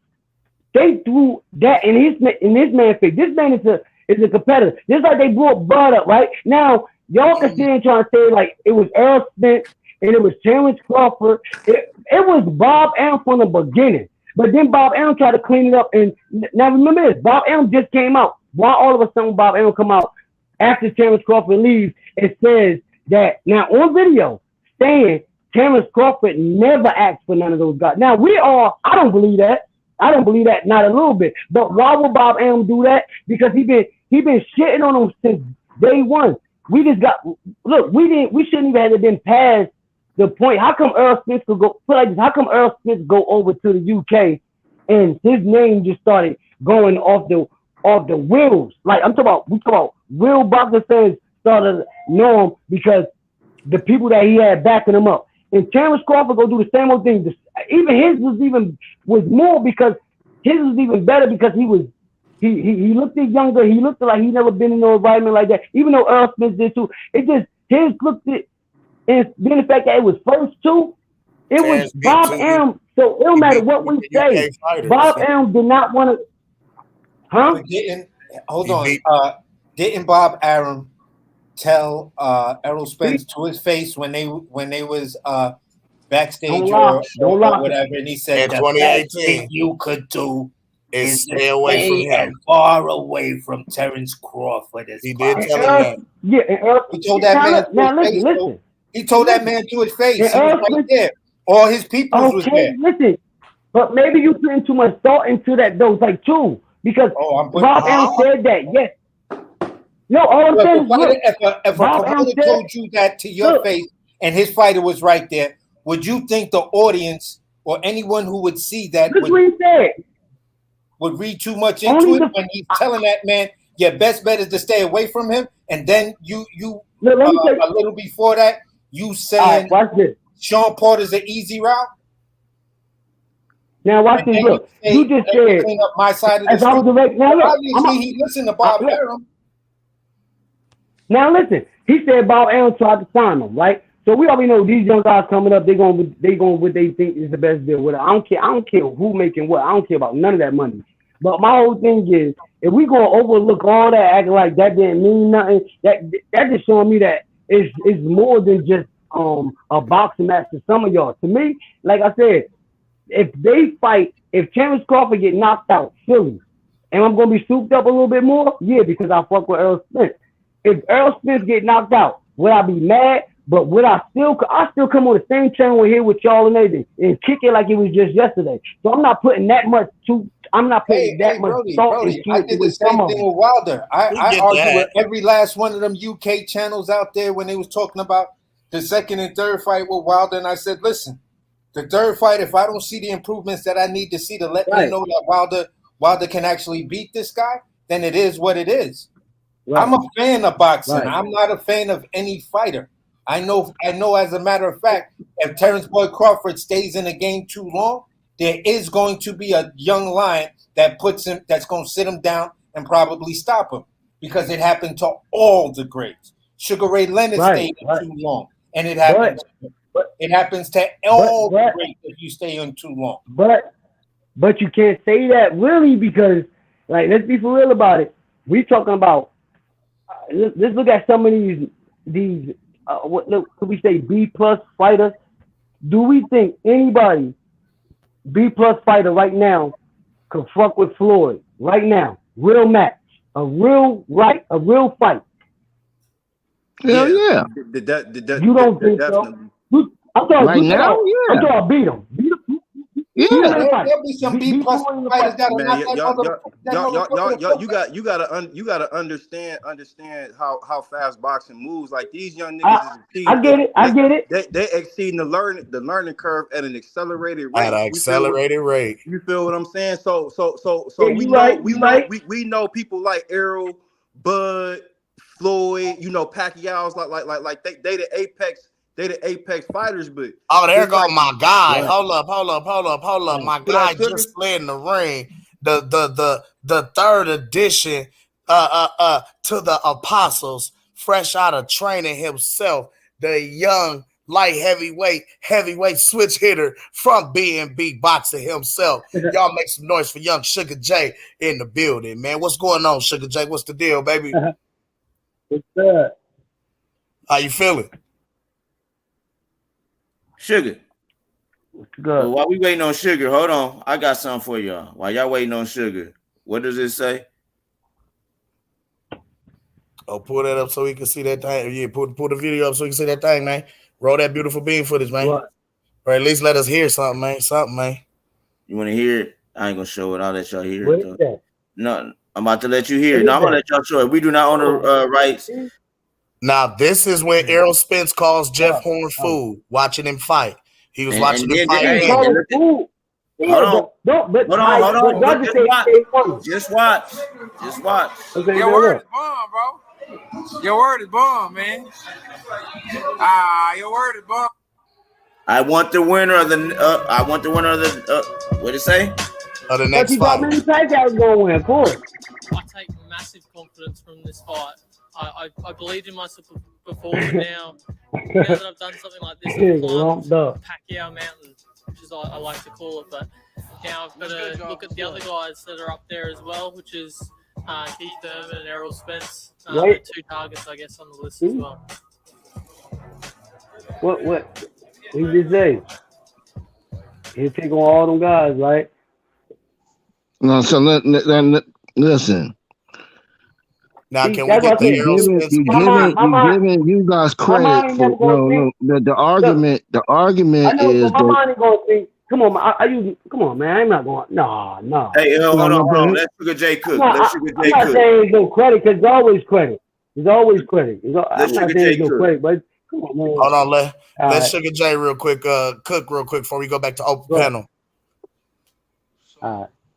Shout out Sugar J, you back? Yes, sir. Yes, sir. Hey, You sound far away. You good? Sound far away, youngin. But am I good? Yeah, now you go, good. Chris. You crispy. All right. So I'm assuming we talking about what Keith Thurman came out last night, and I'm assuming we all seen the interview, right? Right. So I'm gonna be honest, I didn't watch the full thing, but from what I watched, Keith Thurman, I didn't like. I can't really. So from what I see from the interview, right, I can't really be mad at ESJ in the sense of, and I feel like Keith Thurman is mad now and jealous a little bit. And he thinks that he's supposed to be where Errol Spence is at right now. But the thing is, Errol Spence, you were supposed to fight this man when he was younger, you're right, before he fought Kell Brook, when he called you out. You don't want to fight this man. Now, me personally, if I'm ESJ, right, I'm going to fight you. Now, one thing I do that in Gooch and Cam, I will say, I never thought of it like this because I know how we always say, oh, how come we haven't talked about the Errol Spence Keith Thurman fight? How come we haven't talked about it? In this sense, it makes sense, right? Like Keith Thurman said, we want to see the Crawford fight, right? We want to see the Bud fight. Why would you fight me first? You would fight Bud. So maybe he was waiting so maybe he was waiting for Bud. So while ESJ, he has us thinking, oh, he's ducking Thurman, or he don't want to fight Thurman. He's moving up to 154. This, that. Meanwhile, he talking about Bud. He went for Bud, but we, as fans, gonna do what fans do, and just we're gonna speculate. However, right? Everybody's saying that they guy is waiting, the other guy he ducking. fooled us all. He fooled us all. That was the whole truth. Come on, that's 100% true. Yeah, y'all know. Y'all know that's 100% true. And look, I can't knock Errol Spence for doing that. And I said this then when we was arguing about it on the panel back in January and February. I told Gucci and Cam straight up. I said, "How do we know he's not doing like a Floyd Mayweather tactic?" I said that. I said, "How do we know he's not doing this to get us riled up? How do you know?" And that's why do you think that got Floyd so many more fans? The tactics, the mental game, and that's what I said down with. And that's what I was saying then. So I kind of like what he did. I already knew that's what he was doing. That's why I didn't get so hyped up about it. I was like, okay, he just not fighting Spence. He gonna get ready for Bud. That's what I was thinking about. That's crazy. And look what they did. They got all of us. They got the whole YouTube community. It got fans, just casuals. Oh yeah, Errol Spence, this, that. You know what that's doing? Giving him money, more seats. So when him and Bud do fight, oh okay, you gonna hate me, right? You gonna hate me, but you gonna give me your money, right? I can respect. I can respect that perspective. Hey, look. So that's what. Yo, would y'all be shocked? Go ahead. Would y'all be shocked? Be for real. Would y'all be shocked if it came out one day that Bud and Earl was doing all this together? No. That wouldn't shock me at all. And I don't. Let me ask you real quick, Carl. I don't know. I don't know if this is the point you was making, but you were saying like Bob should have moved. It was certain situations you felt where Bob Arum could have moved Bud in a better way. Is that what you were saying earlier? Mm-hmm. And everybody on this panel feels that. And see, I'm gonna be honest. Me personally, I believe Bob was only trying to move Bud in a certain type of way because he's seen what Floyd did, he's seen what Oscar did, and he didn't want that to happen again. So what? So he was like, "Fuck him." No, I'm not saying. I'm saying like, okay, I'm gonna pay you. You feel what I'm saying?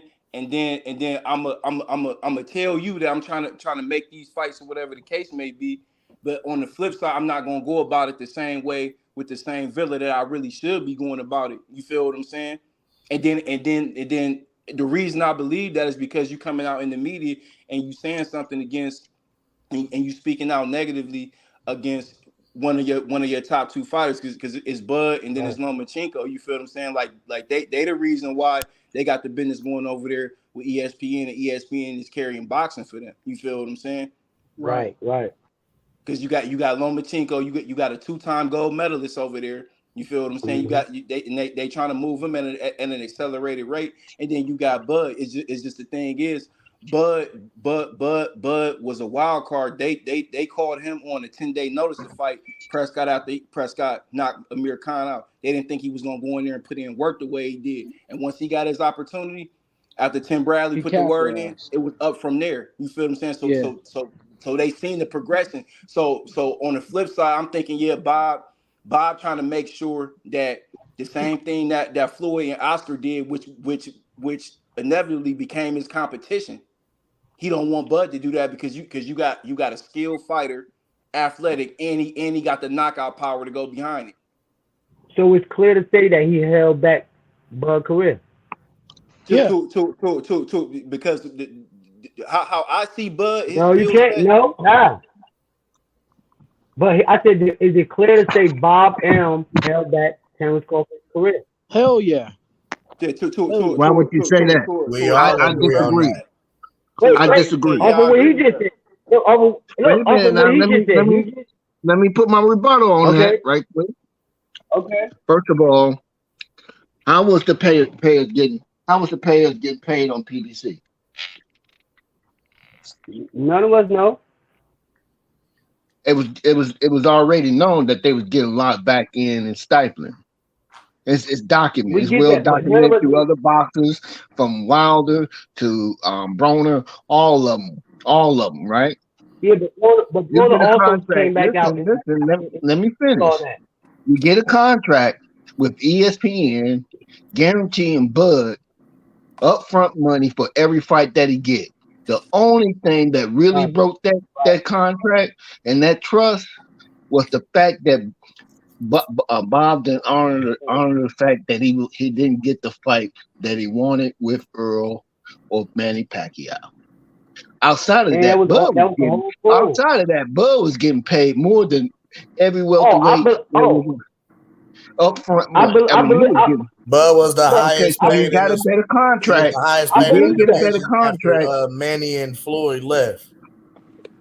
Look, I believe that. I believe that Bud was getting paid crazy. I believe that, but he would. But my point is, I'm not talking about promotion. I'm just talking about he did get him a better deal than everybody else that was. And I'm gonna keep it 1,000 and add on to that from the way it's looking, guys. The reason I said that Errol Spence wanted this fight, but Al Heyman did not, is because it has now been proven on record several different times that Al Heyman has turned down guaranteed money on behalf of Errol the True Spence. A prime example, when you heard on the Instagram Live when Bud said he went with 25 million a piece.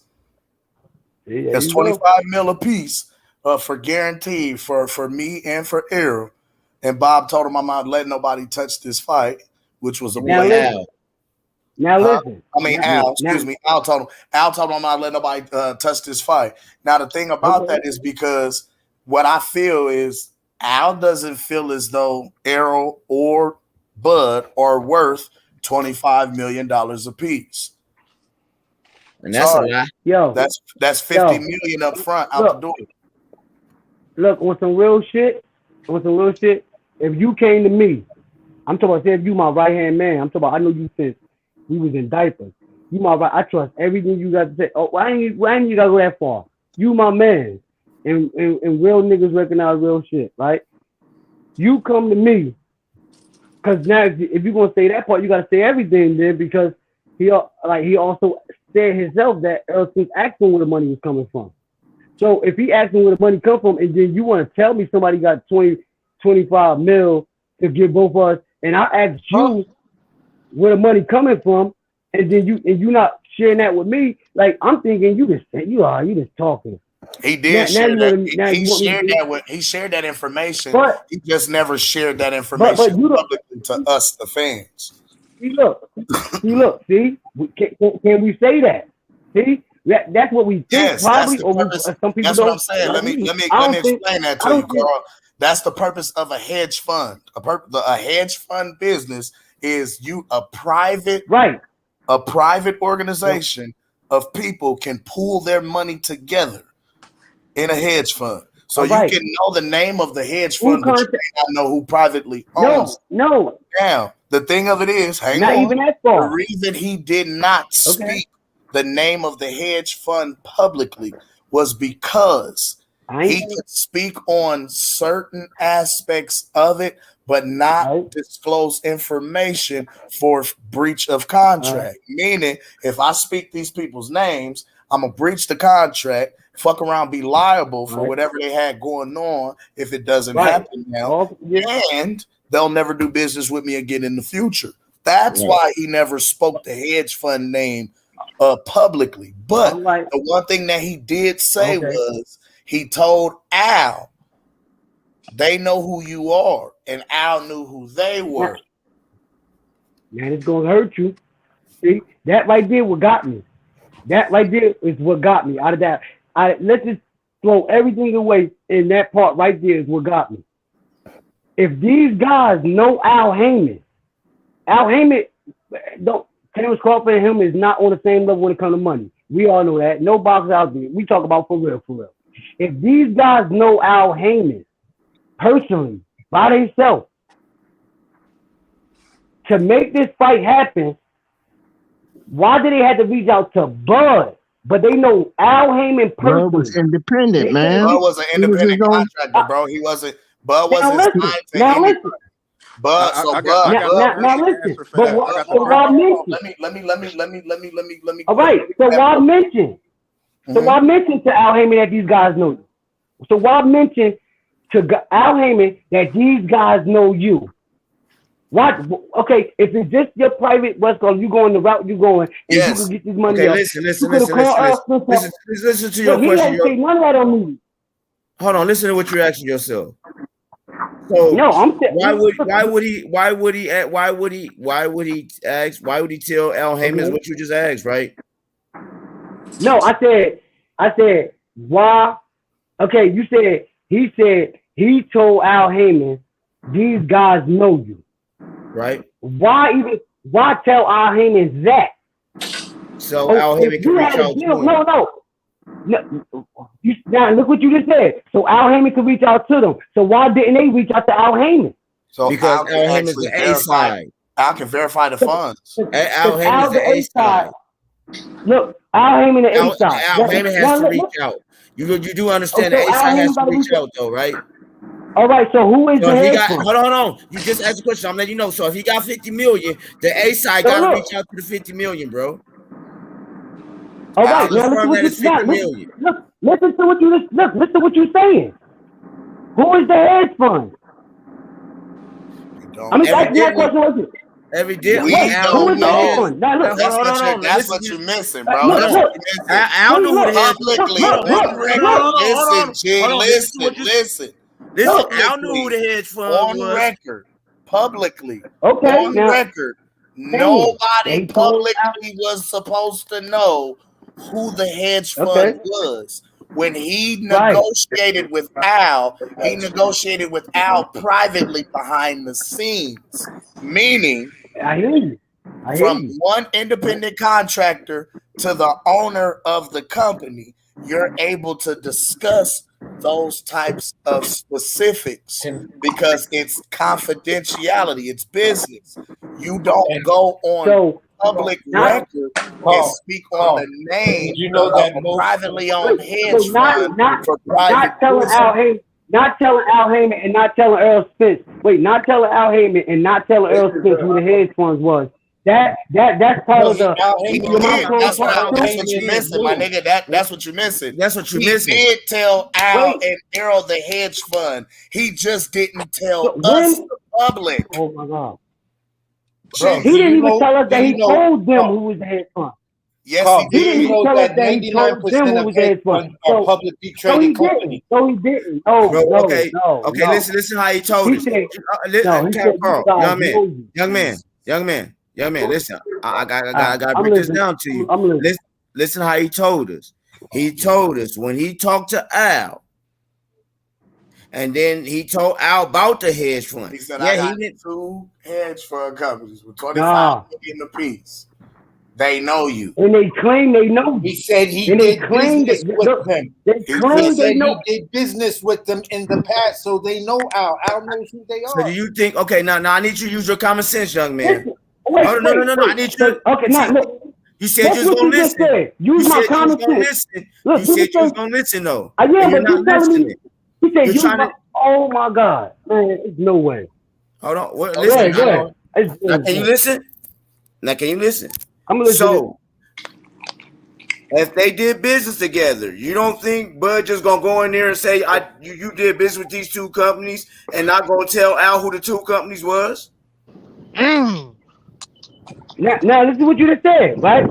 You just said he's not gonna go in there and tell.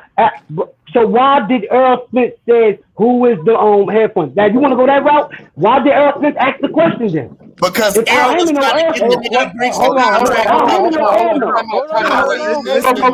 on, time out. Hold on. Bro, can I say something? Bro, Errol never asked. Hold on. Can I please cook? Can I please cook? Now he asked me that question, right? Yeah, let him talk. Yeah, okay. Okay, now re-ask that question again so I can really break this down to you. Now re-ask it again, sir. You said Al Heyman, no, right? Right. Errol Spence. Now remember, Al Heyman is Errol Spence's advisor, right? Anything that Errol Spence got to do, if anything Al Heyman got to do with doing the fight, and Errol Spence got to know everything. Okay, what I'm asking you, Okay, never mind. Let me get to this. I know what your question is now. Okay, you know what I'm saying. If Al Heyman knows why Errol Spence okay, when Errol Spence asked him who is the hedge funds, right? Okay. He asked them publicly on a public platform. Okay. Errol never asked the question. He asked he said, what about the back end? He never asked who was the hedge fund. He never asked that question. He asked, what about the back end? That's the only question Errol ever asked. Facts. Okay.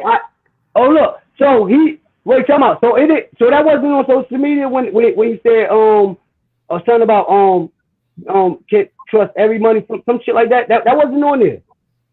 So we gonna really play in time. We got money ain't good money. Wait. Hold on. You just said it right there. All money ain't good money. On social media. So that means. Wait. You just said all money ain't good money. You just said it. All money ain't good money, right? Come on. Nigga, hold on. If you take your time, you literally just sped over it. You just said it.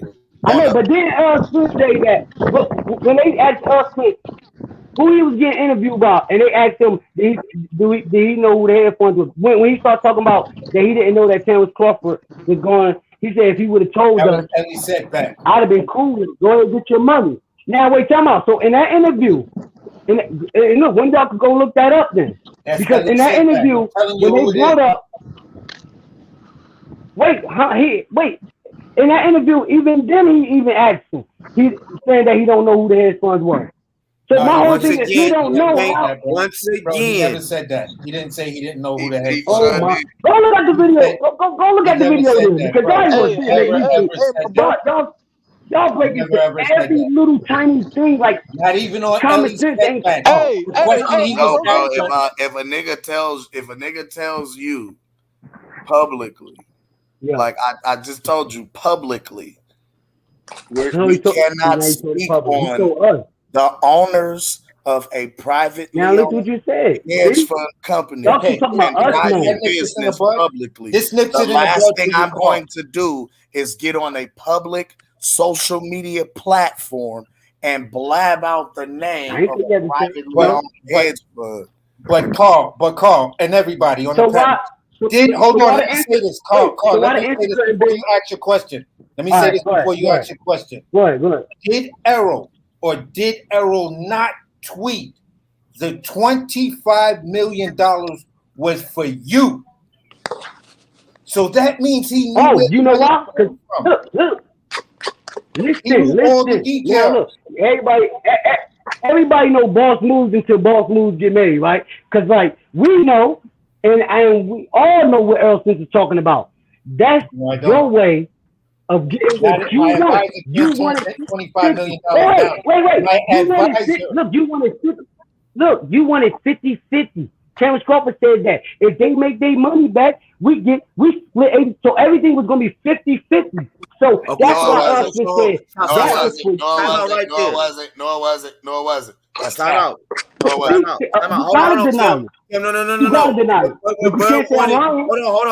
What Bud wanted was 50-50. So you really think Bud, hold on. So you really think Bud deserves 0?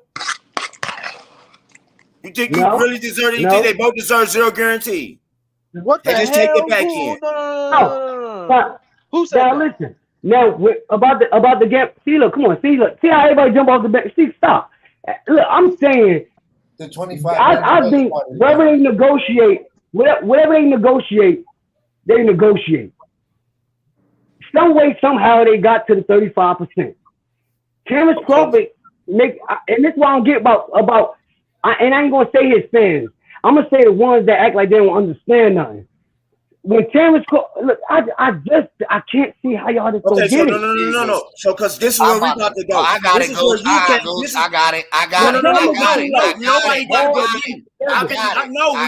You've been giggling all night. It's my turn. I've been quiet for a long time. Let me cook. Okay, me. I'm about to let you cook, Sugar J, too. Check this out, though. What I'm going to say to you, young man, is this, though. Man, I ain't lost my train of thought because everybody trying to cook. Yeah, go ahead, Sugar J. Y'all messing the whole when you get ready to say. No, wait, take your time. Take your time, bro. Take your time. Get it. You gonna get it. When y'all say shit like $25 million a piece, Bud wanted 50-50, and Errol wasn't gonna give it to him, et cetera, right? I didn't say all that. I didn't go that route. The whole question that we come down to is what's more, $25 million or no guarantee? Which would you take? You said 25 million is more, but how we know? Look at Tank Davis and Ryan. Look what they just walked out. That's not a guarantee, G. That's not a guarantee. No. I said look what they. No. See, now you just gonna look at that part. I'm saying look what they walked away with. Like that, I know. Come on, man. Now, let me on that. What you just saying? Okay, so you're saying this now. Look what they're made. So then look what they're made plus that 25 million. I'm saying that's what you're gonna talk about money. I'm saying, but add that with that 25. Add that with the 25 million, though, my friend. Add what with the 25 million? What? Okay, whatever. Let's say they made tank numbers. Bud still gets the 80. Bud still gets the 35%, but they getting 25 million guaranteed. But they didn't say that. That's what Bud coming up with now. That's how the You're not listening. No. Bud. No, this was Bud. You know what Bud said. Bud said 25 million 25 apiece. Errol Spence said, what about the back end? He's supposed to say, what about the back end, right? Errol Spence said, if they make their money back, we split. 80-20. So that's how 80-20. Yeah, not 80-20. But with the company. Yeah, with the West Coast. Y'all know they ain't talking about them two. Stop. They ain't talking about 80-20 with them two.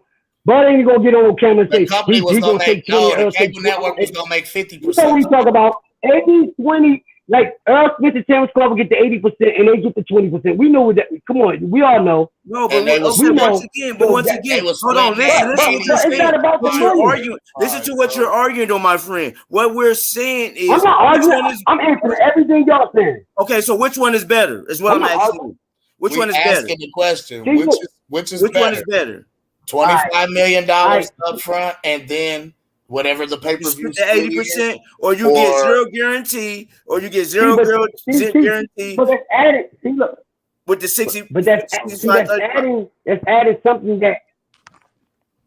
But look, that's adding something that's out of negotiation. That's something that we making up right now. That's something that's a simple question. No, because y'all trying to put because look, because when 35% came online, like come on, like let's be real about y'all. That's what Bud said. You wiggling. Different time. You wiggling. All this, y'all ain't gonna say that all this wasn't that. No, wiggling. You wiggling, bro. Wiggling. Listen. All this is that wiggling for what? Everything that come out my mouth. Because you're not even staying focused, G. I didn't ask you twice. What would you rather take? I agree with, would you rather take $25 million up front or no guarantee? You can't answer that. You haven't answered the question yet. You going in circles. No, all I need is a simple answer. Come on, man. Look. The only you talk like that because I don't know if you getting super mad, but at the end of the day, of course somebody gonna take the 20. Of course somebody gonna. Of course we're gonna take the 20. Look, of course, okay, the 25 million. Now what? Was it real? None of us know. But y'all, you can't just go by a man. There you go. Oh, Jesus. I hope y'all ain't want. Carl, you said it. Carl, you said it. Y'all not like that. You said, was the 25 million real? Before Al would even go and try and verify if it was real, he just shut it down and said, I'm not letting nobody else touch this fight. He didn't even go try and see if real. Because he knew the players. He knew the individual was real. Okay, look. He knew the individual even though I know you don't want behind the 50 million had it. Hold on, AC. Look, even though I know you don't want to be. Look, even though I know you don't want to be, now look, you is Al Heyman. You is Al Heyman. That same old thing comes. You Al Heyman. What you doing? Now look, don't go off your feelings. No, you is Al Heyman. You the nigga with you got. I know what it is. You know what you can do. The moment I allow somebody else to come in and touch this fight, it makes me as a business owner look weak. This looks like PBC is failing over here. At the end of the day, hold on. We gotta get the context. Look, that's what I'm saying. Carl, hold on. If I'm a businessman and I'm Al Heyman, right, and I'm trying to put on the biggest fight in boxing right now in our generation, and I can't afford to pay both the fighters a guarantee. Let me finish, please. I can't afford to pay both the fighters a guarantee because no fighter at that level is going to say, I'm going to fight a undisputed fight with no guarantee. Let's have that as a baseline. So that means Al Heyman and PBC could not come up with the funds. Now, if a third-party entity, let me finish. If a third-party entity steps in and one of the third-party entities is looking to represent me. And this is the foundation of why the money was even put in play. One of the members were looking to represent me for that fight and that fight only. So if that's the case, if hear me out. If that's the case, I'm the businessman. That relieves capital off of my hand that I have to come up with guarantees for these guys. That fight, that money I didn't have to pay these guys for the guarantee now can be in promotions, and they're both satisfied. They're both satisfied. I can guarantee you this, I can guarantee you this part, right?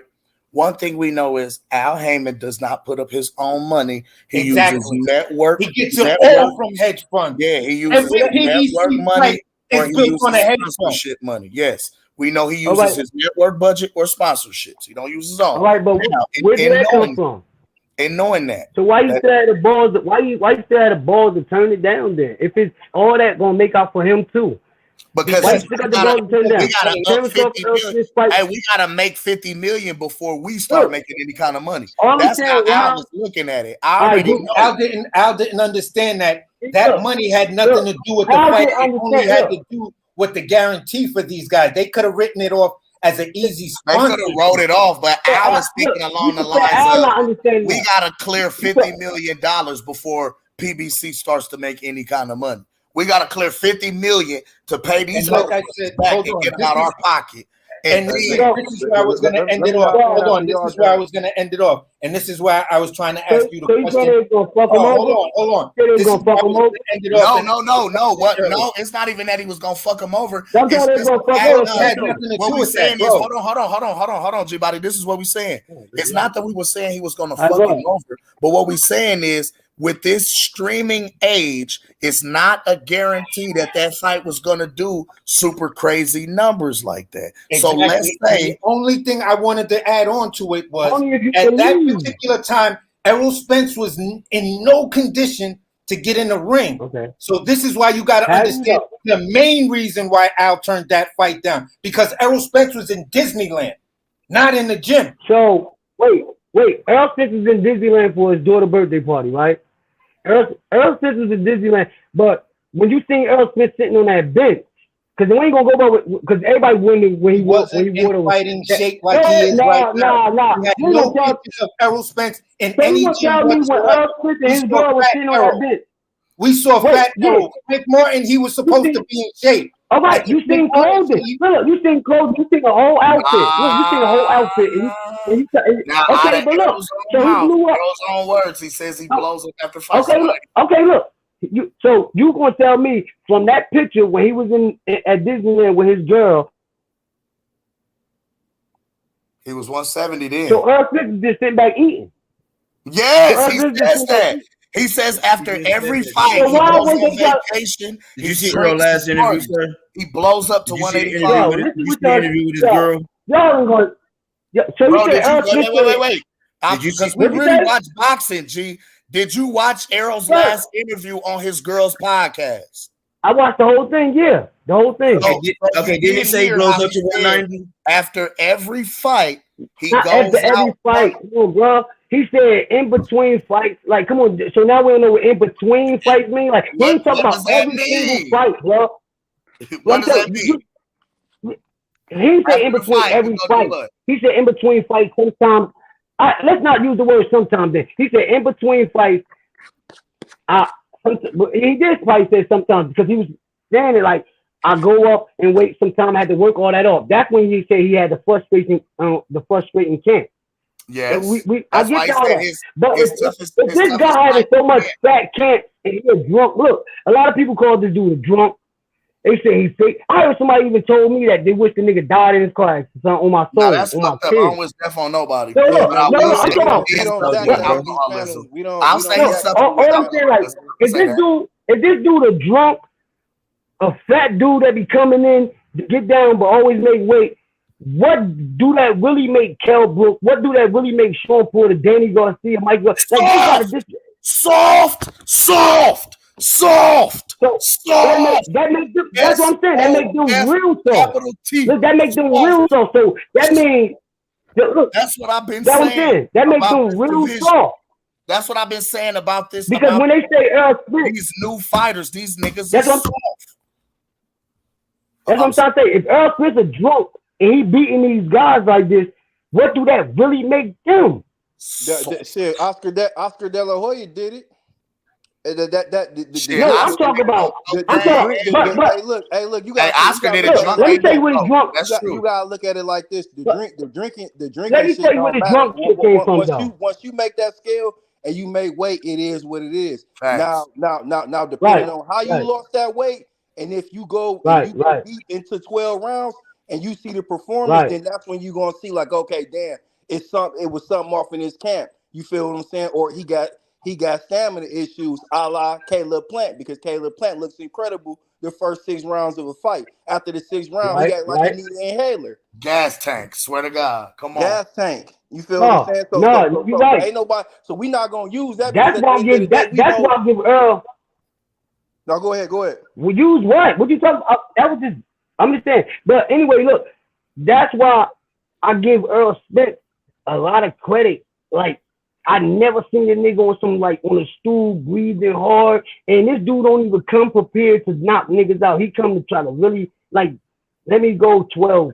Let me go how many rounds? Like he like I gotta give him respect. And if any real boxer fan, anybody gonna respect that work rate.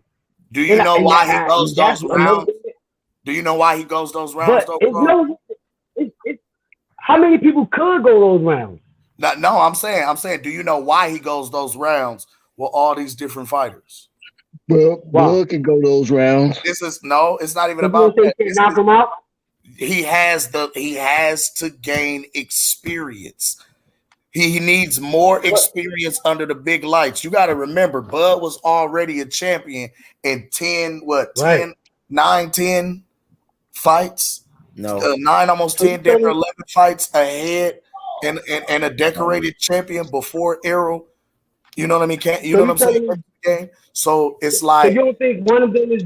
I mean, you don't think Earl ready for the bright light? Right? No, I'm not saying he's not ready for the bright lights. What I'm saying is this stage. Bud has had more experience in bigger moments under those bright lights. He's faced more styles while under those bright lights. He has more tools in the bag. So they're trying to gain Errol as much experience as possible against different styles, so he'll have some type of tool in the bag to be able to compete with Crawford against. Because right now, if I say this all the time, Errol's best chance to have beaten Bud would have came when Bud first came into 147. Shout out AC, because AC's been cooking that point for the grip. He came in because Errol was much bigger. He could have imposed his size and his will, but at that time, Errol didn't have very much experience, and Terrence had way more tools in his bag to use. So what it was they utilized all of these fighters in their stable to fast track Errol Spence experience under the big lights to try to prepare him for different factors. That was smart though, Cam. You don't even got to use Bud. You don't even got to use Bud. The reason I say fast track is because Errol had. Oh, go ahead. No, Cam. The reason I say fast track is because Earl ain't like none of them niggas. No, but Cam. Sugar J wanted to say something. No, but Cam though, like Earl ain't like none of them niggas. If I'm being honest, Earl was after all the niggas. I would have done the same thing that him and had Errol do. I ain't gonna lie to you.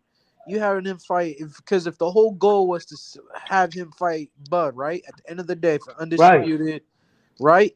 That was the goal. So why not get these dudes that's in my stable? That's gonna be the fight's gonna probably be way much easier to make. Get these dudes. Ain't my name being big. Knock them all out one by one. Ooh, guys. Bro, all these dudes. Porter. All these guys. And then I'll get Bud for undisputed. And one thing I want to point out is something, Sugar J. I would agree with you. If he'd have beat Bud first, I would agree with you. I would agree with you, Sugar J. It wasn't always just Bud though, because it wasn't always just Bud. I wasn't done, right? I get it, right? We all wanted it. And here's one thing I always thought. This is my thought process as a fan. If I'm going to see Bud and Errol Spence, right? I want to see it for all the titles on the line. I don't want everything.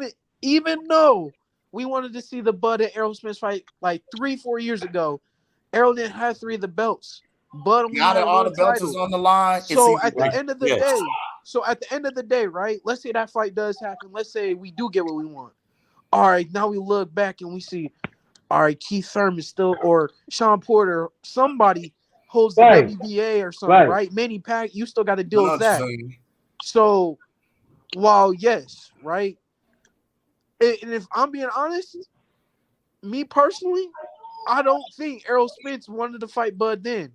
I don't think that. I don't think Errol Spence wanted to fight Bud then. He to me, he's trying to set up all these traps for Bud so he be like, go get a title, right? Go get a belt. No, you He can't. got They one. can't say that because he got his belt his first fight. So Right. I don't never get But that. I know what they saying. when he got Carl. the undisputed, Basically bro. was saying When he his got when he- undisputed, he said, "I'm coming to get Keith Thurman, Errol Spence, all the champs." That's Yeah. what he said, and they told him to here's go what get a happened, belt. right? And then here's Nah, what it was happened, Keith right? Thurman and Sean Porter. No. Like But Earl here's Spence wasn't on the thing with them two. He They said all wasn't the signed top to each other yet. guys. No, he just Hey, said all the wait top a minute. guys. but y'all, here's the crazy part though, right? Earl Spence Here's the wasn't crazy considered. part. If Earl Bud Spence didn't wasn't put his considered hands, top guy. but here's my thing, right? I feel like if Bud didn't put his hands on Jeff Horn first, Errol Spence would have been trying to get that title before Bud did. Yeah, I'm Errol trying to Spence tell is the you, one And that's what I'm trying to get to. You know what? You know what? after Jeff Horn beat Manny Pacquiao, he probably Let me thought that throw. was easy food. we saw Let him me call let him me let me we saw him let call me him throw fool. something out there. Let But me throw something out there. he had an Let me throw interview something out there. saying, Y'all, we keep leaving Jeff Horn out of the picture because if I know you just did it, because I was gonna say I would agree with Sugar J if it wasn't for the statement, or was it for the smoke that Earl had for Jeff Horn, but Jeff yeah, Horn had that belt. when Jeff Horn That's beat all. Manny Pacquiao, Errol So he Spence, not only He did had a he do whole lot of smoke for Jeff not Horn. only did he do the Twitter where he was calling him food, but he literally had a interview where he stated how he would love to unify the division against Jeff Horn for that title. Hey, here's the thing, right?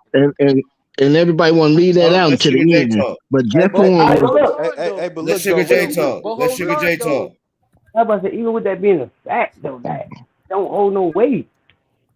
How so not? You got How to does it not? look Because at we all know what it 147, is, though, man. Carl.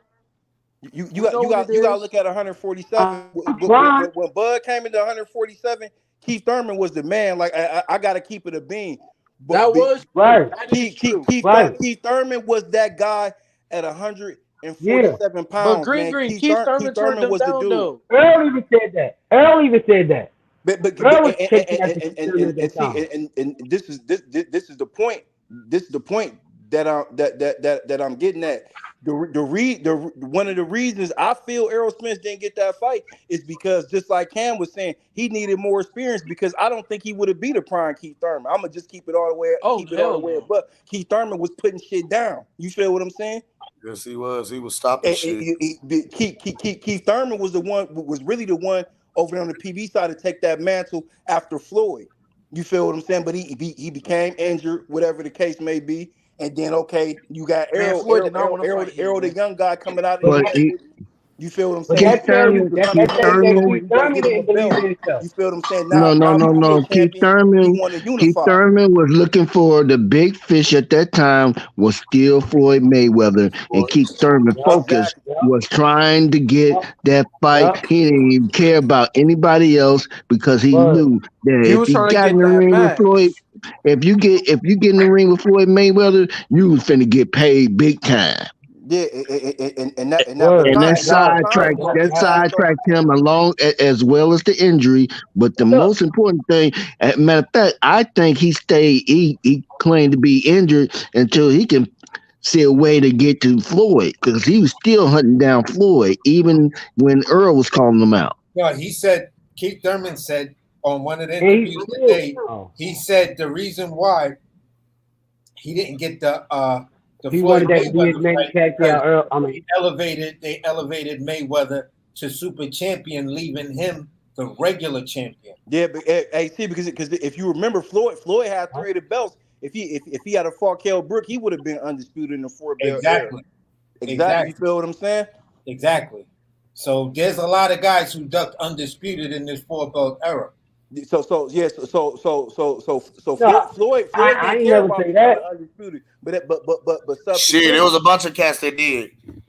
But subsequently, that left a lane for Errol to hop in. Okay, I'm the young Olympian. I build my joint up in the IBF, and then Kell Brook become my mandatory. You feel what I'm saying? He able to slide in and get there. So now y'all still got 3 of the belts over here on y'all side. So then everybody looking like, damn, well, how come they can't unify on their side of the street? It's because Keith Thurman is looking at it like, I'm not like, if it's by any chance I can get in there with Floyd Mayweather, I'm not putting my record on the line fighting Errol Spence. You feel what I'm saying? Because That's why he jumped. I'm the big guy And over that's here. why. His And mindset. It's a high Errol risk. Spence, It's a high risk and low reward for Keith Thurman if he fights right? Errol And Spence. and, and Errol Spence came in, messed up all of that for Keith Thurman. Errol Spence really just fucked up Keith Thurman's whole plan. When he got that belt, Errol Spence crashed the party, and now Thurman couldn't sit on the throne too long without having to answer questions as to why he's not fighting Errol Spence. You gotta look at it from a management standpoint too, because we know how influential the PBC is with the WBC and the WBA. But this the thing, we got enough welterweights at 147 over here, the glamour division, to where we got Errol over here. He could take that. We gonna let Errol take the IBF route. You feel what I'm saying? So we Keith Thurman had one last shot. About the IBF. We got a young hungry guy that's trying to get a title, because just like they pulled up earlier, he was fighting at catch weight 154. Like, he was fighting out of the welterweight division. So they said, okay, we got a unified guy at 147 over here. Let's go ahead and bring Errol in and let him campaign at 147 and take the IBF route. Because if you look at any of the interviews from back then, they wasn't too worried about the WBL, the WBO, especially when Crawford got it. They were like, okay, we don't care about the WBO right now. We gonna handle this business over here, because that's their business motto. We gonna keep all our fights over here in house as much as possible. Yeah, I just and let's be real. I'm about to say, and let's be real. Keith Thurman had one last shot. If Keith Thurman would have beat Manny Pacquiao, Keith Thurman still would have been a bigger name in that division. All you had to do was beat Manny Pacquiao. He probably would have been a pay-per-view star. I agree with that. Hey, check this out real quick, man. I want to try to check this out real quick. Now, this is I want to see if y'all can hear this. Now, this is Errol Spence Jr. Directly after Manny Pacquiao lost to Jeff Horn.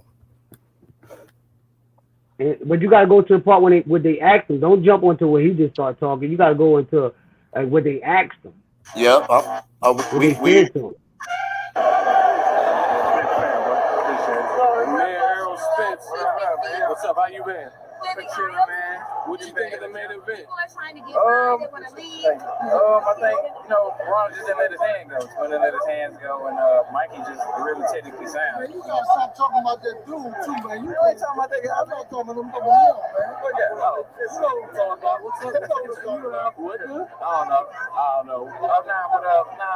I see it was real technically sound. This is when she goes switch. Right. And his time was on point too. Do you think it was Mikey Garcia's power that kind of made him a little bit hesitant? I think so a little bit. But I think Adrian's gonna bounce back. But Mikey was just a better fighter. On the main sound, good technical skills. You don't hear him? Come on, man. You coming back? I see you had a tweet. It looked like October. Probably October, November. Are you gonna get a hometown fight? We're looking at it, but if not, then maybe I'll be here at the market later. Okay, definitely. You know what's interesting? Got a lot of heart, man.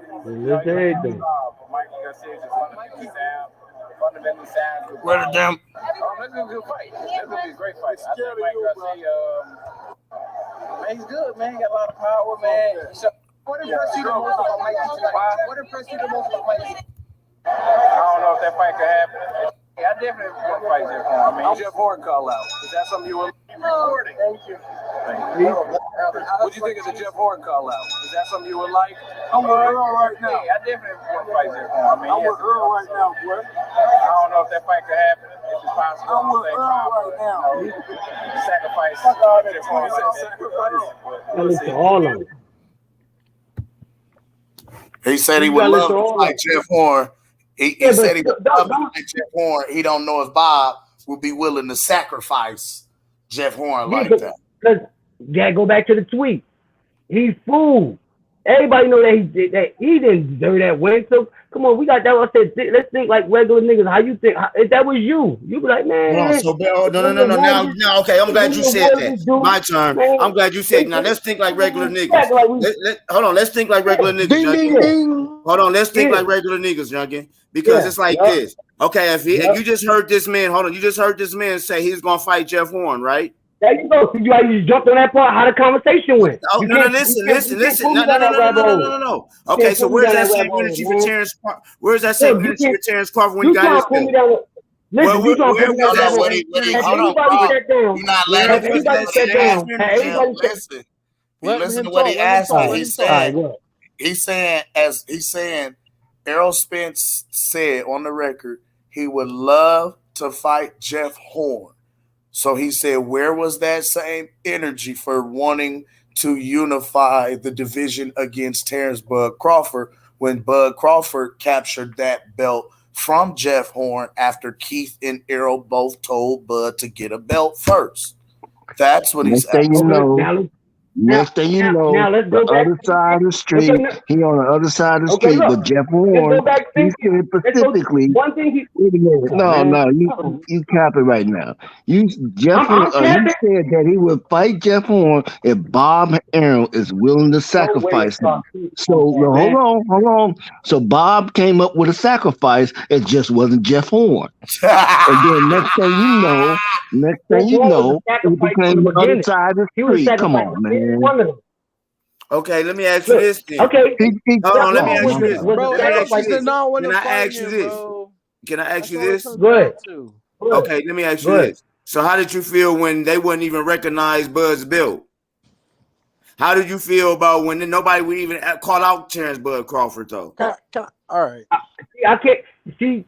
You gotta look at it mad different ways. Like somebody was just saying it earlier. Like, if you running a business and it's real champions over here, and even your man Bud even acknowledged who was the number one guy at welterweight, and you on that same side with that number one guy, like, okay, but me and Bud sound cool. Everybody think that we the best. Once again, I'm a champ. I'm a champ and I'm calling out champions. If I'm a champ and I'm calling out champions, why is none of the other champions calling me out? Because now think about it. What happened?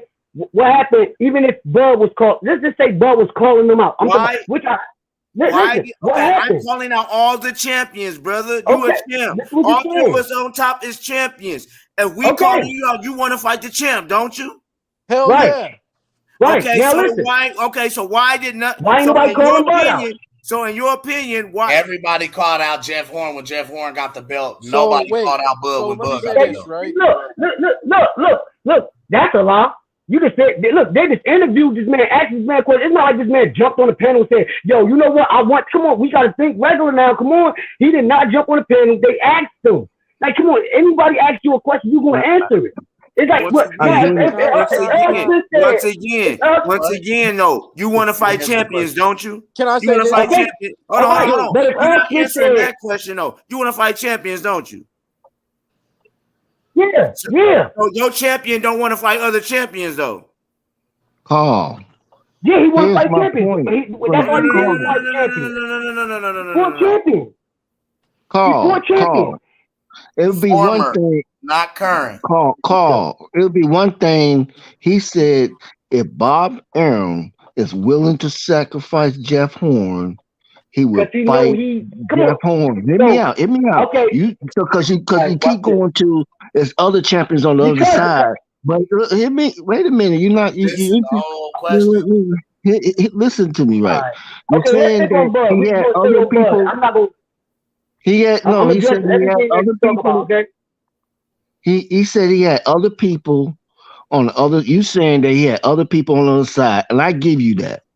But he also said that if he would fight Jeff Horn, he would love to fight Jeff Horn if Bob Arum is willing to sacrifice.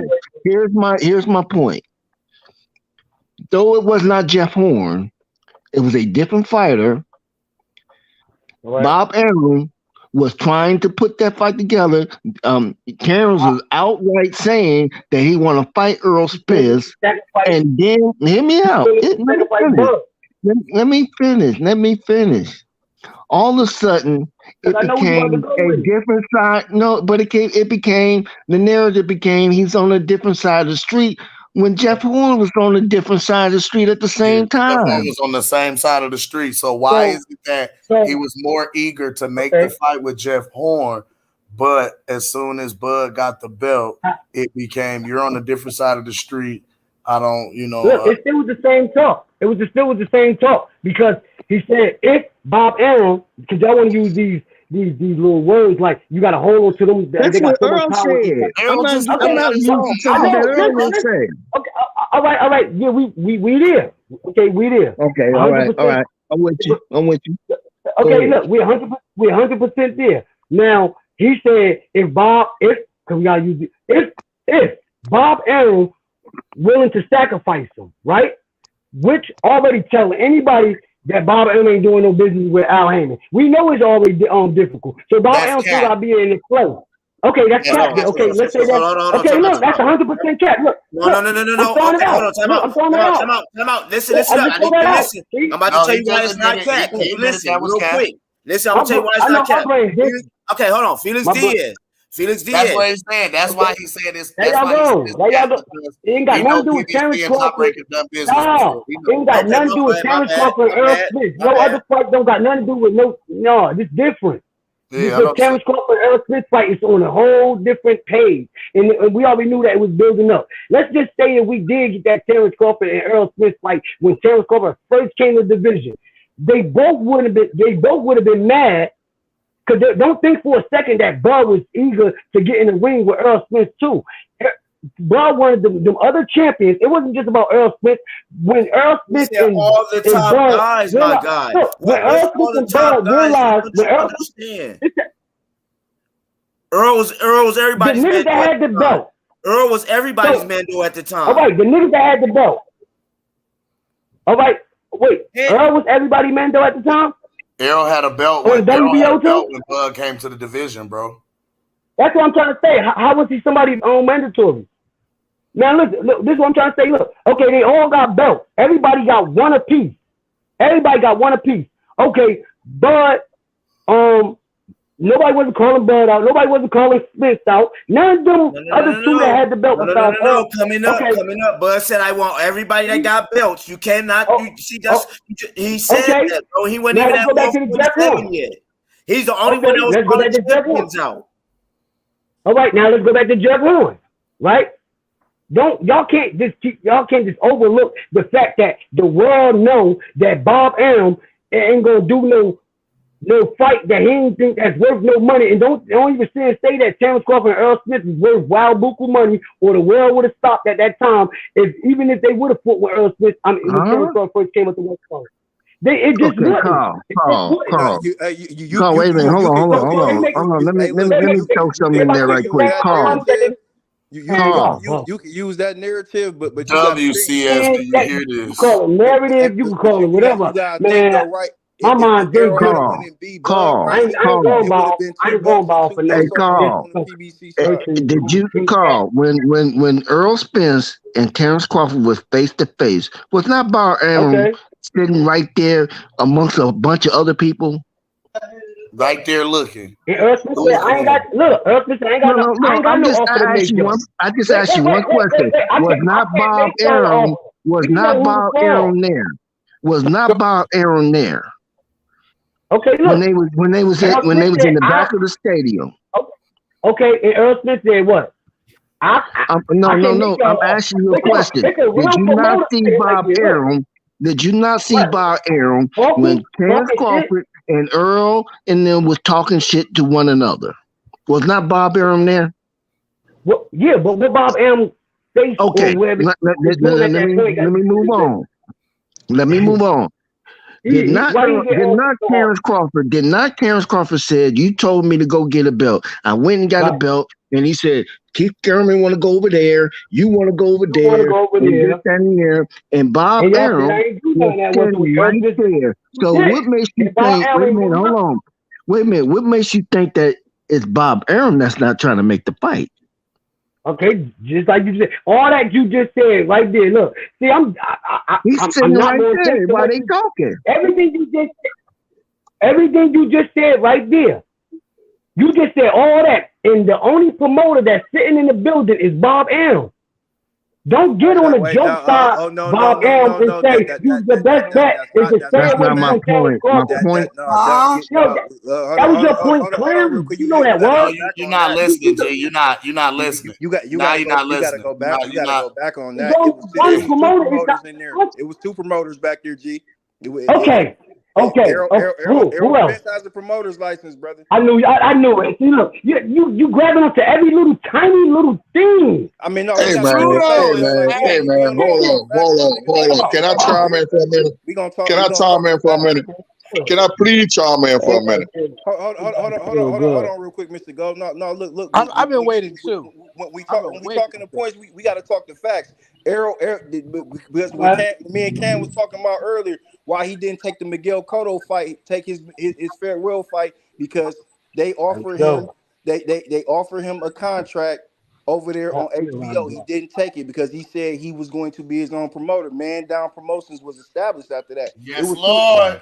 It was 2 promoters back there talking. Terrence Crawford was the only one that was solely a fighter. It was Bob Arum back there, and it was the owner of Man Down Promotions, Errol Spence. Errol Spence he's at leisure to make a fight if he wants to. He doesn't have to listen to his advisor / manager and Al Heyman PBC, because Al Heyman does not hold a promoter's license. Actually, Al Heyman is not a promoter. Al Heyman ain't got no business. Listen, Al Heyman ain't got no business at the table negotiating about no fight whatsoever because he is not a promoter. So why is he? Got to that part, Mr. Gold. Thank you. So why is he though? He's an advisor. But I'm talking about which route we gonna go there, because if he at the table negotiating any fight, he is violating the Ali Act. Basically, what he was saying is the moment that Al Heyman opened his mouth and told Terrence Bud Crawford, "I'm not letting anybody else touch this fight," he was directly in violation of the Ali Act. Wait, I thought we was back when you talk about when he just said it was 2 promoters there. Yeah. Right? That was Green making the point about there being the fight if he wanted to as a promoter. But what Errol Spence could have made the fight. At that time, even hearing Man Down Promotion, let's be real. Even hearing Man Down Promotion at that time, do anybody in here right now believe that Errol Spence is making his own fight? Fuck no. Al Heyman was involved with it. So with an extra promoter coming in? Wait. That's what he was saying. I mean, now I gotta be real. I gotta be real, Carl. At that time, that was one of the things that Errol Spence was capping on. He was running around saying that he was his own boss and Bob. But a boss makes money off their name. Look, a boss makes money off their name. No. Hold on. He came out with a boss will make money off their name. This was the argument that they were having. They were calling Bud. That was when they was calling Bud Top Rank Toby. They were saying Errol is his own boss and he can make the fight if he want to. He can do what he want to. He's his own boss. It was channels like us, like OG Blood, like WCS, that was pointing out, like, wait a minute. Why is it that Errol is saying he's his own boss, but then turn right around in the same sentence and say, call Al? Because Errol Spence is his own boss. Okay, Errol Spence is his own boss. He gets paid he can't be his own off boss. His promotional company alone. Look, he gets paid off. He got fighters in it. Look, he got fighters. He got fighters on his promotional company. He's not his own. He's not. Okay, hold on.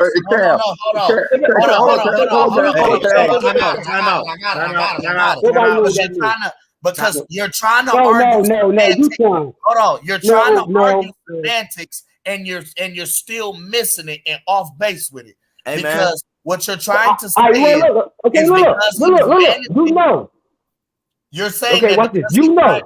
You're saying because he manages another fighter that he's his own boss. That's not true. That's cap. Wait. If you own something and you making money, if you own something and you making money off that, because you keep talking about a fighter, one fighter. Okay, even if it's just, let's just say Frank Martin is the only fighter that Errol Spence got. Okay, if that's 100% true. Okay, if that's but look, let's just say this, none of us don't know for a fact, but okay. He making money off his promotion because when they say a man down promotion, even if Errol Spence fighting or not, and y'all gonna spend tell me you own company, you making money off that. That's not a boss. He owns his own company, but he is not his own boss. What? He does not make his own decisions concerning his career. He makes decisions concerning someone else's career. Someone else makes decisions concerning. Let me ask you this. Can I ask you this? Can I ask you this? Listen, bro. Because hold on. Terrence Bud Crawford owns his name. Hold on. Time out. I'm about to put the timeout up. Timeout. Now, don't Floyd own TMT? Yes. Don't Floyd promote his own self? Breaking up. Yes. Okay, hold on. Since I'm break, can you understand me now? Wait, I ain't hear nothing. Okay, can you hear me now? All right, I hear you. Your screen froze. Okay, don't Floyd runs TMT? Yes, he owns TMT. Right. Okay, don't Floyd promote his own self? Yes. Right, but he Al Heyman get paid off him too. Because Al Heyman is money. See, that's at the retirement. See, you going too far. Hold on, no. What I'm asking you, so what I'm asking you is this: what makes Earl different than Floyd than promoting himself? Because Earl don't promote himself. Hold on, Cam. Let me and this young man talk. Because Earl is a promoter. Look, okay, Earl is a promoter. That has. So why won't he promote himself? Fighter. Okay. Why won't he promote himself? Okay. All right. Look. Before Bud's independent. Y'all ask Bud to be independent. You could be in. Hold on, listen to this. Listen to this. I need you to listen to this. They don't have to move at the same beat. They don't have to move at the same beat. Terrence Crawford just did it first. Okay. I need you to listen to this. I need you to listen to this. I need you to listen. Can you listen to me? Okay. Y'all ask Bud to be a free agent, right? Wait, who is y'all? Wait. Spence fans. Errol Spence and the fans asked Bud. Okay, listen to what I'm saying then. Errol Spence and his fans. They told Bud he wasn't getting a fight. What? Hey, Gooch, we can't hear you, Gooch. Gooch, we cannot hear you. Y'all can hear me? We can't hear Gooch. Errol Spence told. He's freezing up. We can't hear you, Gooch. The narrative was painted that Errol Spence. We can't hear you. We can't hear you, Gooch. The narrative was painted that Errol Spence. The narrative was painted that Errol Spence and Terrence Crawford would never happen as long as Terrence Crawford was signed to Bob Arum. So what did Terrence do? He left Bob Arum and became his own boss as an independent contractor, the same way that Canelo Alvarez did. Okay, Cam. But who back? Watch this in here. Watch this in here. Who back? When Bud left Bar and he became his own what? Promoter, right? His own promoter, his own boss. His own boss. So, Errol said he was his own boss, right? Yes. They could have cut Al out if he wasn't signed to Al. Hold on. So what did Bud do as being? What boss move did Bud make of being his own boss? Nothing yet. Yes, he did too. He negotiated his own contract fight. He negotiated his own contract fight with BLK for $10 million. He didn't have to get Bob. He didn't have to get nobody else cut out there. The $10 million came from a channel. Any which way it go, bro. Hold on, time out. He negotiated that on his own. Any which way it go, bro. He negotiated. Hold on. Any which way it go. See, that's what I'm saying. Earl could have did the same. Earl could have did the same thing. That's what you're not understanding. Earl could do the same thing, bro. See, loyalty don't cost shit though, man. That's what we pointing out. Step in and try to give them a little clarity. I know, but loyalty.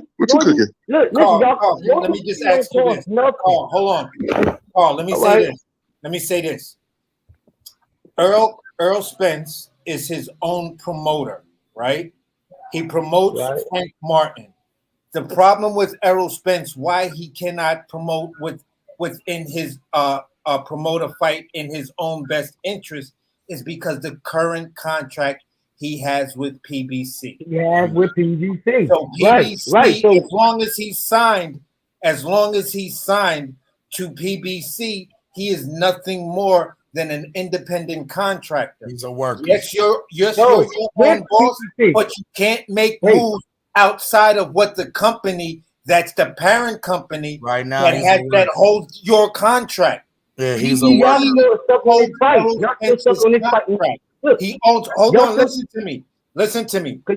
PBC owns Errol Spence's boxing contract. His name. They own the right to Errol Spence. Hear me out. Errol Spence. How much you want to bet? Hear me out, please. Hold on. Hear me out. You gotta hear me out so you understand the full context of what we're trying. I looked that up already. You go look it up too. So PBC ain't got nothing to do with hold on, Carl. Go look it up. Carl. No, we're not listening. PBC ain't got nothing to do with man down promotion. I'm not saying man down. We ain't say nothing about man down. Nobody said nothing about man down. This is where you hold on. Because PBC this is where you starting to get it mixed up. That's the point we're trying to make, Carl. Carl, the point I'm trying to make is Errol Spence holds two contracts. I mean, he's an independent contractor, and he's a promoter. Now, this is as an independent contractor, he works for a parent company. Right. This is the equivalent of contract over him. This is the equivalent of Rick Ross. That has to do with Errol Spence, the boxer, not man down. Man down has nothing to do with the contract he holds with PBC as Errol Spence, the boxer. We saying the same thing. We saying the same exact thing. Hold on, Sugar J been waiting to cook for a We saying minute. the same exact thing. We saying the same exact thing. No, it's difficult for you to understand that the fact that Errol Spence can't make his own fight. He can't make his own fight. I was about to say he can't make his own fight. He can make another fight. He's owned by PBC. He can make other fights. Hold on, AC. Sugar J. Was he a man down or what? No, that's what we said. This is the equivalent of remember when Rick Ross was signed to Def Jam as an artist, but he is still the owner of Maybach Music? Hey, yep. Same thing. Remember when Lil Wayne was the president of Young Money, but he was still signed to Cash Money? And what was Terrence Crawford doing at Golden Boy? What we're saying is he was actually sitting down to talk with him to see about potentially signing with him or remaining an independent contractor. Signing with them? Why no, you don't do that. When you jump off the porch, you said no. This is what we're saying. Errol Spence Jr. is not responsible for his own career. He's responsible for Frank Martin's career as his promoter. Currently, that's what I'm saying. He's Frank Martin's boss. He's Frank Martin's boss. Al Heyman is his boss. I know. That's why he said he's his own boss. Just think about it. Like, we ain't got to go. That's where you're missing it, G. But that's not his own boss. That's not his own boss because Al tells him what to do. When this you is why are he your always own says boss, Al. You are Al Heyman. He said he would. Hold on, Carl. The man said he would turn down $100 million because him and Al Heyman are cool like that. That tells you everything. If you can't acknowledge that, bro, we having a wrong discussion with you. No, I just told you, loyalty don't cost shit. Loyalty don't cost shit. If you loyal to a nigga, you just loyal to a nigga. Like, so you would turn down $100 million for loyalty to a nigga that just shitting on you for $25 million? Listen, that's what you want. It's all for look. I'd have fucked Al Heyman up. I'd have fucked Al Heyman up the minute he said I ain't letting nobody touch this fight. Nigga, you my fucking advisor. I'd have beat the shit out that dude. That's why personality. Hold on. Time out. I'm glad you said that though. That's why personality. We all think this. So yeah, because I'm a real businessman, bro. Time out. Let me ask you this question. Okay. Can I ask this question? Can everybody hear me? Okay. This question is this: if you're talking about how loyal Earl was to Al, why is it a problem with Terrence being loyal to Bob? Good question. No, hold on. Let's even ask that question. Wait, who questioned that? Wait, who questioned that? We always talking about Bob. We always talking about. Okay, here's a loyalty question for you, my guy. Errol Spence tweets. I'm adding your Hold on, guys. Hold on. Let me put that together. The reason he's asking that question, the way he's posing that, is because this is the problem that we had with a lot of Errol Spence channels and supporters. When Terrence Crawford was signed to Top Rank and Bob Arum, they called him a slave. They called him a hoe, a prostitute. They called him. How much weight do you have? They did all. Let me finish. God damn, can I cook? Fuck. Let me cook on my goddamn show. Y'all niggas gotta relax. We need some order on this goddamn panel. Thank you.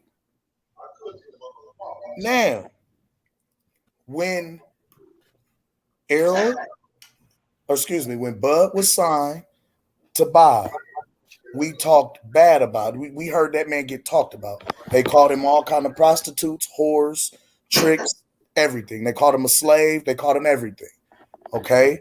They wondered why he re-signed with Bob. And he said because of loyalty, because Bob was the only one that would actually take a chance on him and give him some money when he first went pro.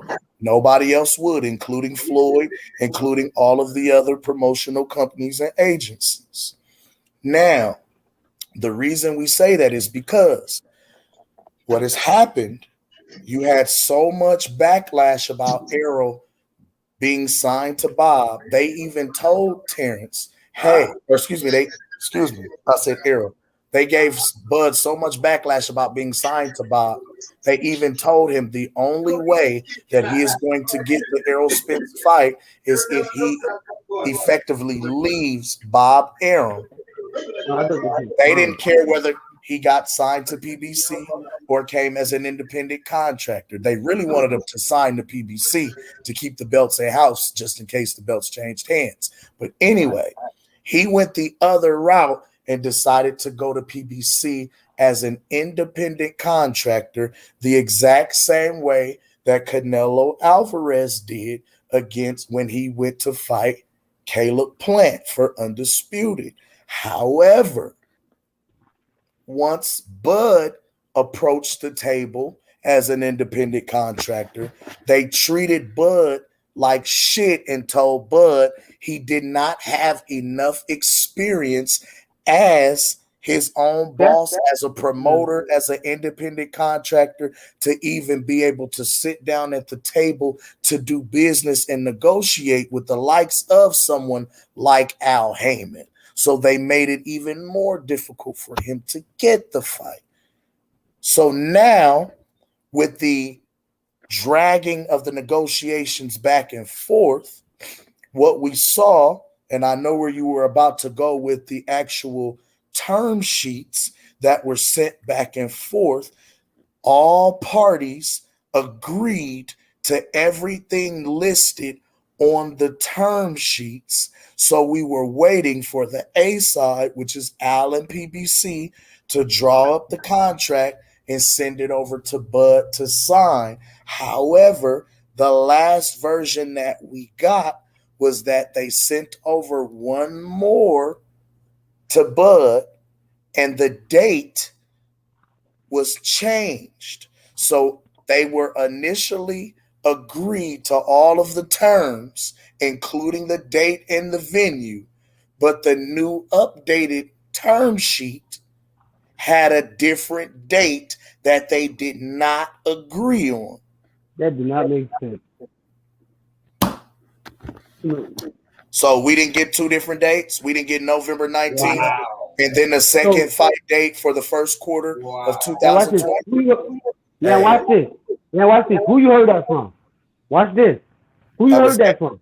That was everywhere. Who you heard the two different dates? Who you heard it from? Well, the Floyd Mayweather was one. Floyd Mayweather was one. Floyd said the fight wasn't gonna happen in 2023. Who? Floyd Mayweather said 3 times. Floyd always said the same old thing. Said that fight ain't happened nowhere to Hold on. No, Floyd. I mean, but how are we supposed to? How are we not supposed all to? I'm take saying is like, why we jumping off the ladder with these dates and stuff? Because Errol, okay, check this out. I need everybody to hold up for a second. I've been on for damn near 5 hours. My nephew been on and he ain't even spit like I want him to. So I'm gonna do this. Sugar J, I'm gonna let you spit for a minute. Then we're gonna close this shit out. Sugar J, when we're done, I need you to stay in with me and Kim so we can chop it up about your graduation party we're gonna have on the show. I'm gonna talk about that too. Sugar J, cook, my nigga. Nobody give a damn about Sugar J graduation party right now, man, for real. Let's go, Sugar J. Sugar J. Okay, we're going final thoughts. Green. Yeah, salute to the panel, man. Wait, can y'all hear me? Yeah, we can hear you. You crispy. Okay, good. Yeah, salute to the panel, man. Everybody was cooking, man. You feel what I'm saying? It's so many different it's so many different aspects to attack these topics with. You know what I mean? You know, I'm just one for, you know, like all the information that's factual and relevant just need to be spoke about. You feel what I'm saying? But you know, like I said, man, on these panels like this, man, there ain't no narratives being steered. You feel what I'm saying? No smear campaigns. You feel what I'm saying? Because in all actuality, the guys that's on this side of the street, so to speak, they want to see the fight. Like we want to see if Errol Spence is that apex predator, the one that's gonna bring the best out of Terrence Crawford, because he's been smashing up shit. He's been smashing up everything he touched. So we want to see him in a supposed 50-50 fight. So all the narratives that he's not deserving of such and such, or he got to bow down and kiss this person ass and that person ass, that shit don't read at all. You feel what I'm saying? Like, we want to see the fight, you know, get a man what he worth, because you can't tell no other man what his worth is at the end of the day, especially when he came from the gutter and put himself in a position to even be mentioned in a fight of this magnitude. You feel what I'm saying? So at the end of the day, we want to see the fight and, you know, see who the better man is. And like I said, and if it's a barn burner, or if it's an easy win for Bud, or whatever the case may be, then, you know, a rematch, and you know, best out of 3. You feel what I'm saying? But overall, great channel, man. Y'all, well, I hopped in like around 3 hours. Y'all cooked for damn near 5, man. So y'all really been putting in work. Shout out to the Apostles, man. You feel what I'm saying? Well, love to you, great. Appreciate you, my guy. You know, you're always welcome to come on in the kitchen and cook, man. For sure, AC, one love. What's up, my guy? Tell us what's up. Yeah. I just want to say, man, it's a great panel of. I said I want to say it's a great panel. My guy, Carl, you gotta apply common sense when you look at certain things when it comes down to boxing, and it's just a simple formula you follow. It could either be A plus B is always followed by C, or follow the 1 plus 1 is always going to equal 2. So as long as you can apply those two common baselines to how you come up with your boxing decisions and things like that, then you can have a stronger, more clarified argument. And then when a person is making a point, you could say, all right, I get that point, but this is where I differ from what you're saying, instead of it sounding like you just missing everything and you're only regurgitating what you heard on other channels that are forcing a narrative. I'm just telling you from my experience of sitting here, a lot of times being quiet and just listening. You feel what I'm saying? Just take the time to research some of the shit we was saying. Mm-hmm. That's the best way to prove it, because I always tell a dude like this: if I'm telling you what's wrong, post it and make me look fucking stupid so I could shut the fuck up. Mm-hmm. That's the easiest way to shut me the fuck up, is to make me look stupid by showing what I don't know what I'm talking about. So at the end of the day, when I'm trying to bring facts to you, these are real facts. When Cam is trying to bring the facts, these are real facts. When Suge J and Mr. Gooch is trying to bring it, we all just trying to bring the actual facts. We hate the narratives. We hate the spins. We call it down the middle. Let Bud Crawford lose. All of us are gonna be upset, but we gonna go be like, call it like I said. This what happened. It was a great fight. It was a great fight, or he got knocked the fuck out. But at the end of the day, at Bud win, we are going on a trolling tour. You know it's coming. So at the end coming. I'm everywhere. So at the end of the day, bro, I'm just a boxing fan. I don't have a boxing channel, and I just call it as I see it as a fan. And as a fan, I see Errol Spence doing things that are so far from the champion that I thought he was going to be. I like that dog style that man got. But the shit you say, it constantly reminds me of that corny shit Anthony Joshua says. I'm not selling my belts in the U.S. Blah, blah, blah, blah. Deontay Wilder ain't fought nobody. Yeah, the motherfucker had 8 title defenses while you couldn't even get past 5. What the fuck you talking about? So at the end of the day, bro, if you a champ, talk like a champ, walk like a champ. So when I see you, I could call you champ. I don't want to call that dude Errol when I see him. Oh shit, that's Errol Spence. When I see him, I want to be like, yeah, that's champ right there. Like, what's up, champ? Yeah. Let's go, champ. When I see you, you're Errol. What's up, EJ? Exactly. So that's why when I see the guy, if I went out my house right now and saw Errol Spence at the corner, I'd be like, hey, Errol, oh shit, that's Errol Spence. Hey, what's going on, Errol? Right. He couldn't get that respect for me to call him champ. If I saw Terrence Crawford, I'd be like, oh shit, that's the champ. Oh shit, that's champ right there. Oh my god, yo, I hold on, let me get my camera. Let me get my phone so I can get a picture with champ. So that's just. I try to give everybody their respect. We try to. One thing I can say here, we talk shit, but it's usually in response to a lot of the bullshit narratives that we hear. One thing that I try to do is I can give a fighter his respect and his just due and his props.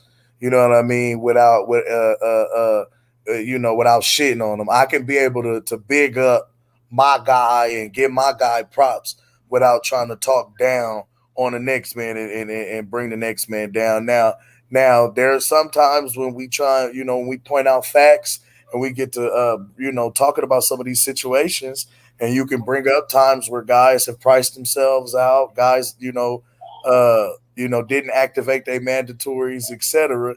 And I mean, we calling them ducks because when we ask, what was the official definition of a duck?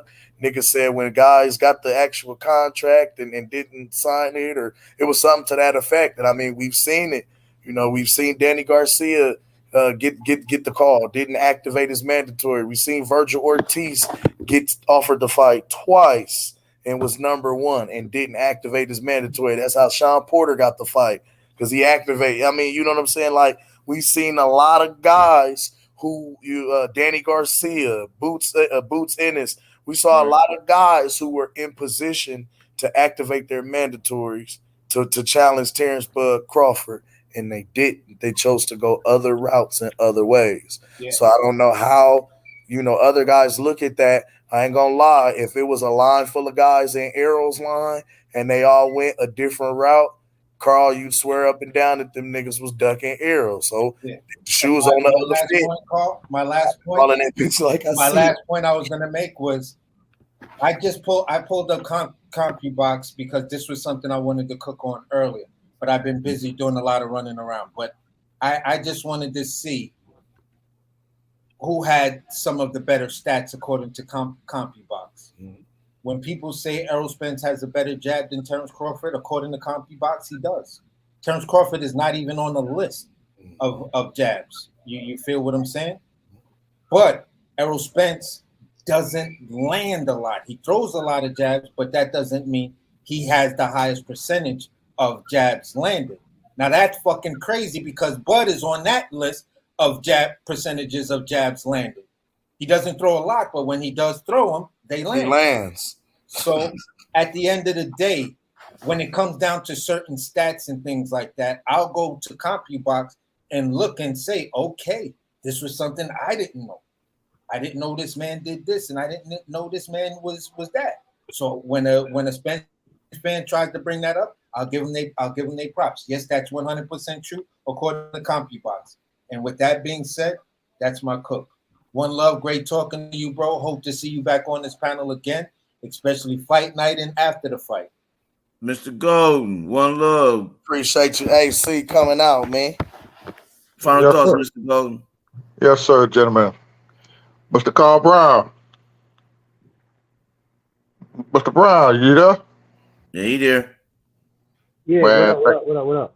What's up, dog, man? Welcome to the show. You're free to come back anytime you want. Like I told you in the chat, we don't discriminate. Anybody want to come on? You want to come on? You ain't got to stop here. You got the Mac Mob. You got XO Factory. You already got Mr. Gucci, Mr. Cam. Everybody come in. We all one big happy family, man. You feel what I'm saying? WCS, Blood. WCS, Blood. We all one big happy family, man. We don't be on. Give a zone in them too, bro. Don't Oh, forget Zone 6. You already know. Yeah, we don't be on that dumb shit where you can't come in and represent who you want to represent or whatever the situation is, man.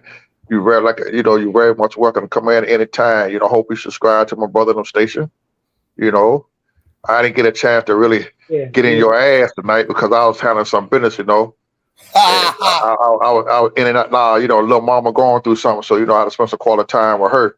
Oh, okay. You know what I'm saying? So, but at the end of the day, my brother, it was a nice show. I enjoyed the time that I had with y'all. With my son, I got us a graduation present for him here. Yes, sir.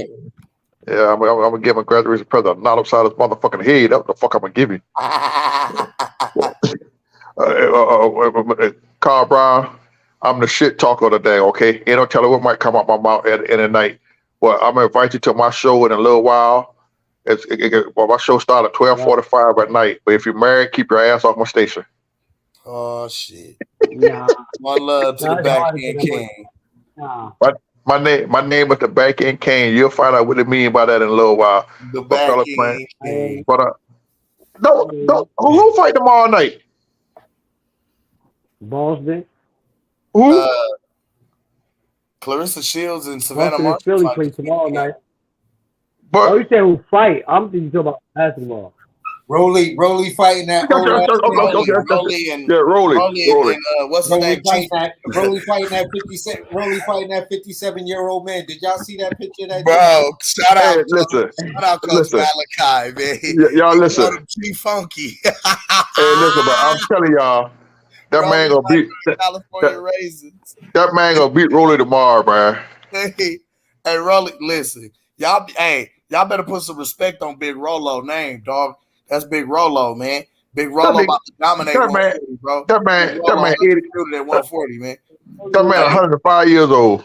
Hey, big Rolo, new undisputed 140-pound king, bro. New the rematch, Tank versus Rolly for undisputed at 140, man. Big Rolo. Man, get the fuck out of here. Hey, fellas, man, I'm about to call it a night. And I enjoy the show. Mr. Gooch. Yes, sir. Fuck you. Fuck you, Damn. too. Hey, guess what? Y'all the host of the show. I'm going to tell you this here. You can take it how you want to. Y'all had an L Boogie communication tonight, dog. We probably was in and out. I had too many. Y'all were in and out tonight. Y'all fucked the show up tonight. I'm gonna check it out. Your fault. You supposed to be holding shit down. You it was all right. You run around here monkey shine. Nah, Mr. Gone got some fucked up cable down there, and you trying to blame it on us? Yeah. Nah, nobody can hear your shit, man. Y'all shit was static as a motherfucker, man. I hear. I'll go back to the playback and check it out. Okay, I'll try to show y'all a picture of Lil Mama was at a restaurant. Did you see it, Cam? She had a head. Nah, because Kanisha's here watching with me, so I ain't see shit. Yeah, she had a head on the table. She wasn't feeling too good, man. So I got some shit I need to talk to y'all too about. So y'all get the opportunity. Y'all call me, man. Okay, I got you. All right. All right. Hey, one love to everybody. Hey, with the Brown man, come on back, man, and check us out. I think. No, definitely. Okay, come on back. So next time you come back, I get to cook your ass on that bullshit, Earl Brown, that Errol Spence shit. That motherfucker seeing purple elephants and shit and running into invisible cars. Hey, back in. Hold on, I just got the ping. Come on, let's go. Frank Brown. I mean, I said Frank Brown. Carl Brown. Carl Brown, show turn, man. Did you say you got the ping? Hey, nigga, I need my motherfucking cash app. Fuck all that other shit, nigga. I'm finna... Yeah. Look at your face, man. Look at your face. No, Phil. It's real shit. No, it's a real shit. Like, where are you going? Before I even jumped on, I was upstairs. I was telling my girl, like, I'm like, man, yo, these guys seem like some down to earth dudes, man. Like, I like, yo, I ain't never been on their channel. I like, but you know what? I'm about to jump in their chat. And if I feel that they on some other shit, then I ain't gonna fuck with them. But y'all seen me jump on, and I ain't gonna lie. I like if a motherfucker get my little blood pressure going up a little bit over something I'm passionate about, I like that. What if I like that? Yeah.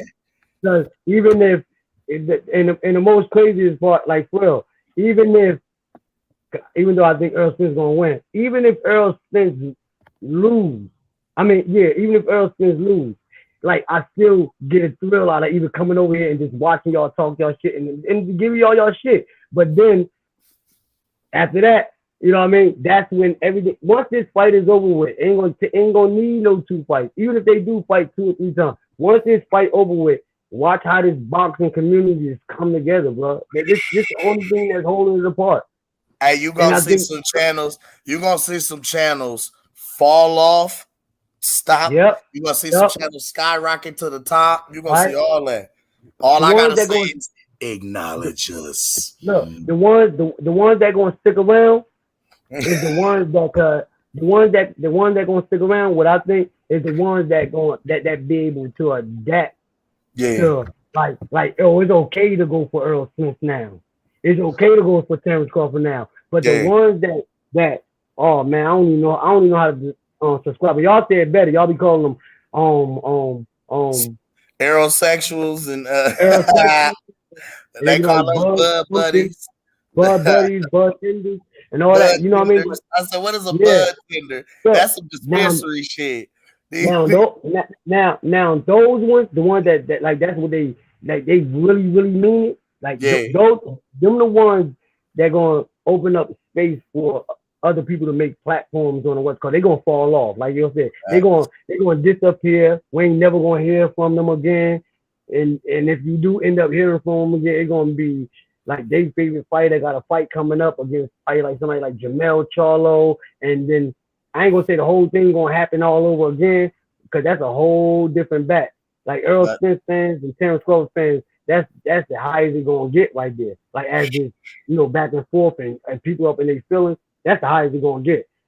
Jamel Charlo, anybody else, like it's not gonna be, because definitely Errol Spence fans, even if we know they train together, but they ain't gonna go, oh, I bet you Jamel going, because then what's your chance of looking stupid probably twice, and then you know what I mean? You feel me? Mm-hmm. But at the end of the day, like I really did. I enjoyed myself tonight. I fuck with the vibe, man. We all from different parts of the world, man. You know what I mean? Like all of us seem like we got common sense. Like ain't nobody over here just trolling. You know what I mean? Fanned Whatever out you on some believe. goofy shit. Nah, bro. Right. Real life, Right. objective talks. Like we got real stories behind. Like just like I told you about last time my heart was into a boxer was Roy. And I'm pretty sure y'all got some of them. I know y'all got some of them fighters like that too. And that's why we so passionate, I believe. We so passionate about the sport. So now we like, I'm not gonna put my heart, like y'all heart thing in Terrence Crawford. Y'all ain't gonna make y'all or break y'all if he lose, but that's y'all favorite fighter right now. So if he lose, y'all can handle it. If Earl life lose, goes I can on. handle Shit ain't stopping because you feel what I'm get what I'm saying? saying? Like, okay, it was a fight. All right, like I I'm didn't get my ass whooped. I didn't. You feel? Right. It's gonna be niggas talking again. Watch. I watch after this fight. It's gonna be niggas talking again. All that beef. All man, niggas out here back really cool and over there. shit. Because right now, until this fight happening, you got families that ain't even cool right now. Like right now, niggas is no, really I know homeboys. I know homeboys that can't even sit in the same room, son. Like they get on that, and I be getting into it, but I know when to step off. I'm like, man, these niggas gonna go about this shit all night. Bro. When you start hearing repeating themselves, that's when you It's like, it's really over. that, yo. It's You know what I really mean? Like, or when niggas really go at it, and niggas be about to swing on each other, and like, come on, and then, like I said, it's gonna be the same niggas like, yo, remember that time we was about to fight because Errol Spence, right? You know what I mean? It's gonna be like that. It's gonna be like that. But no, I definitely enjoy it, and I'm definitely y'all see me more often, man. Like, bro, I appreciate y'all letting me come on. Like I My said, guy, I you more like than the welcome, vibe. man. You more than Word. welcome to pull up anytime. Anytime we cooking, pull up, man. You got a spot here. This boxing to you. Listen, we always show No, love. I definitely am. We all, hey, you definitely had am. the heart to click the motherfucking link. Yes, sir. Knowing what was You going part of the on panel, over here. You had the heart to panel. jump in there. Niggas Listen, really don't be tweaking it. you have done with no other, only you and one other Errol Spence supporter has had the gusto, the gumption. Well, new cats, because we did have some, yeah. Anyway, to actually click the link and hop in this thing. You feel me? So wow. I gotta commend you on that, man. You know what I mean? And I ain't gonna front. I felt comfortable. I'm talking about. I ain't feel like, oh man, you know what, man, I ain't about to do this. I felt comfortable. I talk about boxing so much that at least if you go on the channel with some dudes that know boxing for one, and no matter if they going for that side, if it all making sense, Wayne in here talking about, oh, Terrence Crawford could fly across the ring, watch you hit him with an all unit. And like Wayne, we talking about real shit, and it's showing all our passion. All our passion for, like I said, we ain't gonna use the word love. You know, we passionate. We passionate like about you. Yo, sure. it will make. Look, let me tell you, and this is the truth. I ain't want my bad for being long-winded, but no, let me tell you the truth. Let's just say I'm talking about, and it's possible. Let's just say I think Earl Spence gonna win, but let's just say it be a draw, right? Mm-hmm. And Terrence Crawford, Errol Spence, they cool with it. They felt like they fuck the world. They got the biggest bat that they possibly paid. get. I'm chilling. Look, and they go about their business. The thing that both of them did for each other, we both fans going to see them in the media more. Because guess what? This a hump that both of them got to get over. So that's why you think they ain't outside? Because too many people gonna ask them the same question, the same thing, same old thing. So when they get off their back, I guarantee you what. I'm talking about win, lose, draw, whoever is go. They too much of regular niggas. Like I really believe them niggas for real. And I don't think none of them no cornball. They seem like the same type of. They come from the same type of background. Same personality. They really the same. Yeah, like.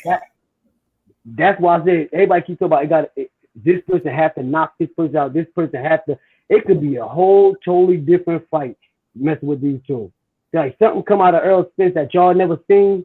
Y'all gonna be in front of y'all TV like, oh snap! Something come out of Terrence Crawford. I'm talking about. Let's say Terrence Crawford be the one say, you know what? I'm gonna let niggas know I ain't playing tonight and step to Earl through the whole fight. and Errol Spence on the back foot. But guess what? It's turning out to be a banging ass fight.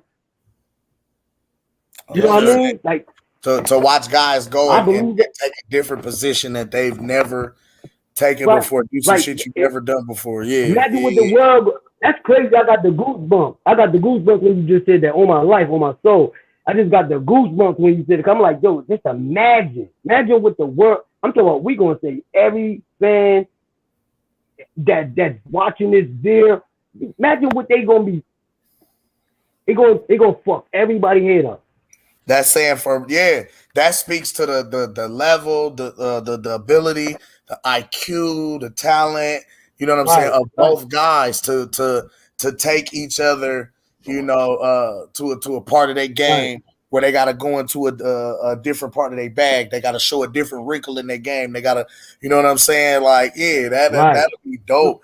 That's what makes fights of the year. That's what makes classic fights, classic bouts, for sure. Right. For sure. Yeah, right. man. But like I said, I got the notification on. I got it on all. So anything pop up, and I'm always on my phone. Like anytime something pop up my notification, I'm jumping on it. You know what I mean? Sometimes I don't even read it. I just jump on it. You always welcome, man. Pull up. You always welcome here, family. I appreciate you coming. I'm about to go. Hey, check this out. So we about to end this. I mean, we gonna I'm about to go into Booty Swing, go into the chats real quick, man. I thank everybody that came. Playback game. Y'all know we love you, man. Today was Today was an awesome day. It was an amazing show, man. Bro. Amazing 5 hours, G. Yeah. Yo, I'm gonna put a couple of my niggas down too, yo. Yo, we went to work. I'm gonna put a couple of my niggas. You heard me? I'm gonna put a couple of my niggas down to come on subscribe too, because I put them on a couple of Blue Bloods and a couple of guys that I be on too over there. I jump in and stuff. And even my dudes that don't really watch boxing, but they be trying to they want to know why I like it so much. Yeah, I got niggas that doing they're gonna do their transformation to start watching boxing now. Come in there, hey, I seen the other fight, a fight that don't mean shit, but I gotta act like I really. Sit down there. Yeah, I got you.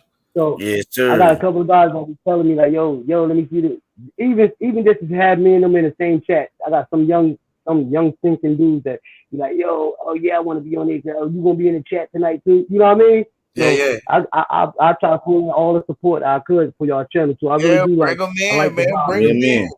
Yes, sir. We're glad to have y'all, man. Come on. Hey. Tell everybody, tell Mama Neil, bring them through, bring them all. With all that being said, let me hit the chat up, y'all. Y'all know who about to be playing. Hey, y'all that don't know, that's coming through brand new is Mr. Cam Edwards and his song Booty Swing. Man, it's available on all streaming platforms. Make sure you go run it up. I'm about to be out, y'all. Yes, sir. Right, love to you, my guy. Appreciate you coming through, family. Hey, again. It's on all streaming platforms, people. Go run it up. Go play it for your people. Go play it everywhere, man. Play it at the club. Play it for your aunties. Play it for your mama and them. Y'all know what it is, man. Let me get Booty Swing going, because yes, Lord. Sock it to me. Another ping. Man, One Love. This is one of the best shows we done had in a long time. Well, this week has been a cooking week. We did our thing this week, man. One love to everybody, man. Mr. Gumbo, aka Hot Grease. One love to you, my God. Bill's Boot Camp, One Love. You know it's always love with you, so yes, sir. That's upper management, bro. Who else? Expert Genius came through. Yeah, LP Communications, the expert came through. One love to you, expert.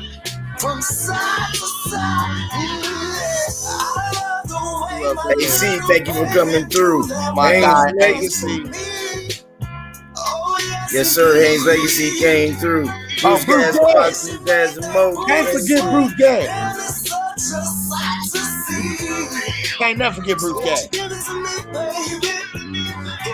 Yes, sir. Coach K and them came through. They slid through. Yes, sir. One love to y'all. Yes, sir. One love to my guy, Coach K, man. Mr. Gold, y'all know he was on the panel. One love to you, Mr. Gold. The back end king. Then we have my boy, he's new to the panel. Mr. Carl Brown. I'm gonna call him C Brown, man. One love. Thank you for coming through, man. Man, bring the people, man. Y'all Yeah, still man. rocking with One us. love, Carl, man. Appreciate you coming through, homie. Don Vaughn was in the house. One love to you, Don Vaughn. Don Vaughn. Yes, sir. One love, my guy. I see Miss Bitch came through. Miss Bitch, one love to you, baby. One love to the queen, Miss Bitch. Joseph Bailey, one love to you. My guy Boxing Antics, one love. TJ Hall, one love. Boxing Antics made us global, baby. Mr. Warren was in the house. One love to the OG Warren G. Al Moolah came through. One love. Oh, Joseph Bailey in the house, man. One love to Joseph Bailey. And Kid 78 came through. Yes, sir, my guy Aunt Kid. What it do? Lance Puma Skills pulled up.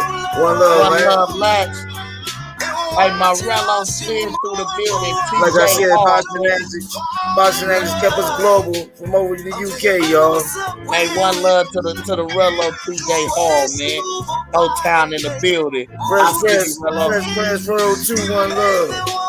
Hey, Fresh came through. Yes, sir. Fresh, what it do, baby? This bitch, like I said, one love. Oh, you can't forget the homie. I'm Moolah, baby. One love to Al Money in the building, man. WCS came through. One love, Archbishop. Oh, the Archbishop WCS. Oh, Easy Money came through. One love. Hey, one love. And we was deep. Silence King came through. Silent. Hey, East Money, one love to you. Who else? Man, Just the a chat guy. was deep today. Just a guy 402. My guy. Just a guy. Man, one love. Man, one love, man. I'm still going through the chest. Let me see some. Lord, we still got a couple more. Let me see. Who else? Yes, sir, man. Everybody came through. One love. Boxing Antics. Hold on, I just seen somebody. Zone. The fight zone. One love to the fight zone. They said that they matter of fact, there it is. They said we are being streamed on Tion Booth's YouTube channel. I want to say Tion. Is that Tion? At the fight zone, man. Thank y'all, man. Thank y'all. One love, man. Appreciate y'all tuning in, man. Love. Hey, Okay, listen, man. next time click the link, slide the ring, man. One love to y'all. You Hey, know, Sugar y'all J. always welcome in the church. Sugar J, the wise one, man. Okay, so before I go, I'm gonna let y'all know I'm planning. It's gonna be May 21st, next Sunday. We're gonna have a graduation party for Sugar J. Virtual party, man. We're gonna have I'm trying to invite all the OGs, man. What we're gonna do? We're gonna graduate him into manhood. Not goddamn high school. He graduated from high school. Now we're about to bring him into manhood, man, because now he's about to be a man. And I want all the OGs to come and schooling, not schooling, but give him their pointers. I'm gonna have his Cash App all day up, you know what I'm saying? So y'all can, man, bless the youngin, man. Those that don't know about Sugar J, that's new to my channel, Young Sugar J, BNB fighter, you know what I'm saying? Switch to the young heavyweight, light heavyweight, you know what I'm saying? Man, dedicated to the sport, man.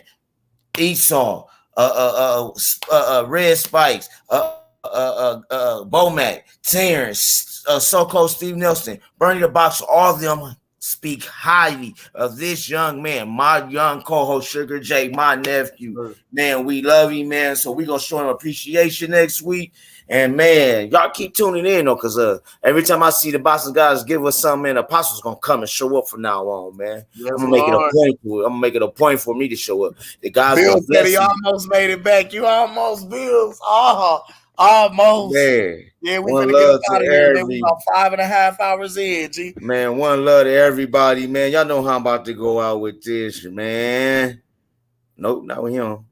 Yep. Y'all know what time it is. Y'all know what it is. Y'all know who it is. If you don't, you about to, baby. Look, Al Money said, I fell asleep and I'm back. Look, we Man, work one shifts in love. here, baby. You fall asleep, come back, get some cooking. That's what the playback gang do, man. Go back, listen, go pick up where you left off, man. And if y'all at work, listen to us at work. You know what I'm saying? Get your laugh on. Look, Man. work through your work day. That's what I'm talking about. Good Yes, job, sir. Gooch numbers. You, Mr. Gooch2U. And I'm with my guys, Sugar J the Wise One, and Kim the Yes, Bad. Lord. We're all the apostles of the youth boxing community. And we're bringing It's Boxing to You. It's the apostles, and we come to lay of hands. Half step, weave the jab, uppercut, pick up your mans. Gucci Cam, Sugar J the Wise Man. We bring them to the light, make these haters understand. Northside is why I stand. The blaster, that's the land. We cancels out the jab from a southpaw stand. We beat the competition, knock it out with either hand. And we drop the link, so come and kick it with your fam. And we drop receipts, so keep your sources on hand. If you can't confirm that it's facts, you spread propaganda. Make sure you hit the like when you subscribe to the channel. One love to the playback gang and the fam. It's boxing to you. It's boxing to you. It's boxing to you. It's boxing to you. It's boxing to you. Represent the 402. Being Team Crawford, that's what we do. It's boxing to you. It's boxing to you. It's boxing to you. It's boxing to you. What it do? Represent the 402. Team Crawford, BNB, yeah, that's what we do. What up? Y'all know who it is. It's the Gooch2U.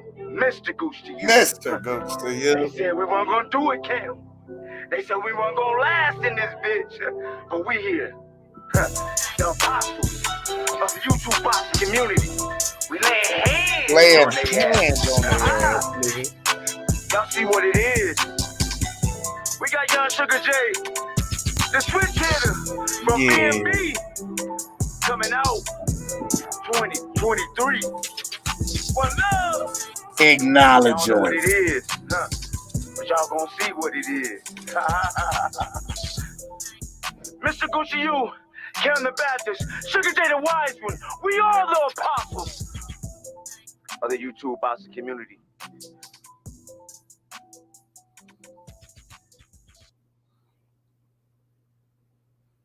Yeah. So if you didn't know, now you know. You know what it is, who it is, what it do, how we do, and how we coming. You feel me? Go on, tell them, Pastor. On your side of the street. Don't nobody want to go outside and deal with that, man. He's finally on your side of the street. So, nigga, he outside in front of y'all house. Blowing the horn. The fuck? Let me go here too, because nigga, you been quiet too long. Keith. Keith. Where's Keith? See, I gotta start calling fighters out like I was calling Earl out now. One time. One time. One time. What you gonna do? One I'm time. gonna pay you. Because you've been so quiet, living the good life, another inactive fighter. One time. One time. It's the Gooch2U, Mr. Gooch2U, and I brought you with my guys, Kim the Baptist, Sugar J the Wise One. We just brought y'all It's Boxing to You. Acknowledge us. The Oracle. Peace. Peace. Good job, Gooch. Good job.